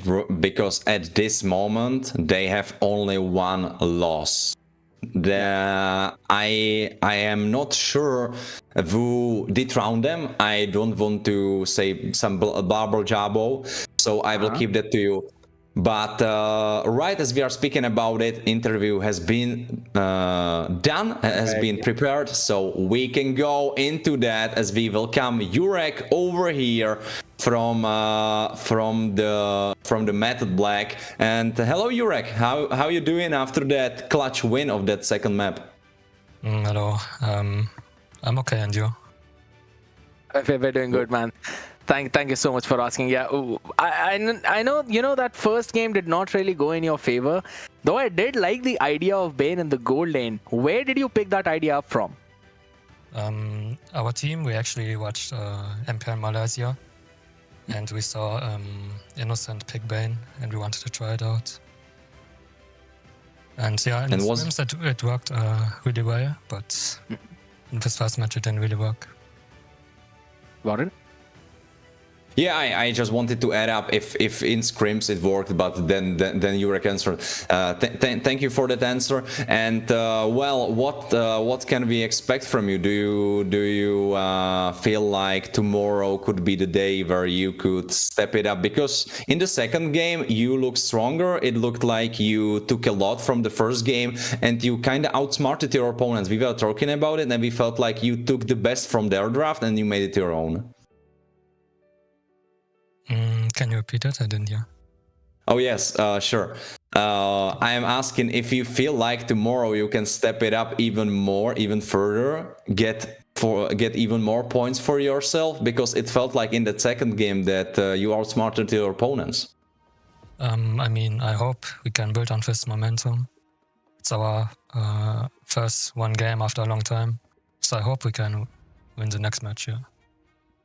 So, Orek, I want to ask a big question. As you rightly mentioned, right, you won first game after quite a long time, and we're seeing your previous series as well. The first win that you got was against RK, which was 1-1, and then Stolen Angels 2-0, Omniglitch 2-0.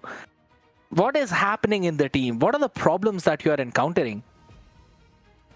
I would say synergy issues, but also we had some individual issues. So as you could have seen, we swapped Pika and Xing on the Worm and the Mage role. Yeah. And I think that was the answer. Yeah, it worked pretty well. Warren, is there anything else you want to ask? I just want to say that's great to hear, and I am looking forward to more of you. I am happy that you are more comfortable with the way that you changed it up. And yeah, that's all for me. All right, so Rick, before I let you go out here, you've got a game against Revenant Order tomorrow. Is there something special that you guys are going to do, or have you prepared something for them, or is there any message that you want to say to them? You guys will see. Oh my god, my man is just keeping it one-word answers out here. Well, that's the focus for the gold laner coming in from Method Black. Thank you so much for entertaining us today. Congratulations for your one-game win out here, and good luck for tomorrow's game, Rick. Thank you. Bye-bye. All right. He was pretty focused, man. He was pretty focused. He's like, yeah, he's giving straight-up answers out there. I mean, I completely feel him. Like, if I look back into my esports career when I was first getting interviewed, I was literally him in a way that, like, my answers were like one word, and in a way the casters kind of hated me. In a way, casters kind of hated me because they were like, all right, tell us more about the strategy that you will have. And I was feeling like, yeah, I cannot really tell them, because if I tell them, our opponents will know, you know. I wasn't really prepared to yap about that. So I feel him. I feel you, Rek. I hope him the best, as I have said. And I'm looking forward to Method Black. It really felt like they fixed the issue. I'm happy that you asked this specific question. I wanted to ask it, but it slipped my mind. Because I was already getting excited about challenges against Omniglitch that we will be having pretty soon. Oh, scared. What can you tell me about it? Because I've been talking about them, but what can you tell me about them? I mean, I'm constantly trying to find that middle ground between both of these teams, right? And the only similar thing that I could find was the fact that they both were playing pretty solid against Method Black. They both were able to score a 2-0. Both of them have been looking convincing out here against Void Case. They have scored that 2-0 as well. And it's more or less like they're neck to neck against each other. So I really want to see how they'll eventually perform, right? Because Omniglitch on day number 1, they could not close the series out against Minerva Fury. It was a 0-2. So from that point onwards, in the next 2 days, winning all 4 of your games, Omniglitch has shown some immense comeback. But if you're talking about Stolen Angels, right, they had the momentum. 2-0 on day 1 against VK, 2-0 on day 2 against Method Black, but then the game came with Ake. They were overconfident. We saw that when they did not ban Hellcut, and they got heavily punished for that. Instantly a 1-1 for that series. But here's the thing about Stolen Angels. They always learn from their mistakes, and I don't think so they're going to commit any today. But that's the thing, right? I feel like the same thing can be said for Omniglitch. I feel like they learn from their mistakes as well, and since they lost 2 games instead of 1, I'm feeling like they had more mistakes to fix than Stolen Angels, so I'm feeling spicy, you know? I don't know what's my prediction, because I already did it. I put it in, we will see what it is. But right now, if you would ask me, I would just say that Omniglitch is gonna come up with a banger. That's all I have to say, and you will have to see that together with me and the rest of the viewers after a break, Scared, unfortunately. Yeah, no, we're gonna send it down to a short break, people. Don't go anywhere. Stolen Angels and Omniglitch on the other side.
and welcome back to today's Standard Division cast made by me, Warren1x, together joined with Scardiat. Of course, in the beginning we had the big crony boy, but here we are asked to Scared, how you enjoying today's matches so far and how hyped are you for Stolen Angels against Omniglitch? I'm super hyped about this one matchup as well, right? Because it's one of the most important matchups to see who will topple down the first placing team. Will it be Stolen Angels to keep their title up of the top team out here, or will it be Omniglitch maybe stealing that one away? That's the best, narrative I really want to talk about. And first of all, before we move forward to that, I love the fact how you called Kronos as Crony Boy. I like it because I brought that nickname into existence and he used to hate it. So I used to use it a little bit more just to tilt him off. But coming back onto this entire game right here, Stolen Angels, again, a team that dropped one game against Ake, and it was a big surprise for all of us. Warren, tell me, what are your predictions for this one? Well, I don't recall specifically, but like based on what, based on today's cast, based on being in the flow right now, I'm feeling like it could be whoever. Like honestly, if it's 2-0 Omniglitch, if it's 2-0 Stolen Angels, if it's 1-1, like nothing would surprise me because like looking at those teams head to head, Stolen Angels have only one more defeat than Omniglitch on their belt. And they are solid, they are super solid, they look like the strongest team so far, and I think something very turbulent must happen in order for them to fall off this grace, fall off this hype, I would even say, fall off this comfort that they right now have. Whereas Omniglitch, they kind of pick themselves up from the shambles, but right now I feel like if first day didn't happen, well, that's the thing, right? If first day didn't happen, maybe they wouldn't pick themselves up as well. But like other than the first day, like they are on point. Their games are looking super nice, super strong. Anyone can take the cake, honestly. Really looking forward to it from both of these teams' side, right? Because we have seen all of them perform. We know the rosters for both of them. Omniglitch, again, Nizu, Loloi, Wansky, Wade, Slocky Boy. These are some boys out here which we always talk about how important it is for all of them to perform when they're playing together. And then whenever we talk about Stolen Angels, Levi, Enzo, Pem, Kent, and Yuichi. Again, Yuichi, the only man to ever get a Savage out here in Thunder Division, the first and the only one. So you know that he is going to outperform every other person out here. So the big question is, how will Omniglitch handle that? Because we've clearly seen Stolen Angels don't really rely on one person performing. They perform together as a team. No, absolutely. But that's the thing for both of those teams, right? They both work very efficiently as a team. And I think they are doing it honestly the best from all the teams that we have here so far. It feels like all of their miscommunication, all of their problems that they have are either that small that it's not really that visible, and we only saw it in the form of Omniglitch in the first day where they lost 2-0, and for Stolen Angels in that one game against Ake. But honestly, Ake, they literally had 1-1 against all. I think that's their whole score. I think all games they played, they are 1-1. So I mean, you don't even can you really take it into account? Like all of the teams that matched Ake had 1-1. So it's honestly given at this point. But right now, let's talk about Stolen Angels. Let's talk about Omniglitch. And right when we are hopping into the draft, definitely type into the chat where you are watching, type into the chat who you believe will take the first game. Hashtag Stolen Angels, hashtag Omniglitch. Hype up your boys, hype up your guys that you want to win. And we open with Stolen Angels banning out Arlot. So what we saw before Scared is definitely something that we will be seeing a lot more of, because this Arlot wasn't super strong by accident. He's always been super strong. And we all know the potential that he bring forward with the final slash along with the flicker combinations. In game number 1 today, we saw all of that happen. So I absolutely love it when you put respect where it's due. Arlot being taken off along with the Lancelot as well. 1-1 on the other side. Omniglitch not really letting it through. A lot of picks out here. The Zushin, the Baxia, even the Chip.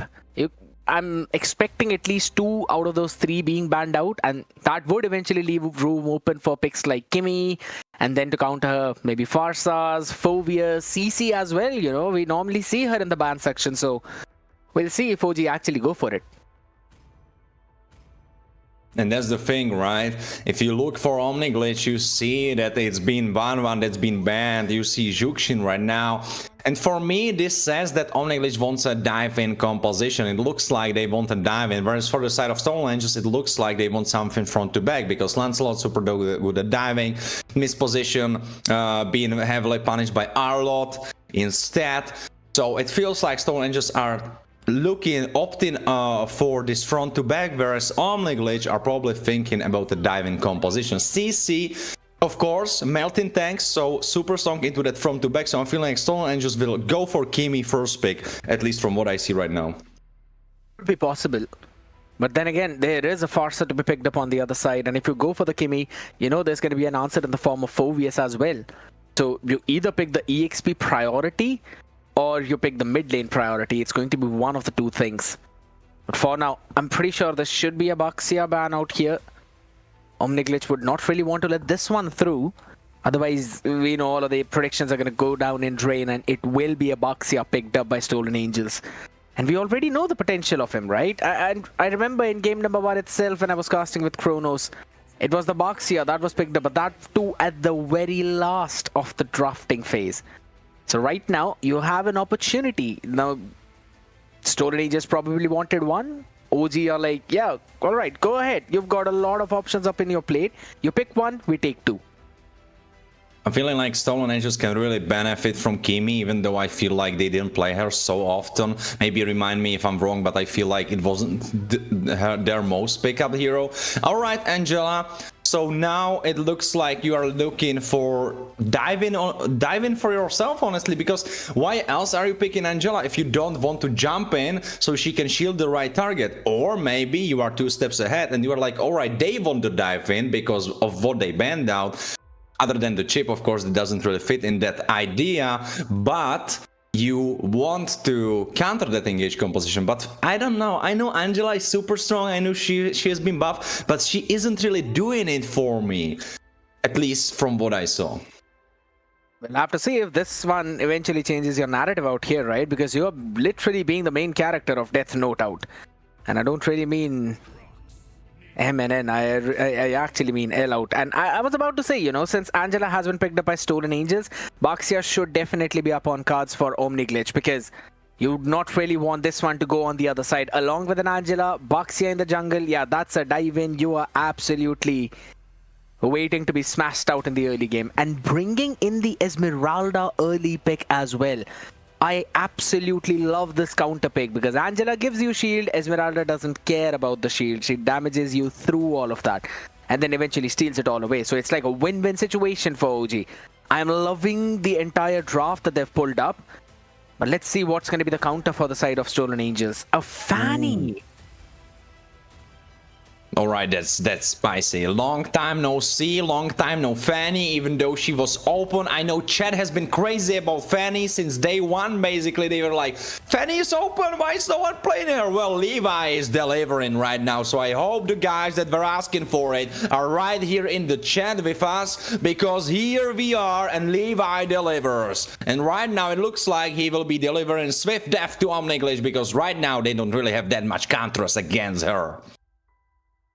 It's a big thing now. But here's the thing, you've still got a lot of possibilities to bring up, right? This Baxia could very well go into the roam position as well. And then you can pair it up with a Fredrin into the jungle. Or if you don't want to go for a Fredrin, I'm still thinking something that can actually stop a Fanny. Maybe I would have predicted a Ruby, but that's not really going to happen. Moscow in that gold lane, that's a fair answer. With a Sphere of Misery, you would throw Fanny off of a cables. That's one way, but then you're kind of limiting yourself into that gold lane potential, right? You're only focusing down on a sole counter of one hero. There's still a Uranus on the other side, and if there are still a couple of more picks available, I'd want OG to ban out an Erethiel right now. Otherwise, she will destroy Moscow in the lane. Right now it looks like Stolen Angels are actually the ones going for the dive-in composition, whereas Omniglitch are also going for the dive-in composition. So it's honestly like who dives first, who plays it first, who plays their hand first. Because right now those two comps, whoever pulls the trigger first is the one winning the fight. Because if it's Levi with Enzo on top of him, with Uranus supporting him, then they burst Slarky Boy and it's done fight. But if Nizu and Wade start the fight first, Slarky Boy connects with that spear, then it could be something going on. It's also interesting to see that it's actually Kent picking up the Uranus after also seeing that there's a Baxia on the other side too. So again, there's already an anti-heal right from the first minute, and then you'd also have to face those dominance ices on top of that. I'm not quite sure how well that's going to pan out, at least in that mid-game. But it's a proper early snowball composition for Stolen Angels. They win the early game fight, they're gonna snowball into that mid game. They will probably end even before the 12th minute mark. If it crosses that, yeah, OG are absolutely taking it home. Banning out the Mathilda, pretty good option. Making sure you don't give extra shield to Esmeralda. Now the last one coming in. Something that can also counter Fanny, and that maybe is a pretty decent work in the jungle. Maybe a Hayabusa. Alright, they double down on the Rome and ban out the Franco. I mean, Franco could be scary if he locks onto Levi. His cables won't save him. Could be troublesome. I kind of see the angle. I mean, yeah, I do understand. It's a fair suppression that eventually stops Fanny in tracks. But you look at the lineup of Omniglitch, you've already got an Esmeralda. You're going Baxia into the jungle. I'm pretty sure you'd not want to pair it up with an even more tanky roamer. If anything, you'd want to go for a utility roamer at this point. Maybe a Florin to try and pair things up with all that.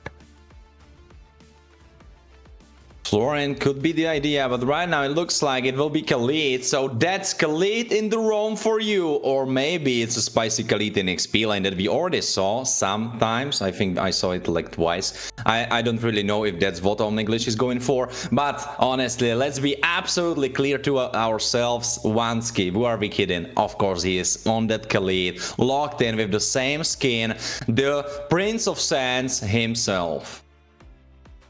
An absolute takedown out here. You cannot go for anything except for carry at this point. I mean, even thinking about something else is absolutely ludicrous. You already look at the lineup in the other side. It's, yeah, Nizu on the Baxia, Wade on the Esmeralda. You need someone to shred those tanks down. Now, I still do like this kind of idea with the Lunox into the Harith, but I don't know, man. I absolutely don't like the lineup of Stolen Angels now. I'll have to say yes. I can see the angle. Lunox shreds down those tanky front lines. But it's going to take just one Radiant Armor to stop all of that. Oh, it absolutely is.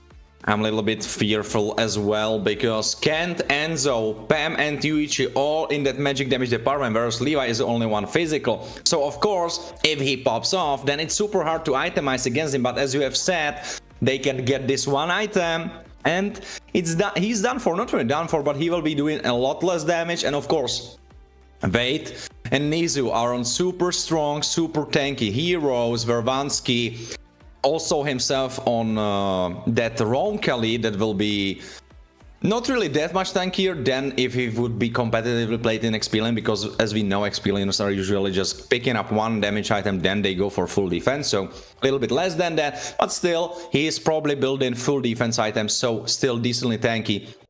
So if you really want to burst, Slarky Boy, if he connects, he stuns you through the wall, or he just pushes you off the cables, then yeah, well, your job is over. You are fired. It's all going to fall down to Loloy and his own positioning on that far side. It's a clear-cut front-to-back composition for Omniglitch. Esmeralda, Baxia, as well as a Khalid. They will make sure that they're protecting Slarky and Loloy on the Moscow as well as the Farsa, because they will deal the maximum damage. While on the other side, you've got the Lunox for the mid to late game scaling out here to shred down these beefy front lines. Yuichi on that Harith to try and find the angle to shut down Slarky Boy. But picking it up against an Esmeralda, I'm absolutely not a big fan of it at all. And all you need is a Radiant Armor, Dominance Ice, obviously, before all of that, you pick up the Dreadnought armor to try and reduce the damage coming in from Levi. Complete the anti-Curious, go for the Athena shield, it's done. There would be no damage on you, specifically Wade Vansky. They will soak up every single piece of it. And Wade will go for the Oracle. So you know that all of the shield that Hadith is going to get, all of the shield from Angela and the Uranus, it will all fall down in the hands of Wade. In terms of draft-wise on paper, I am giving this win to Omniglitch. Alright, if you're going for Omniglitch, I must say that... yeah, my prediction is 1-1, so this game can go to Omniglitch, but I'm definitely hoping the Stolen Angels can jump back from that one. Well, Scared, you are hoping for Stolen Angels, so you are completely going against your prediction. What can you tell me about that? Like how did you win just before the fights can start?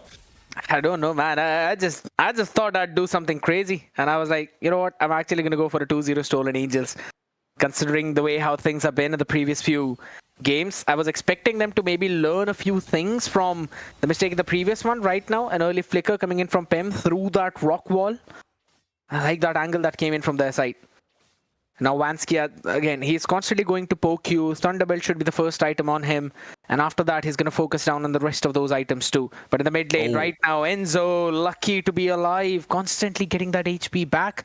And with Pem onto that roam, yeah, he's going to help you heal back up. But who's going to help Kent up?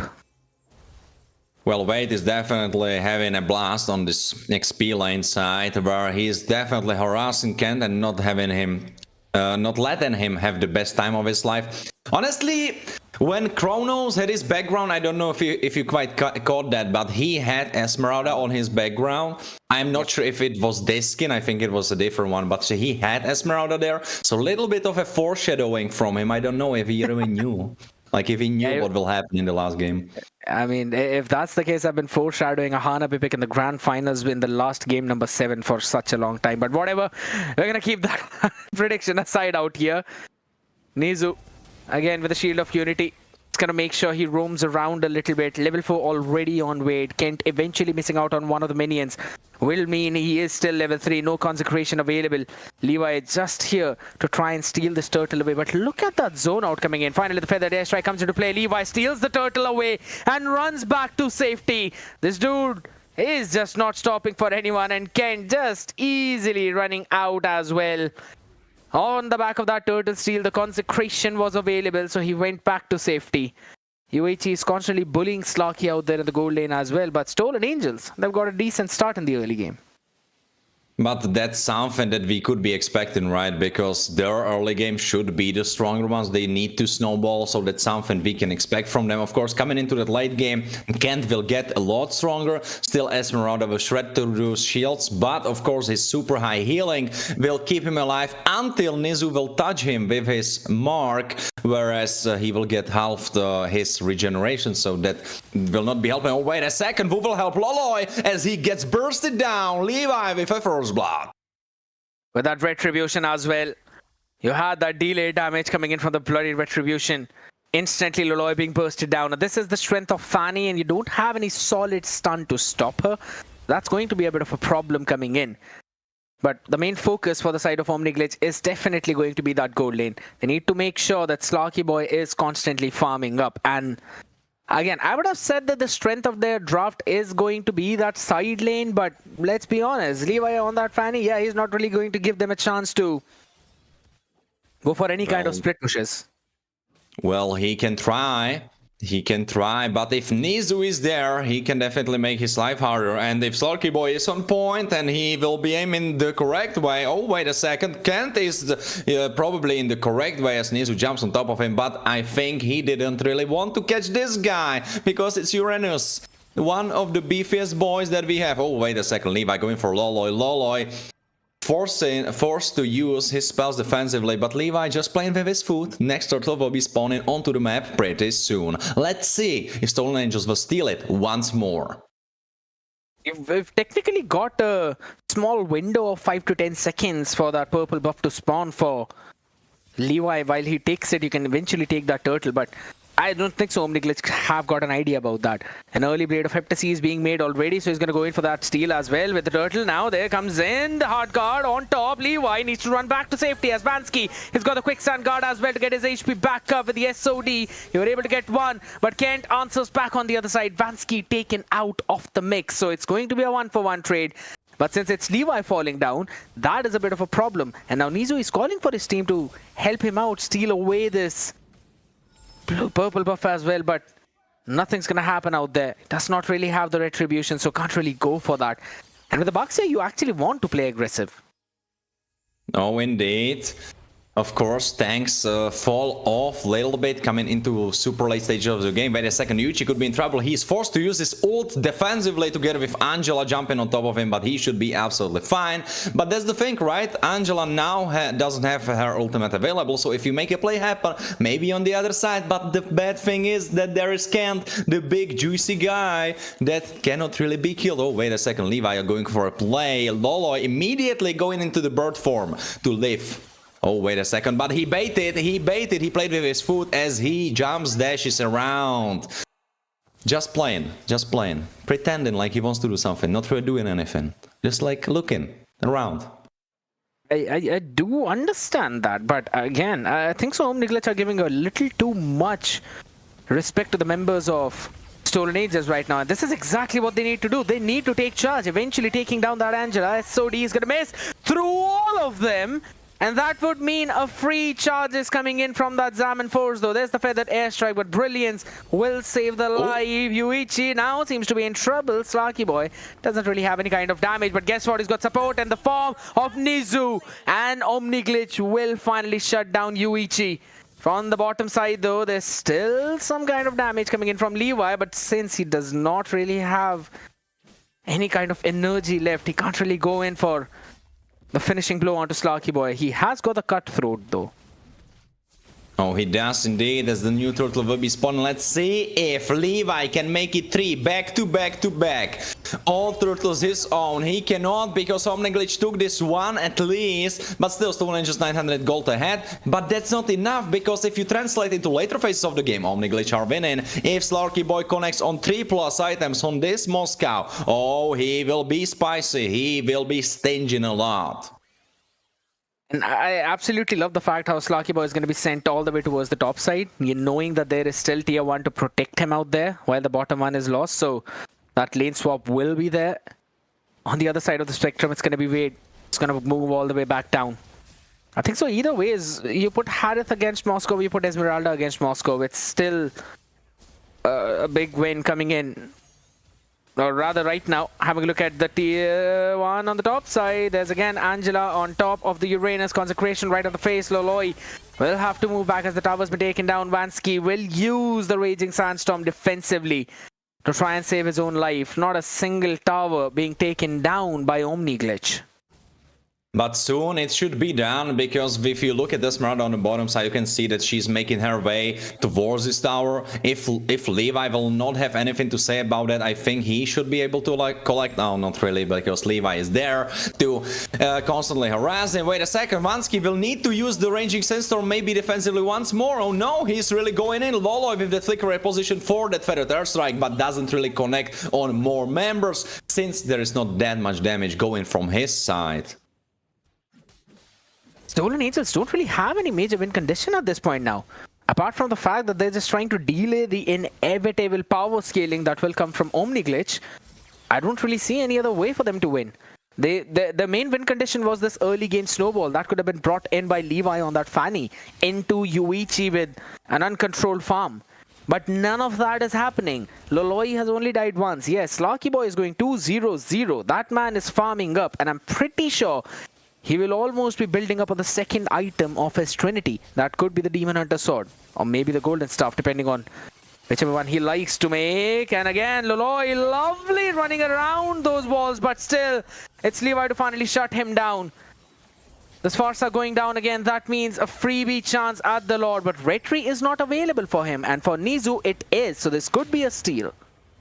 But Vansky, half HP, needs to regen himself up in the Shroud of Shadows in the bush. I mean, Nizu jumping around Moscow, looking for that spear. If it connects, oh, it doesn't. Unfortunately, if Slorky Boy was making a ticket in lottery, I think he wouldn't win on today. Vansky goes down, his weight goes down as well, and Nizu now has to run away because Slorky Boy is the one that will be getting some resources on the bottom side. But Nizu is trying to force them away with Loloy for reverse strike.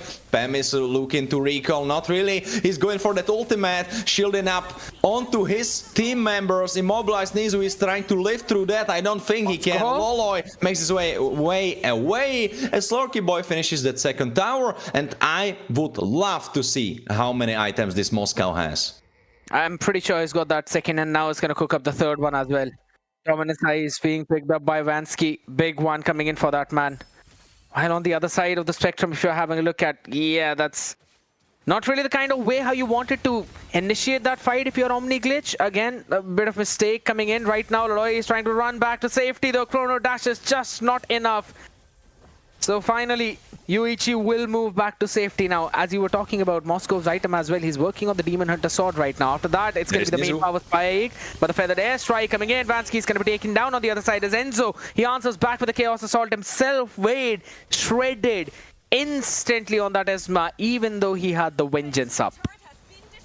But that's the problem, right, for Omni Glitch. You need to be precise, and you need to be super precise, because if you don't hit Levi in the correct manner, then you are not really doing that much to him, and your only other CC is Nizu, who is himself being CC'd up. Killing spree for Enzo, as he is dishing out so much damage on his opponents. So wait a second, Levi getting Loloy, and that's the big trouble. If you wait a second, there's Slorky Boy with a shutdown, killing spree, 3 kills for Slorky Boy, as he will probably be the only reason that Omni Glitch will be winning this one, if they will even be doing that. I have absolutely no clue what Loloy tried to do there. Again, he just basically threw his life away, realizing that even though he was going in for that feathered airstrike to try and take either Pem or Yuichi down, there was still Levi, and he was right next to the wall. I mean, it's absolutely fine if he wants to go for the FAS, but not really right next to the wall when you know there's a Fanny on the other side. A simple cut throat into the wall spam of the steel cable, easy pick. And he's going 3-0-3. He is one of the main win conditions for the side of Omni Glitch out here. Apart from Slorky Boy, it's just Loloy who has to deal the damage.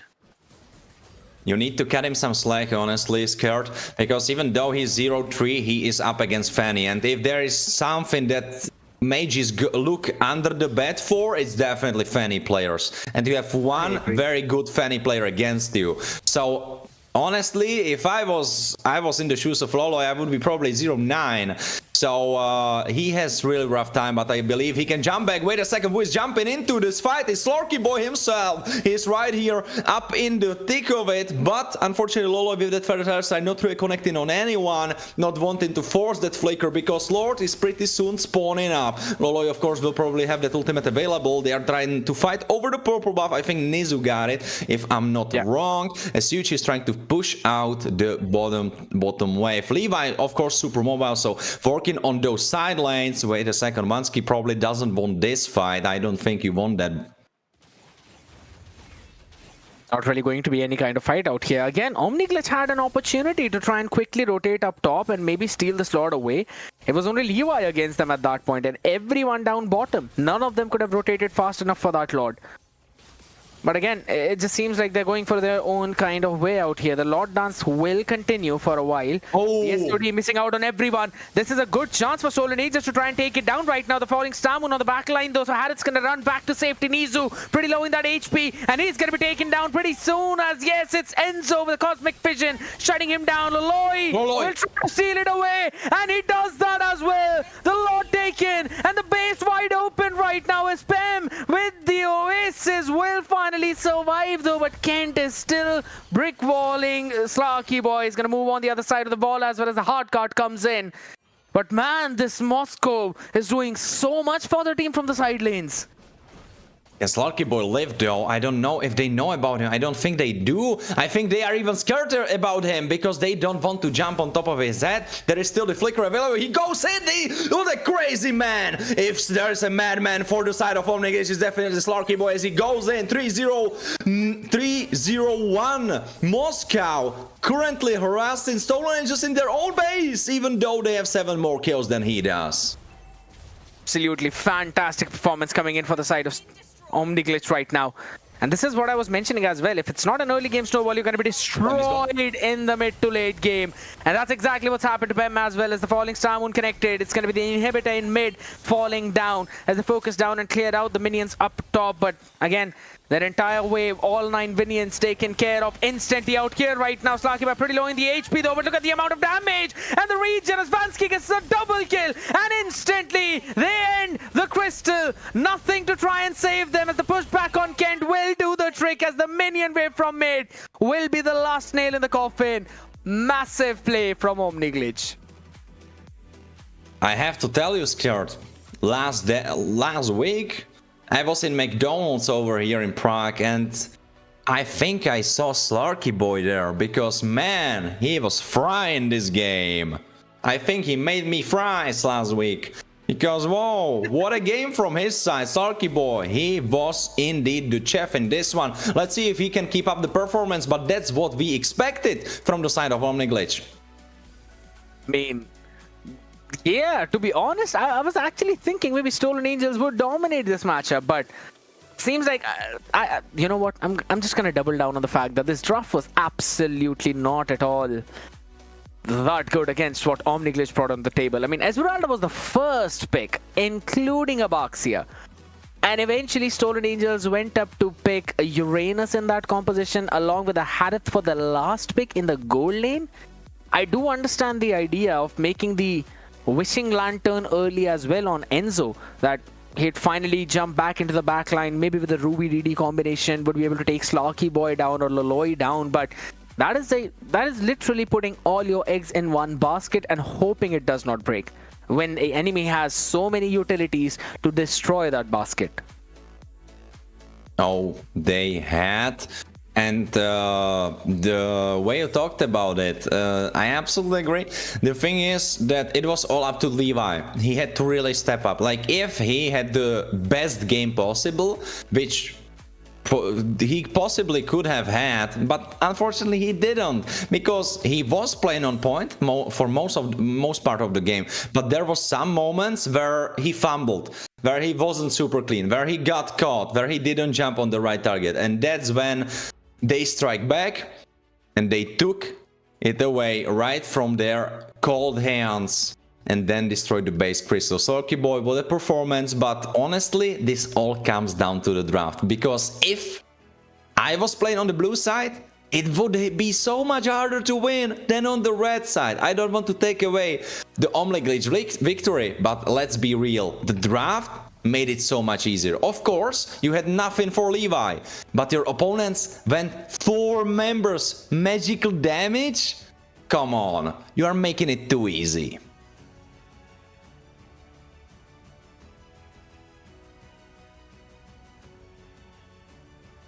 Oh, Kurt, you are muted. Kurt, you are muted. Oh my goodness, I've been constantly talking about it without my audio going out here. Now, you know what, I agree. It was the draft that actually did a lot of things out there for the side of Omniglitch, yes, but on the other side of the spectrum, I'd have to say Slarky Boy was literally not a Moscow. He was a Zilong in disguise. Those annoying Zilongs that you receive in your rank games, whose only job is to just push one of those side lanes for the entirety of their lives, and he kept on doing that time after time. And as much as in a funny way we would want to discuss it, but the real impression of that was the fact that there was a constant pressure on the members of Stolen Angels because of him, that he could anytime walk up there, end the game. And guess what happened after the Lord got stolen away? He was alone 1v3ing Stolen Angels in their base. That is the kind of confidence I'm really looking forward from Omniglitch if they want to take down Stolen Angels.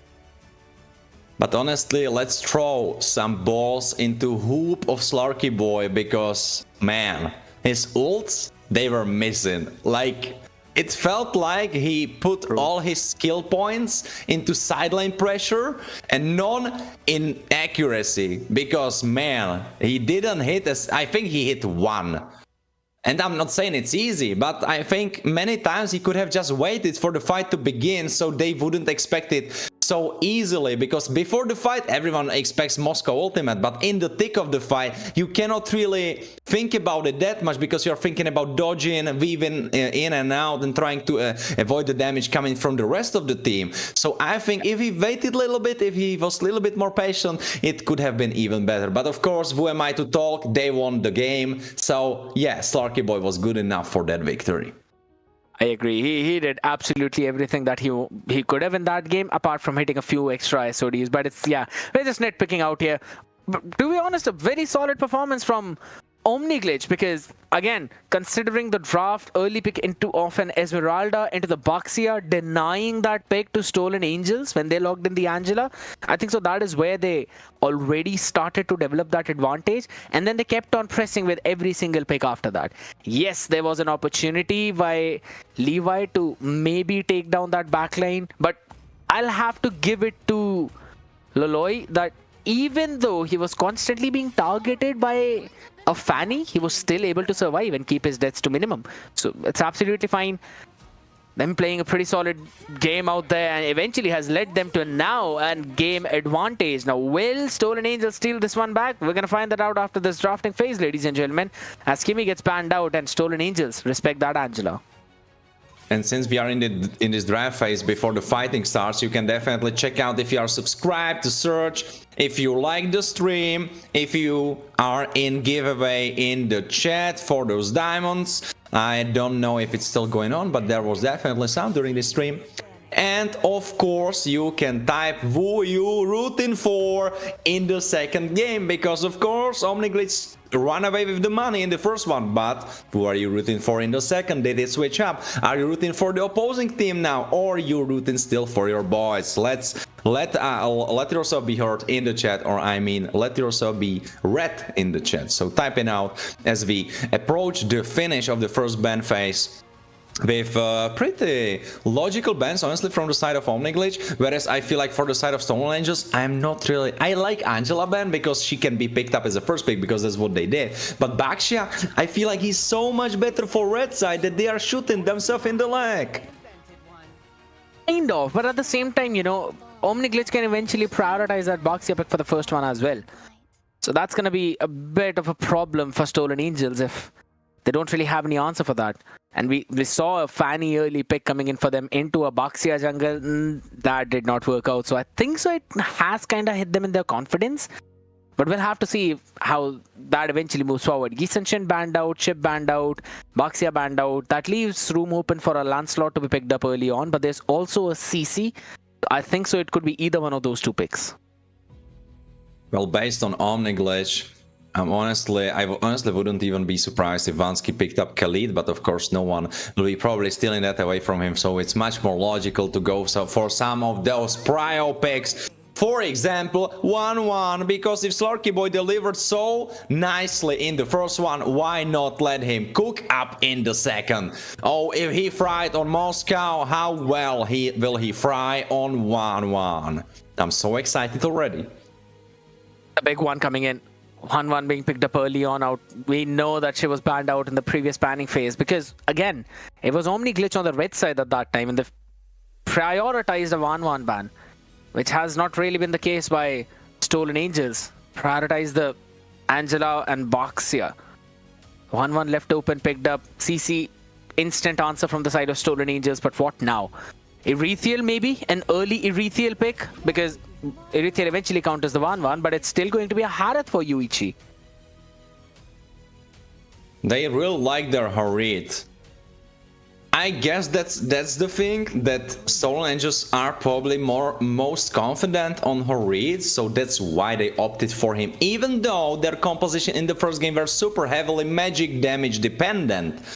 So that's, I guess, the answer, because when they have the option, they go for Harit, even though so many carries are still open. It's a big thing. And I don't quite know if that is actually a good answer right now, because there's still an Esmeralda that could be picked up into that EXP lane, or maybe this time Omniglitch are going to go for a Uranus. We've seen so many times that CC will not win against a Uranus whatsoever. A tank jungle being locked in the form of Fredrin right now for Stolen Angels. Again, a same kind of composition where of what they had in the previous one, with just a difference in the jungler. Same idea of the front to back. Franco being banned out. I mean, not quite sure as to why, but again, that with that suppression, you could eventually take either Levi out or maybe create some problems for Yoichi on that Harith. I'm still trying to understand as to what the idea behind the draft is by Stolen Angels. Honestly, I'm here sitting and thinking about the same thing, because right now it looks like it's a front to back, but with Fredrin as a response against Lancel, because Omniglitch right now looking for a kind of dive composition that could be supported through Lance and supported through that Feathered Airstrike, going for that backline. Arlot looks like a ban that Stolen Angels just love, because they don't really want him appearing on the opposing side. Not at all. I don't know, again, Arlott is a pretty solid pick for that roam position as well, so I kind of do understand that ban. But on that EXP lane, I think so it's still going to be a Uranus. I don't see anyone else being picked up. Maybe another mage ban coming in from the side of OG. Maybe they take away either the Kagura or the Lunox. We've seen Kagura bans coming in from a lot of teams in Thunder Division. What else eventually can counter this lineup? I don't see anything else apart from that. Zushin was already banned out preemptively. Selena is a pretty fair ban. Yes, she's a straightforward counter to her Farsa. Immobile Farsa and Feathered Airstrike becomes a very easy target for the arrows. Oh, absolutely. And the thing is that even if she hit Lance or she hit 1-1, all of those targets are free for picking. Right now for Omniglitch, you have kind of squishier composition, so you either need to beef it up or you go with that 4 carry setup. There you go. Carry XP lane, carry on gold lane, well, obviously, carry in jungle and carry in mid lane. So your opponents really struggle to lock onto one, because you have so many that they cannot choose the right one. And if you don't really fall behind, then it's super easy to play it out in this form, especially against a lock-in like Fredrin, who wants typically lock in someone, or I mean like CC up someone who is the carry. But if you have so many carries, how can he really do that? Of course, his spells are AoE, but if you are standing in the correct way, his life will not be easy. Uranus or an Esmeralda, and this would lock in the draft for OG. It's a pretty solid draft again this time around. I think so. You know what? Everyone's predictions are going under the drains right now, my man, because all of us predicted 1-1, and then I predicted a 2-0 for Stolen Angels. That is already thrown out of the window, but maybe the predictions of 1-1 by everyone else could come true. But with this kind of draft, Kalia locked in, and now Uranus or an Esmeralda for that EXP lane, I think so this is a very solid lineup for Omniglitch. If there is anything that can actually save Stolen Angels, then it would be Yoichi on this Harith. Apart from that, I'm not really seeing any other win condition. But can he really do that? Because I don't know if his range is so much higher than Slarky Boy on that 1-1, then he will be constantly getting hit. Of course, Lalai with that Feathered Airstrike will have it a little bit harder to hit Yuichi on that Harit, because he can dip dive and weave and not really get hit by those. But if he gets caught in the crossfire, if he gets kidnapped by Kalia, oh, then we are speaking about something completely opposite. Of course, he will probably be running Purify, so to not make it easy for his opponents. But right now, looking at the draft, I'm feeling like I must back down your statement, and that is that Omniglitch look like they will be taking 2-0, because I feel like their diving composition is exactly what counters the front to back that their opponents have built for themselves. Because Stolen Angels really want to play the standard fights. That's why they banned Arlot, and that's what they tried to do in the first game. But then their draft kind of split into something crazy, and it didn't really work out. The end point now, I don't really see any kind of late game win conditions for the side of Stolen Angels right now. So that's kind of the big thing. Either they get that early game snowball or it's all going down in drain. That Godot catcher will definitely pose a lot of threat for Loloi once he's in the feathered airstrike. But apart from that, yeah, I'm not really seeing anything else though. As we move into the land of Dawn, ladies and gentlemen. Omniglitch on the blue side taking on Stolen Angels on the red side. Last game of this day number 4 in the MEC Thunder division. We are hopping back in. And a good advantage right now being cooked up for the side of Omniglitch. The problem with picking up Bagato is exactly that what we are seeing right now. Of course, Enzo was able to handle it pretty manly and was able to clear it out with Novaria.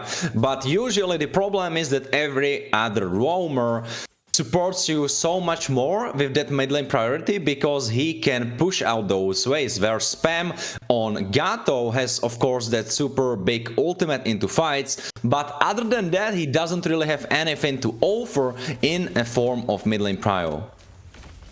That's the big thing. And apart from that, if there's a Kalia on the other side again with the concussive blast, Loloi with just one of his skill should be able to clear it out very quickly. But yeah, you mentioned Yuichi out there, not just in trouble, destroyed instantly. And right now even Pem is facing a lot of struggles. Zwansky and Pem punching each other out here.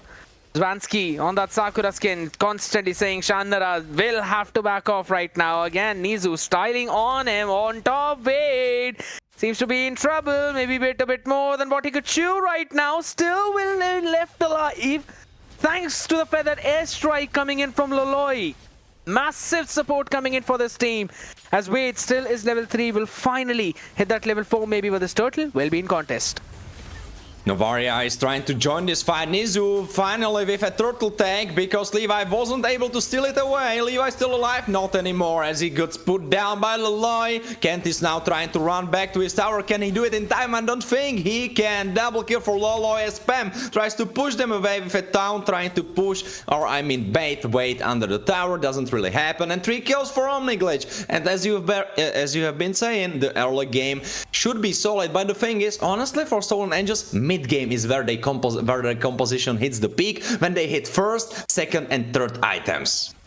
I agree, but that's the thing. By that time, the 1-1 will be activated so very well, it's going to become super difficult for you to try and take her down. And if in case Omniglitch keep on farming with the way how they are farming right now, well, yeah, good luck surviving. That ain't really happening out. Yuichi should eventually bring the Tsunami Slam back onto Pem into the tower though, but he understands that there's also the AOG on the other side. A lot of damage being dealt right now. AOG used up defensively by Pem to try and survive, but Levi, he wanted to steal away that buff. Now he's going to be knocked back up though. He will still run back to safety. As on the other side, Nizu does the exact same thing to him. It's the cross-map jungling coming into play. Levi gonna be pushed all the way, bullied back all the way towards his tier 2. Maybe, wait a second, that could be another pick. He survives by the skin of his teeth right now, and you still want to go in for more, as Pem will soak up all of that damage up in front of him. Oh my goodness, Omniglitch are pushing Stolen Angels back. They are indeed. It's a little bit similar to the story of the first game, where Omniglitch are currently showing as the stronger team, and it looks like Stolen Angels will be dethroned, because even though if they win this one, then it's 1-1 and they won't be dethroned. But the way this game is looking, and with the way the composition of Omniglitch works, and that they definitely outscale Stolen Angels, doesn't really look that hard for them. 3,000 gold lead in 4 minutes. That's pretty bad. Absolutely. And here's the thing, Wade on that Uranus is just going to enjoy every single piece of it right now. Enzo lucky to be alive out there, and I have to give it to Nizu running back and safety right now. Tsunami Slam right on top of the AOG, perfect from Pem, but Vansky still was able to shut down Fred on the other side though. He gets a double kill as Pem will fall to not enough damage on the other end as Enzo finally snipes him down, but the damage has already been done. A 2-for-1 trade, and it's absolutely in favor of Omniglitch as they take away the turtle too. And the thing is, for the first time we could have seen the combo that Stolen Angels had in mind. It was a beautiful combo of Levi chaining up the taunt and CC with Pem with his ultimate. It was beautiful, but there was no one. That was the big flaw. There were only the 2 tanks. Kent was nowhere to be seen, Enzo was so far away, and Yuichi was forced off the fight. If this happened and all three were available, this would be glorious comeback, but unfortunately, this wasn't the case. Absolutely fantastic, as that comeback story is now not coming to fruition. Beautiful play by Leloy onto that Farsa, feathered airstrike right on top of Yuichi. And this is the big problem of that Hadith pick. Now, I do understand that it's more of a comfort pick coming in, but it just doesn't work out here in this kind of draft. Leloy is just outranging Yuichi, and if Pem is not there to stop that feathered airstrike, he is literally going to bombard that Catboy. And I just feel that that's going to be so very disastrous. And guess what? It's the crossbow of Tang on top, and along with Leloy, they just absolutely destroy Pem and Yuichi. And look at that. Kent, he's got to run all the way back towards the Gamma Kichi. Tier 3 up on top. Tier 1 will fall. 8-1 scoreline. 6,000 goal lead in 6 minutes of the game. Warren, I guess this is the third match where we are seeing this. I mean, it already happened today. We saw one guy perform super well in one game, and in the second game he didn't have the best time. But in a way, Leloy kind of had the same cake, where he had it super tough in the first one, but the second one he has free reign over the opponents as Tsunami Slam picks up another guy, Kent specifically, and pushes him into the team, forcing him to use the Vengeance. Now Yuichi with a 1v1 against Nizu, I don't think, oh, he's frying actually, yeah, but he shouldn't be overstepping, or Nizu can make him his dinner. Gonna move back to safety, rightly mentioned, as well as don't really want to overcommit out there. But the thing is, Omniglitch are getting every single thing that they need. 4 players constantly together, with Wade being the annoying factor on the other side, and it's another turtle right now going in for Slarky Boy on this one. So it's kind of fair. He's been aggressively taking all of those fights, sieging the towers as well. And Vansky, he's constantly been a big threat out here in the faces of Stolen Angels. You would never know who he's going to pick up. And the fun fact is, he's always picking up people who don't have any way of purifying that ultimate. And right now, they're going to go for the same thing. I mean, exactly as you have said it. He picks up Pam and he doesn't really care. They are 8,000 gold ahead. I have been saying this all day when this happened, but again they have more gold 1,000 advantage than there is minutes in the game. 8,400, 9 kills for Omniglitch, and Omniglitch looked like they were not definitely Slarky enough, because Slarky Boy has been exercising and he was training with the rest of the team, because this Omniglitch is not the Omniglitch that we saw last week, that we saw the first week. This is definitely new Omniglitch, on point Omniglitch, and soon to be leaders of the leaderboard Omniglitch. I see what you did there. You know what? Can't Stolen Angels do anything to come back in this game? That's kind of the big question, and it's all going to rely on to him as well. You need to link up at least 2 or 3 people with the Curtains call at the bare minimum, and only then something could happen right now. But they don't really have any opportunity, just respecting the feathered airstrike now. They will have to move back, almost a 10,000 gold lead right now. The tier 2 on the top side will also fall. The Novaria pick is also not helping them. Yes, there's a lot of vision and everything, but apart from that, absolutely nothing. They don't really care about the Astral Recall. And right now, that Arlot band, that one guy that you were so fearful about, is honestly making it even harder for you, because just imagine if Pam could have locked in Arlot. How well that would fit into their comp, because they need the crazy button. They need the button that can change the tide of the game. They don't have those buttons. Everything is so straightforward. They have front to back in its basest form. Like, they have nothing that can surprise their opponents. There is nothing, not a single button they can push that can surprise Omniglitch. Right now, I'm not even surprised that Wade is constantly moving up in front of everyone and recalling. It's fair. He's a Uranus, level 12 right now. He's got everything that he needs. And the fun fact is, he's not running with a Vengeance or Purify. He's running with a Flicker. Oh my goodness. Omniglitch. And that too against the current table toppers, Stolen Angels. That is a stark statement. I mean, right now it looks like someone stole from them the plans to today's drafts, because the drafts, the first game was, I don't even know what that is, that looked like my ranked drafts, and the second game it's solid, but as I said, you don't have the crazy buttons, whereas Vansky has his flicker, Nizu can clutch it out, Loloy can reposition with the Feather Threat Strike, and then you have Starkey Boy, who is honestly the most straightforward, but it's still 1-1, the strongest gold laner that we have currently in the meta. As another fight is started, Pem is trying to reposition, but he cannot because he dies. Starkey Boy for a killing spree, goes for more. Nizu with that backline dive, going for Yuichi. Now repositions back into the fall. Nizu going for more, he tries to survive, dodge out this base crystal hit as they connect onto mid lane tower. Get it out from their view, because now it looks much better, don't you think, Scared? Not if you are a Stolen Angels fan, but absolutely yes if you are an Omniglitch fan. 12,000 gold lead in 11 minutes of the game right now. That's going to be the inhibitor down bottom falling, as well as another feathered airstrike come into play. You're going to constantly spam everyone down out here, but still, that survives. Oh, Tsunami Slam coming on to Pem, but that's a big shutdown coming in on Slarky Boy. Yuichi finally getting a decent amount of damage, but up on top, answered by Nizu. You think Stolen Angels might have gotten something, and then instantly Omniglitch come up with something else. So it's like one step at a time for Stolen Angels, but one long leap at a time for the side of Omniglitch. Enzo is trying to run away. He will be able to do that. Oh, wait a second. Big ultimate coming in.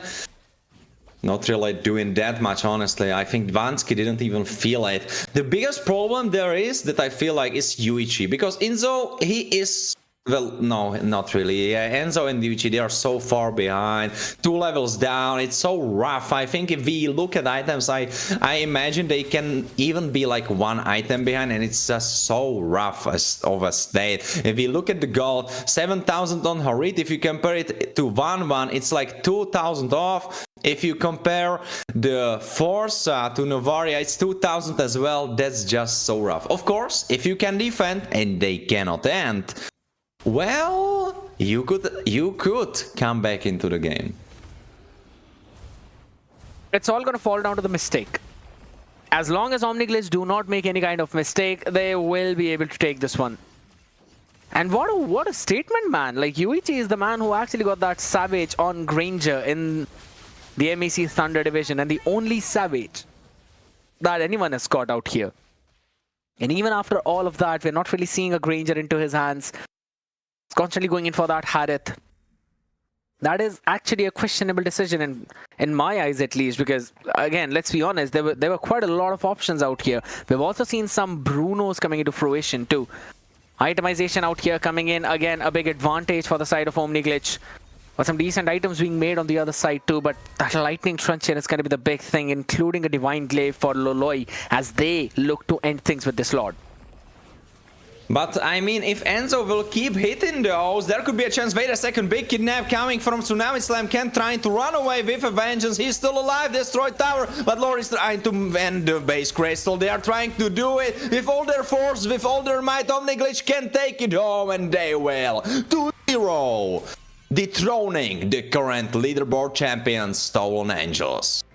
No one predicted that. You know, anyone can troll me on the fact that I did a 2-0 for Stolen Angels, but man, every single caster predicted a 1-1, and none of that is gonna come to fruition right now. Omniglitch with another big upset out here today. I think so, Warren. We can give today a title of the day of surprises, right? Or the day of upsets, because we've seen so many. Void Kids winning 2-0. Omniglitch winning 2-0. This has been some big surprises for all of us. I mean, you also need to take into consideration that Ake almost won 2-0 as well. Yeah. Like, crazy things happening. If you've been actually reading the chat, our analysts and everyone were going crazy. Of course, only you, Scared, are privy to that, but our viewers are not. But everyone was going crazy. Though today it was such a wild day, like just on and off, like okay, then Void Kids, bam, then Omniglitch, like, oh my lord.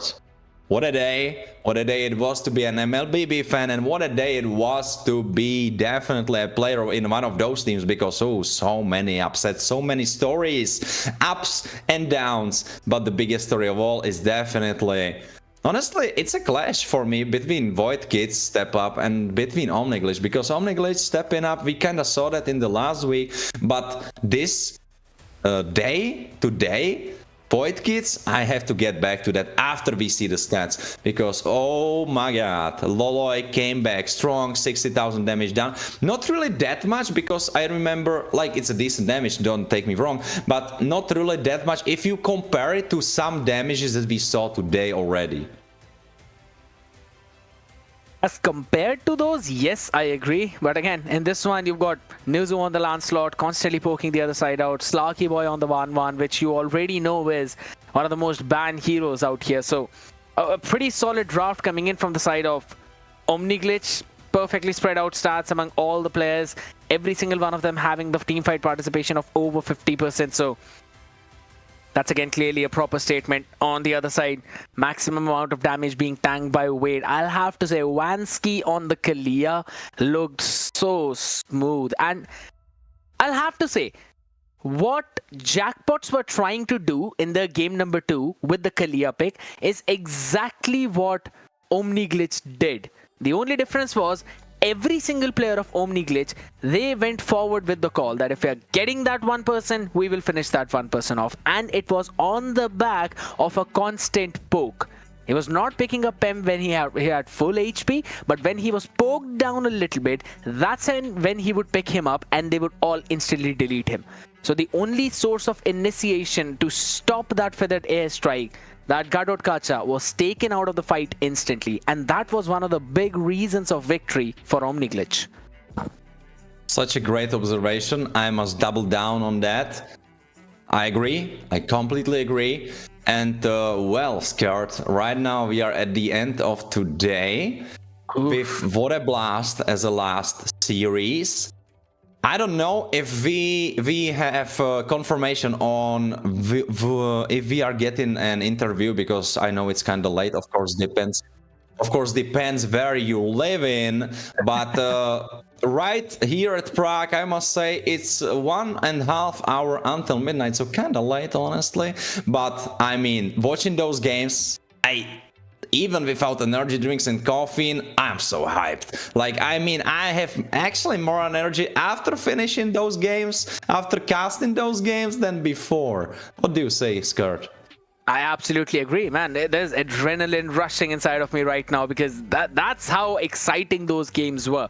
And to be honest, it's 2 a.m. here where I am out here in India. So obviously you could say it's actually dead silent here, and I've constantly been hyping out. So it might be, you know, the neighbors might have already woken up, but I don't care. If these are the kind of games you're going to see, I might as well show these games to them, because these kinds of upsets are what we really enjoy a lot. And Void Kings doing the first one, now Omniglitch going in for the second one. Big topple down on that leaderboard, and I'm pretty sure since we'll be going on for the interview before that, we'll also have a look on that leaderboard itself, as Stolen Angels, even though they were on top with that 7 point, now it's going to be Omniglitch with 3 points. They were at 6, they're going to be at 9 points right now. So the only team to topple down Stolen Angels. I can't really wait to take that interview. And honestly, by how much, right? Because they were missing 1 point to equalize, but right now Stone Angels got none, because you take it all away, you get 3 points. So right now you are basically 2+ points on top of them. So even though if they will play out another duel and they will be 1-1, they are still lacking that 1 point. And even after that, then it comes down to how many victories you have. So I think after that they would dethrone them based on how we have it. But still, yeah. What a performance, what a game. And I already see the name that will be joining us here for the interview. Oh man, they couldn't have chosen a better guy, because I have questions. I'm pretty sure you want to keep it out there, and maybe some people out there in the comment section of constant even guessing. I'm reading that, and I'd have to say half of you guys are right in terms of predicting who's going to be out here for the interview. Yes, we'll be setting all of that up pretty soon out here, Warren. And to be honest, again, a massive day today, constantly for all of these teams, and now for the next week as well. There's a lot of things that we need to talk about, a lot of things that we need to go through, but I just want to have a word with you about what happened in that previous game overall in general. Again, I think so the big problem was not in the game itself, but in the draft. Well, I agree. I think the ruthlessness, not ruthlessness, but like the rigidness for which you constantly kept picking Harit for the side of Stolen Angels, I didn't really feel like he was fitting that well. Maybe I'm missing something, but I feel like Stolen Angels were the only team that was like, yeah, Harit is the best hero, we will pick him no matter what. Because everyone else, it feels like, yeah, if Harit is fitting, we go for him. But for the side of Stolen Angels, it looked like they really want to have him, and if they cannot have him, they don't want to play even. And that's one of the big things out here, right? They don't care about that. For the side of Omniglitch, they're absolutely fine with whatever happens for their side. We've constantly seen some good plays into that gold lane itself. And we are since talking about that gold lane, people, the man who was the MVP of the hour for the side of Omniglitch. He is the man who played Moscow in the first one in a disguise, which was really Zilong. We'll talk about that with him as well, my man. Slaki, how are you doing, man? Congratulations for this win. Thank you so much. How are you feeling? I'm doing okay. Man, Warren, you had a lot of questions. Go forward. Well, firstly, I must... Yes? Yeah, you can go. All right, lovely. Well, firstly, I must congratulate you once more because what a performance, 2-0. Very expecting this result coming into this. Of course, you don't really expect it. You always respect your opponents. But like, did you feel like that could be the result, or after the first game you were like, all right, I think that could be the result? How was it in your head? I think it's after the first game, so we all like think that maybe we can go for 2-0. So, yeah. All right. I will connect up with a second question. You're kind of joking about your accuracy with those ultimates of Moscow. Like, oh yeah. Are you planning on missing those on purpose so you could backdoor the base, or was it something that you weren't really happy about?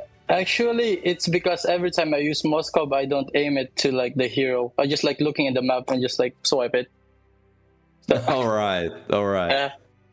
My man, it's just like a coin flip, right? It's fine. If it hits, it hits. If it's not hitting, it hits. Exactly. I always have like a plan B. So if it hits, then I'm gonna go to the clutch. If it doesn't, then I'm gonna push the lane.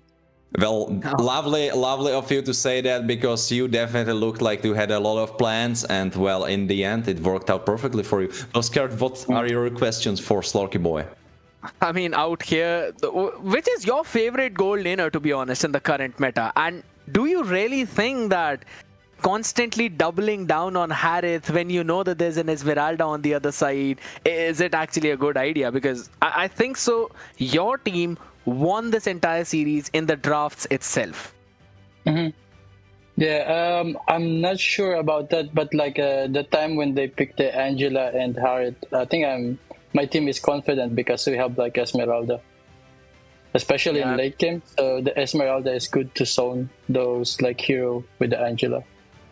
Absolutely fair. And again, you already mentioned about the fact that you guys were pretty confident once you won that first game against this team. Now my main question is, you're facing Jackpots tomorrow, and we have known Jackpots to be a team. Yeah, go ahead. Maybe it's Ake, not Jackpots. I'm not sure. But Ake, Jackpots, you have to face both of these teams. Now, my main focus is going to be, since we're talking about Ake and Jackpots, both of these teams have a tendency of, playing one match really good, and in the second one they kind of drop the ball. So how are you guys going to deal with that kind of mentality? Because you know that one game is going to be pretty good. I think we're just gonna enjoy the game, and just good luck for them, I think. All right, fair. Warren, is there anything else that you want to ask before we send Slaki back for the celebrations for this team?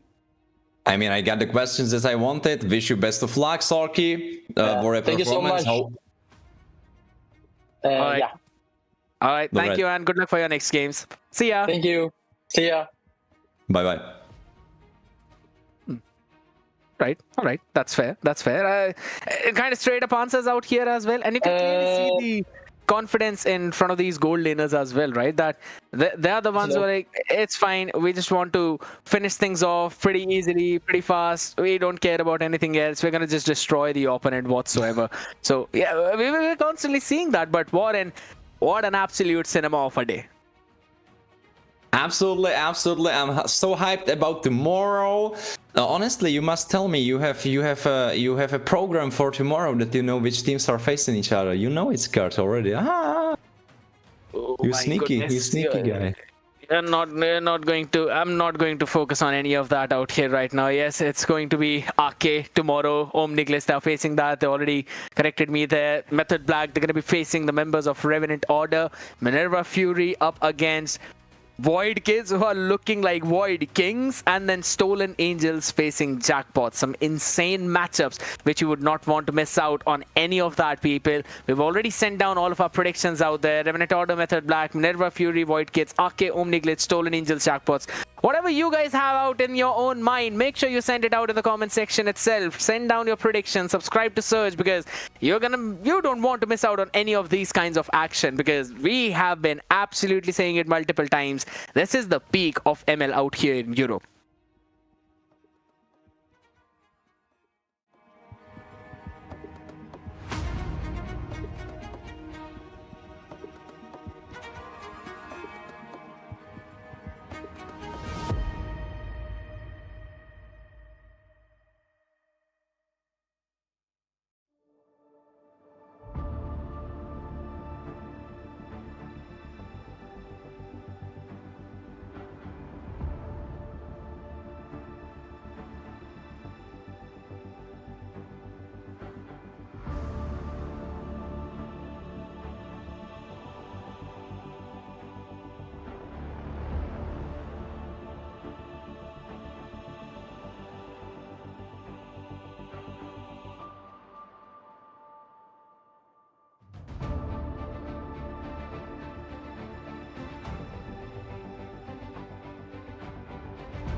Welcome back to the after show, and what a crazy day it was. Oh my god. I have the same guests as I had in the pre-show, so once again, Saint, welcome. Nikki, Danzo. I think that none of us was expecting what happened today. Like, not at all. Like, there were two games that no one even predicted correctly. So let's hit it up. Like, I'm so hyped up to go over all the games. Like, we can go from the first game, Ake against Minerva Fury. I think for me, Ake has been a big underdog for throughout the tournament. Minerva Fury, obviously, one of the best teams coming into this, if not the best.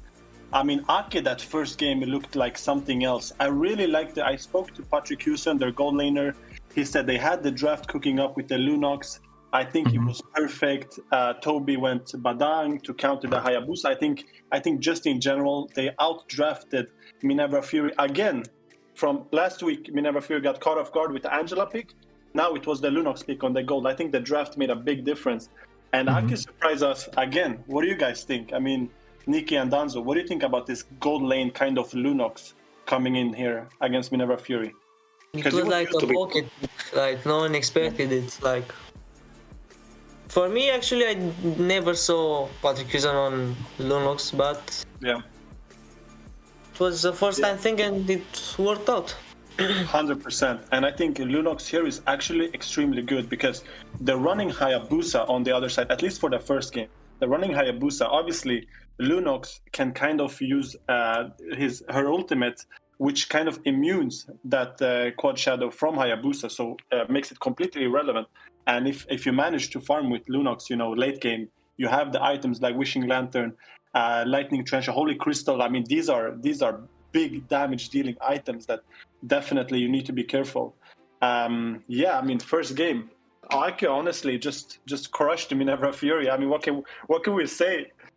Actually, there's one more thing that we have to talk about, and that's Maku and his Lancelot. Like, we were talking so much about his Hellcurt, and everyone's like, he's going to pick something else. But what he performed in the first game on the Lancelot, that was just crazy. Yeah, definitely. I mean, he was moving insanely fast. Nish, you said it yourself. I mean, his Lancelot there was completely crazy. He was moving fast around the map, stole the turtles. He was all over the place.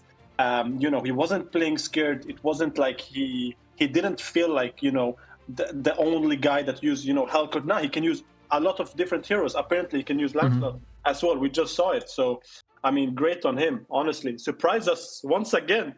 And I told you, guys, off the when we were talking a little bit earlier, that Ake to me is one of the most interesting teams that plays the division right now. I think in this tournament, one of the most interesting teams. None of their games are boring. I mean, this is the proof of it. And if I can, I would give some insights to the others. Like, I had a lot of talks with Toby, and I really appreciate what they do, and I think that they are doing exactly what we were speaking about in the pre-show.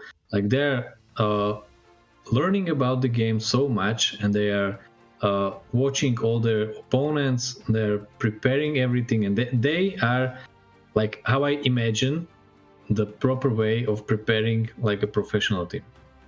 Yeah, that's like my outlook on Ake.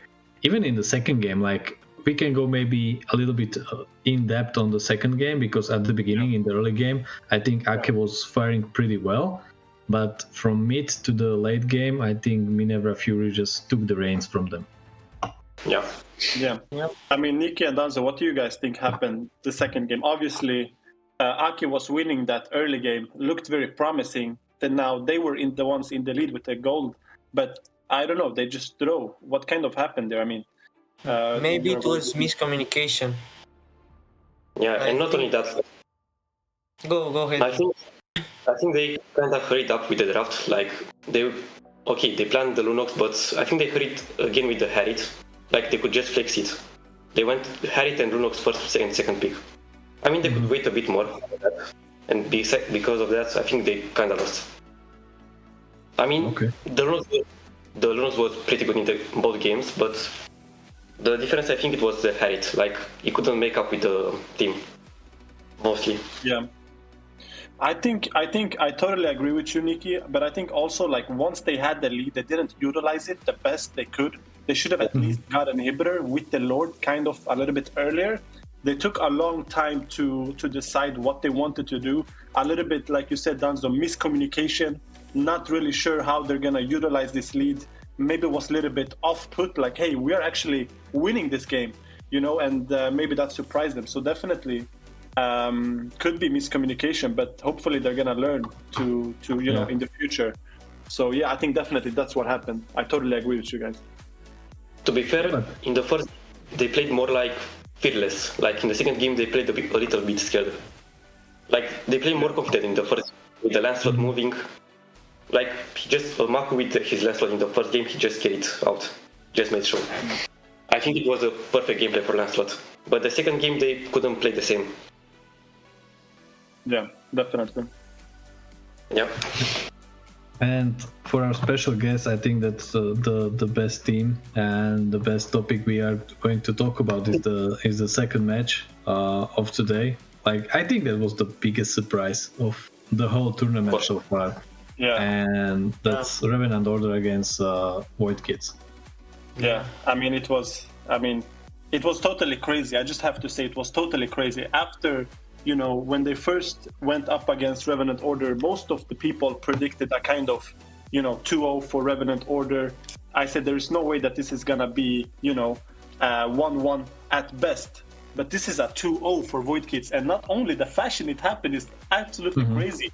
I mean, first game wasn't even close. They just deleted Revenant Order. They just after that first game, I said I might as well buy a lottery ticket. What's going on? This is insane. Like, you know, anything is possible. You know, by the way they're playing this game. I mean, Nish and everyone, like this, everybody activated. I have to highlight, you know, my lobby on that XP lane. The Arlot was crazy.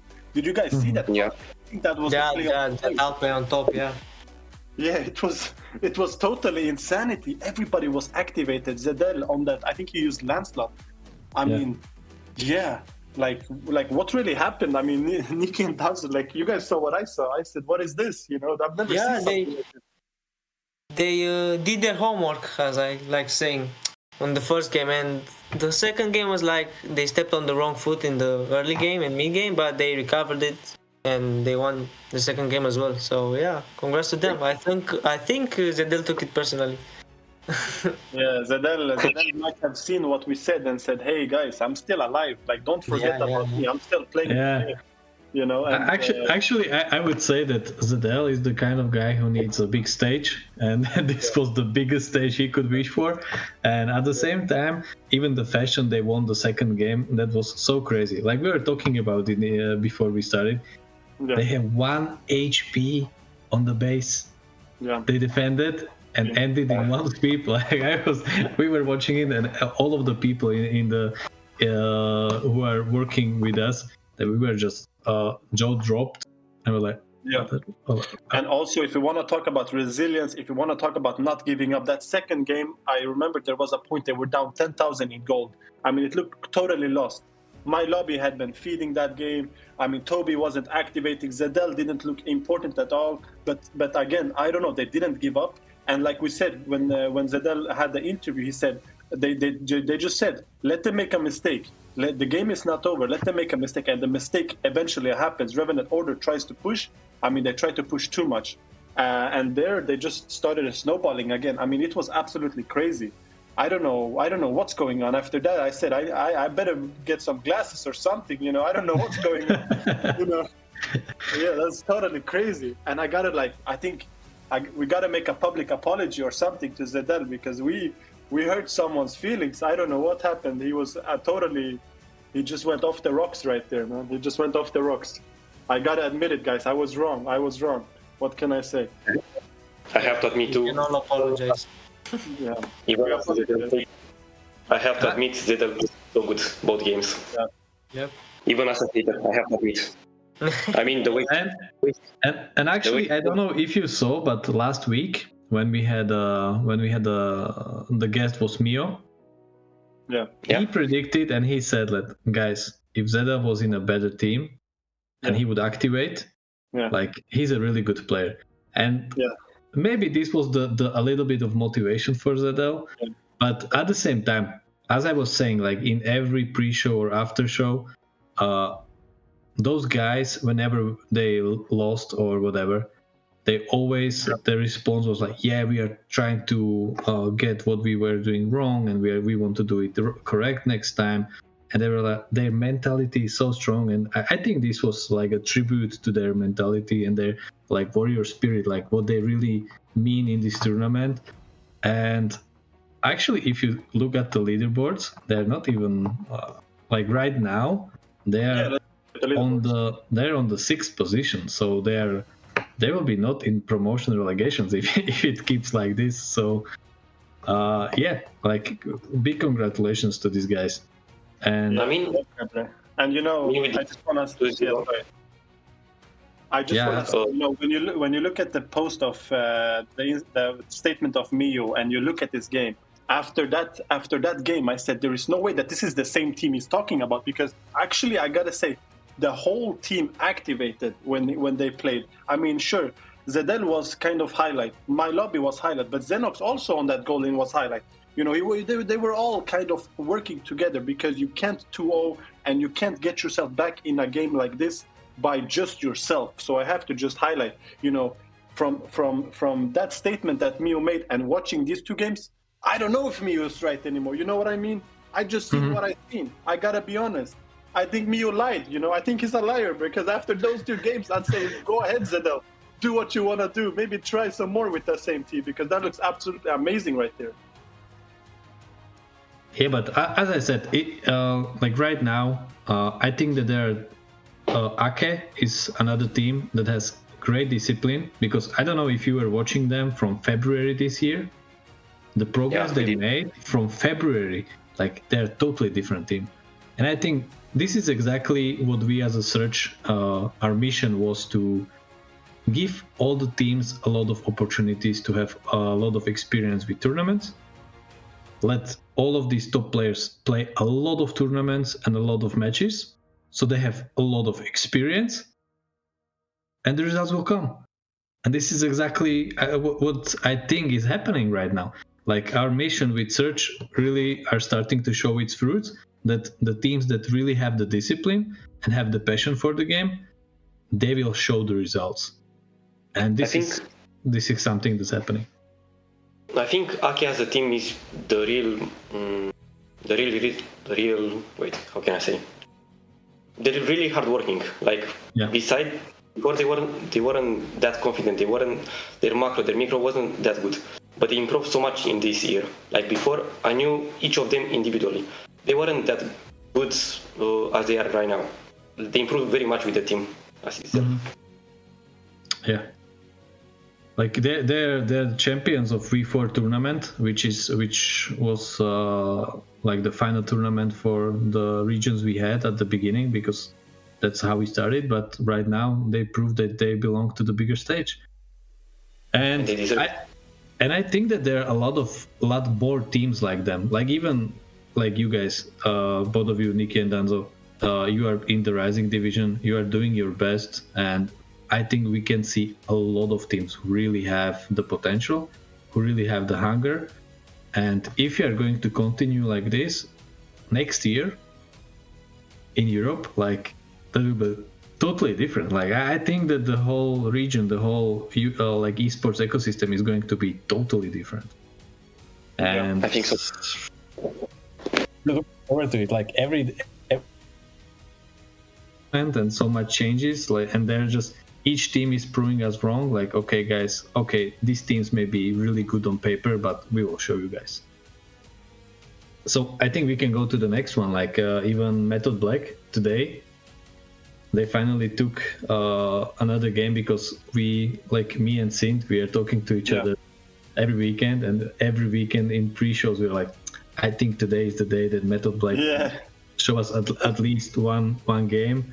But at the same time, I have to say that from my point of view, it's just my personal opinion. But the Bane pick from Jackpots in the second game, it was a little bit cheeky. Yeah. Like, I think that if they pick something else, they had the opportunity to go 2-0. But at the same time, most definitely, and we can follow up on that second game. I think first of all, the draft. If we want to discuss about the draft, it was a draft revolving around the Bane pick. Both teams kind of fighting over that Bane pick. The first Bane being picked, obviously, by MTB. Urek using that. In the interview, he said himself he's not really too comfortable, actually, with that Bane pick. They tried it in scripts, but it was totally different when they played it here. They went Bane Kaja. Looked a little bit strange. Kaja is meant to work together with Bane for that burst, but they didn't really work together. They're going up against Uranus, and they just had no kind of damage. It felt like they got completely stomped that first game. I mean, Jackpots was moving around however they wanted, and Method Black, the first game, had no answer. What are you guys' opinion, Danzo and Nikki? That first game, what went wrong there? I think the draft went wrong. I mean, many players are just playing too much Bane. Like, they're not really confident. They just saw everywhere Bane is played. He's very good. He's dominating. They're just playing with ISS, but I think they have more option. Like, you can play even more heroes. I think both games with Bane, everything lost. I mean, he's really good, but I don't know. I don't think he's the best pick. And with Kaja, I don't think it's working that good. Like, you need something constant. You need something like, I don't know, even Kiri was better, much better. Definitely. I think definitely, Nikki, I definitely agree with you. What do you think, Danzo, about they picking kind of this Bane? Urek, he's not really using this Bane too much. Look a little bit strange, in my opinion. I'm not sure. It kind of looked strange, but if I remember correctly, I think they lost the early game badly in their jungle. I think YSS was like 0-3 at some point, and they couldn't get back on their feet, and Bane wasn't like the best solution to do that. So it wasn't really his fault, but yeah. Because I was also talking about this Bane, and they even said in the interviews, I think they were watching the MPL Malaysia. And at one hand, I'm a little bit glad that we are trying these things from other regions, and at the other hand, like whenever I'm talking to anyone from different regions, they say that we have such a different playstyle that it's good that we are trying it, but I don't think that it's something that is really not just comfortable, but also like you can utilize it the same way as they're utilizing it in different regions. So that's just my personal opinion, because for example, Angela, I think there's a lot of people who can really play very well, even mechanically, and like everything. Like Angela is pretty easy to play, I would say. Yeah, and also that's why even the ban for Angela is so often seen right now in Europe. But with Bane, I saw Bane a lot of in ranked games right now, but not on this position. Yeah. So maybe I think also like we're talking a lot about Bane, but I don't think that's the reason they lost. I just think it looked a little bit strange to pull that now playing gold. It looked like they kind of forced it. I think the main reason they lost is because the mid lane was really not helping the jungle. I think you said it, Danzo, that they got destroyed just in the jungle. I mean, there was no impact between the mid lane and the jungle. There was just no help for the gold lane, for the ganks. And I think definitely that's why they lost that first game, But as far as the second game, I have to highlight just now, I don't know if you guys paid attention, but they actually swapped the roamer.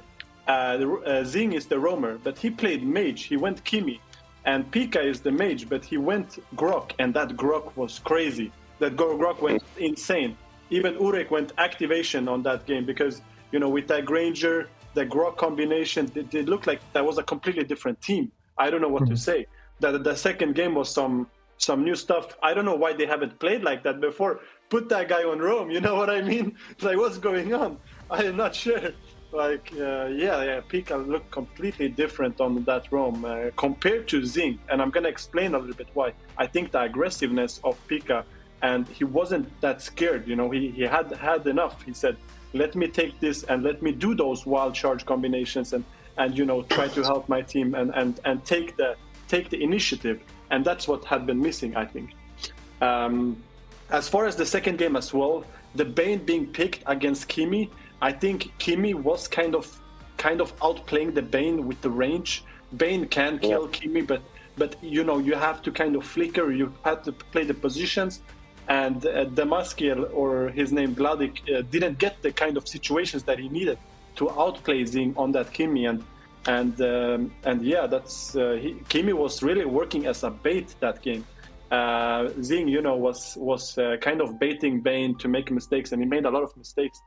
And Alexis playing good both games. Urek just activation that second game, and they looked like completely different team. What do you guys think? They just swapped the mage with the roamer and just swapped roles completely. I don't know what's going on. What happened there, Nick? What do you think here? Well, I mean, for the first game, they really blundered the picks, and besides that, I don't think they coordinated that well. But the second game, they seemed like all different team. Like with the Grok, he played so good, and I think the second game is a mistake from the Jackpot team. Like, as myself, I can say they have a really big ego, all of them. I mean, mostly of them. But they just wanted to show them they can play Bane better, and they can win with it. That's why I think they picked Bane. But even though I don't think it was working that good against Grok and Kimi, that's why. Yeah. But as a Grok, I mean, he played so good. I think he was the reason that MTV won that game. I think 100%. I mean, what do you think, Danzo? He kind of moved along with the jungler, with the Joy. He made sure that, he got the support he needed. And I don't know, like, why do you think they won here, Danzo? That one, like, that's the second game. The second game, I think it was a mistake from the Jackpot team because, like Nikki said, Bane wasn't that good of a pick there against Grok and Kimi on mid. But also, I think they won because they played their game 10 times better than the first game, and they just learned from their mistakes, and they improved, and they got the second game by coordinating better. And definitely. I mean, I just wanted to follow up on what you were saying, like when Pika was playing the Grok. I think there are certain players who are just more aggressive than the rest. Like, for example, I myself, I am usually playing mages, but I'm so aggressive that sometimes, even though I know that I have to be in the backline, I'm just the first in line. I just go and I'm just hunting everyone, poking everywhere. And maybe this is something like Pika needed, like to all the put the frustration out of him. Like, okay, I'm going to just. Yeah, because you're touching on something very important, because playing aggressive comes with a high risk. If you get away with it, that means you're in a lot better position than you would otherwise be. You're invading, you're getting the kind of junglers, you're getting the extra gold. So it is kind of risky. But if the enemy doesn't expect it, like sometimes they don't expect how Aki plays aggressive, they just turn up from nowhere. I mean, then you can kind of get away with this kind of wins, objectives, that they did here, obviously, in the second game. Yeah, and when we are talking about like not expecting it, like I think Stolen Angels didn't expect to go 0-2 against Omniglitch today. Yeah. And not many people were expecting it, I would say. So nobody. Nobody. Like that's what I'm saying. Like Void Kids and Omniglitch, like both of those games, none of the casters and no one I was talking to had the prediction correctly. So let's go to the last game, because that was really one of the highlights. Yeah, I mean, if we talk about the last game, honestly, I think everybody here knows, one of the biggest reasons, if not the biggest reason why they won, was the Slarky on that gold lane. First game, Slarky on that gold lane. Remember, they were kind of down a little bit early game, but what happens? Vansky goes in with that Khalid, they dive the Harif. By all costs, he needs to die. And he does die here. He does die. Slarky gets the kill. They kind of push the turret. Now, remember, they're still kind of losing. At some point, they're still kind of losing the game. They're down 5,000 in gold. But what does Slarky do? What does Slarky do? He says, okay, let me just push the lane. And he pushes the first tower. He pushes the second tower. He pushes even the inhibitor. He doesn't stop pushing, but they're still down in gold. Now, they just need to defend the Lord in order to kind of play a little bit more late game. what do? They eventually defend the Lord. They're in much better position with the inhibitor down on bot side. And eventually it just comes down to the late game where, I mean, Slarky just activates. They can't kill Slarky. They had the Uranus for early game, and they kind of have the early game heroes. But at some point, I mean, Moscow carried that game. I don't know what happened. What do you guys think happened here? Yeah, if I just can, I was watching Slarky as he was in the base by himself, and everyone was just trying to. And it's like usually when you see a Moscow highlights from somewhere, it's him going into the base by himself, like melting everything in his path, and then just he's away. Yeah. And this is exactly what Slarky did. So I think that there's so much good content from this match. Like Slarky can go on rampage with his clips and reels. 100%, and he utilized that.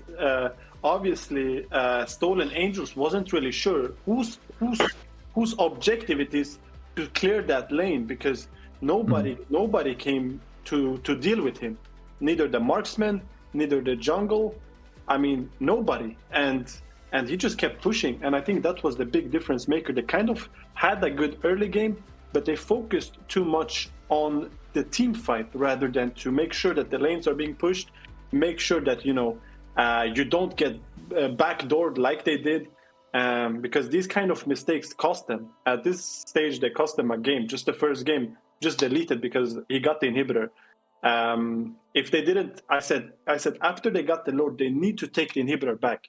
Because they didn't, that inhibitor cost them a lot of positioning for the upcoming late game. Because at that stage, Omni Glitch can just say, okay guys, listen, we got the inhibitor, Slarky, you just go split push, you have the kind of spear to join the team fights just in case you need it. Nobody can 1v1 Slarky. And with these kind of strong minions, it's extremely hard. You need to clear, and you need to deal with him. And nobody could deal with him. So I just think that was the issue. I don't know. There was just a kind of lack of communication. What's the roles? Whose objective it is to kind of clear the waves? It looked kind of strange here, I have to say. Nikki, what do you think? Because Synth took the mic and went on a rampage as well. Well, I think for the first game, Moscow was just overfed. Like early game, he already had 2 kills. Like if he just went split push, they couldn't stop him. Even 1v1, even 2v1. I think he would just stay by there. He could beat anyone there. I don't think there was any problem with them. But after Moscow just demolished them, and I think for the second game, I think their communication, like they just missed. From the first game, they still got a shock from the Moscow. And I think they just continue with the pressure on the second game. Mm-hmm. But for the first game, I think just Slarky was so good. I mean, as a gold main, I think he played the perfect game on Moscow. What do you think, Danzo? To be honest, I don't really have anything to add more than what you said, so... After Synth, it's very hard to go after Synth. Like we have to change. We have to change the order. We have to change the order, so you will always have to go to the last. No. Like then again, like we are very happy to have you here as well. And today was such a nice. I just want to go in depth a little bit about the second game. I have to say, the second game. I'm sorry, but I just have to say, the second game. I just think it was a total draft lose from the side of Stolen Angels. You let kind of 1-1 open. You let kind of 1-1 open. You pick Chi-Chi, but they have Uranus. It completely counters. You get kind of you pick Fredrin into 1-1. It just looks a little bit strange. They pick Kalia to activate that the 1-1 ultimate. I mean, this was completely draft loose. Novaria was completely. Enzo played really good, but it was completely useless mage to pick Novaria. I know they want to deal with the 1-1, but it never even had a chance. And I think that's why they lost the second game. I think the draft was completely lost there. But sorry, guys, let's get back to what you were saying, Nish. I just wanted to say that. No. Like we already went on pretty long about what happened today. I would just say that we are very, at least I myself, I'm really looking forward to the last weekend we have before us. it's the last tournament in Rising, so we will finalize the leaderboards and have our 6 teams that are going to go to relegations promotions, and at the same time we will have the final matches of Thunder Division.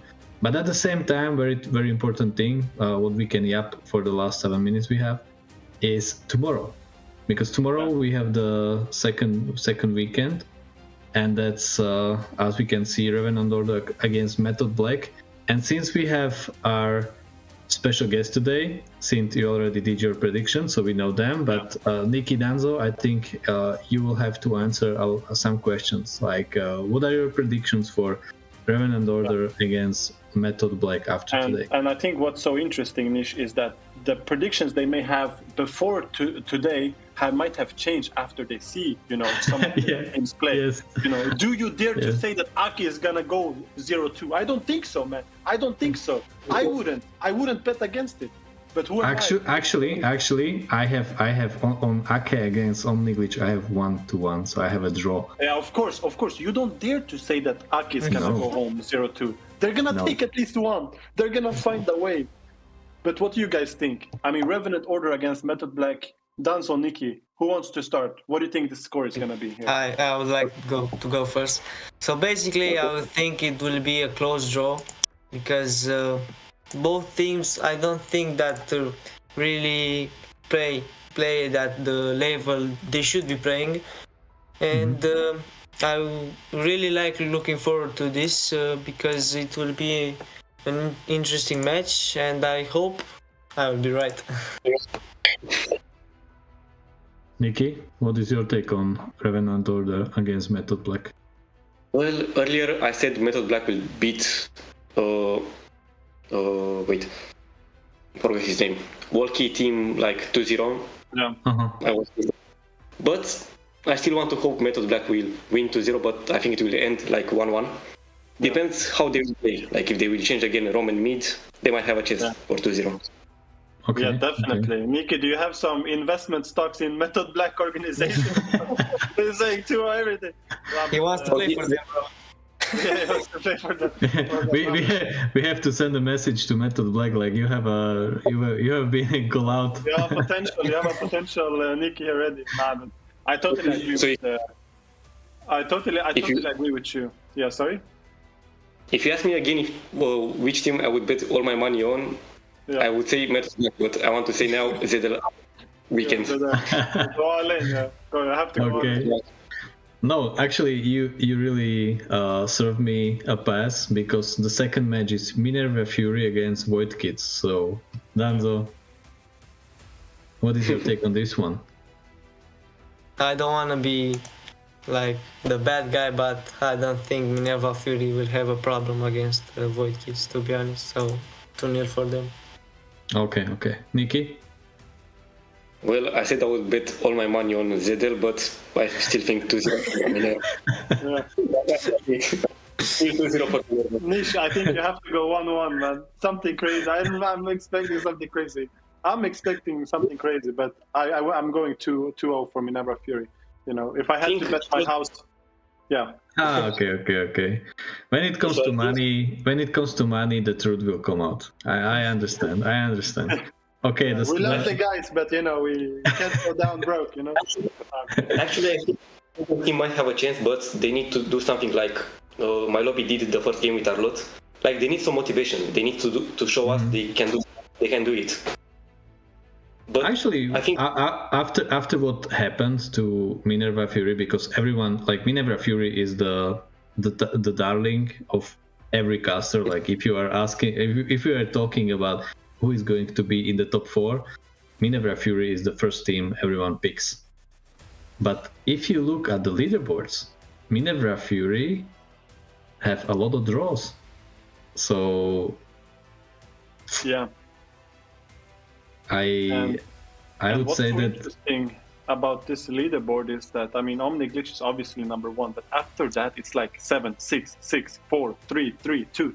Like Void Kids can right now, if they win 2 games, one of the Jackpots or Minerva Fury, if they play draw or something, they're gonna be like 4th place, Void Kids, if they win 2 games here. So I mean, the leaderboards is kind of close. Can we say that? Close? Yeah, yeah. Method Black is last. I expected them to be at least top 4, 5, maybe. I mean, Aki's been doing good. They've been drawing. You know, when we talk about Aki, you're like, oh, we expect them to lose. But according to the leaderboards, they have a lot more points than, you know, Revenant Order, which people predicted to be maybe top 3 team, top 4 team. So looks, you know, the leaderboards looks very kind of close. Did anybody predict this? Danzo, what do you think about these leaderboards? Does it make sense to you that the standings is like this? Did you predict it? Nah. I would say this is like an interesting leaderboard because you didn't expect to be this close. I would say, like you said, and yeah, there are a lot of surprises in this tournament. So I'm looking forward to the next games. No, actually, the most interesting thing is that we already have 4 days played. The leaderboard is so close that we have still like almost half of the Thunder division before us, so it's everyone's game. I think that is where you were going, Saint, with that they are so close with the points, and there are so many draws that right now when whoever is going to win the next 3 matches can be first in the leaderboards, and it applies to most than half of the teams. Yeah, definitely. And right now, if you are a team, you know, that is either losing or winning, you have to win the games, because you can't risk the other side, you know, whoever is playing on the other teams and other kind of games, that they're winning both their games. You're gonna go down so much, because the leaderboards we just saw, if you're Aki with those 4 points, if you want to keep that standing, because you best believe that, you know, Void Kids might go 2-0, you know, we never know. You know, I'm predicting the 0-2, but we never know, you know what I mean? So now they have to kind of step up, all the teams, because if you want to be safe, or even if you want to win, like Omni Glitch, for example, they're on the lead, they can't afford even to draw, I would say, because who knows if Stolen Angels comes back and, you know, gets another 2-0 against someone. We don't know that. So crazy. I mean, crazy leaderboards, I have to say. And when we are talking about crazy, like we have a casters room on our private Discord, and Toby just sent me a table that they collect all the data from all their games and every game, so that they can do the proper preparation. So this is exactly what I'm talking. And since we are talking about Toby and Ake, like we can go to the 3rd match of tomorrow. It will be Ake against Omni Glitch. So Danzo, what is your take on this one? Ake against Omni Glitch. Oh, crazy one. Because we all know by this time Ake being a super underdog team, I would say, but Omni Glitch being like the guys that just step on every team. So it will be an interesting game, but I hope so that Ake will take one home. So 1-1. Okay, Nikki. Well, I think it will end up like 1-1 maybe. The only thing is, I mean, Poland team is very underestimated, but I think they can be overestimated too by Omni Glitch. Like in the first week, Omni Glitch lost like 0-2, I think, not sure against who, but they just lost 2-0. And now they're coming back with every picks, like they're playing 1-1 Moscow. You just have to be careful of Slarky. But for the Poland team, you have to be careful against Maku. Like he's always showing something of, like if you don't ban his Hellcurt, he might play Lancelot. You ban something else, he might play Hellcurt.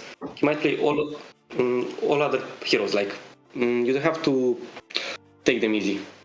And I think it will end like 1-1. Slarky will carry first game. And I think for the second game, I think it will be Maku, the one shining. Okay. And then we have the last match of tomorrow, and that's Stolen Angels against Jackpots, which I'm really looking forward to, because those teams, like today, Jackpots prove all my theories about their game, and I think that if I stick to a draw to all of their games, I'm going to win the prediction game, at least for them, because they like when I was calling with the other guys from marketing, and I was watching the first game, and I'm like, they clicked, And we were watching the second, they didn't click. And it was like it was exactly like that. Like you could see that if they clicked or they didn't. And my prediction was shown, and oh no, it will be shown tomorrow. So my prediction for this match is 1-1. But I'm really looking forward to it. Yeah. What do you think, Danzo and Nikki? I would say it will be a close game, but like close first game. But I just think that Stolen Ages will take the wins home and will be a 2-0 for them. Okay, Nikki. Well, I think I have to say I disagree with Danzo. I think it all depends on the first game. Like who's gonna win the first game is gonna win the second game too. So I think it's gonna be like 2-0 for Jackpots. I have the feeling they won't roll tomorrow. They will just focus all the game. Like they saw what happened with the Bane pick. I think it might happen again. So I think they will just take it serious. It's gonna be like you never know with Jackpots. Like it's like I'm kind of agreement with you, Nish. They feel very strong, at least out of one of the games they play. But then they kind of fall off. I don't know if it was like too easy for them or it was like something, I don't know, they changed something, but they kind of lose energy, and you can kind of feel it's not as smooth. It's kind of forcing some of the gameplay coming out after they win, usually their first game. So looks promising, but I think definitely it's going to be 1-1. I think they're going to win that first game, going to come out strong, but they might drop off on that second game, and I think that's where Stolen Age is going to take. So I'm definitely like in agreement with you, Nish. Okay.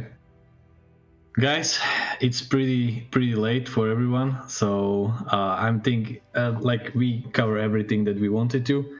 So to all the people that are still watching, thank you very much. I hope you enjoyed today as much as we did. Danzo, Nikki, thank you very much for being a special guest today. Sint, as always. Thank you, Nish. You are my machine gun guy. I have to take some ammo from you, so when you start, you will leave something for the special guests. 100%. I'm sorry, guys. I'm sorry. No. It's empty, man. But as always, thank you very much to all of you, guys. I wish you luck for your Friday, and that's it for today, folks. So thank you very much. Leave a like, subscribe. Exactly. Let's comment, Nikki, Danzo are the best players I've ever seen. I don't know. All right. Thank you so much. Okay. Thank you so much. Good night. Good night, guys. Good night. Having us.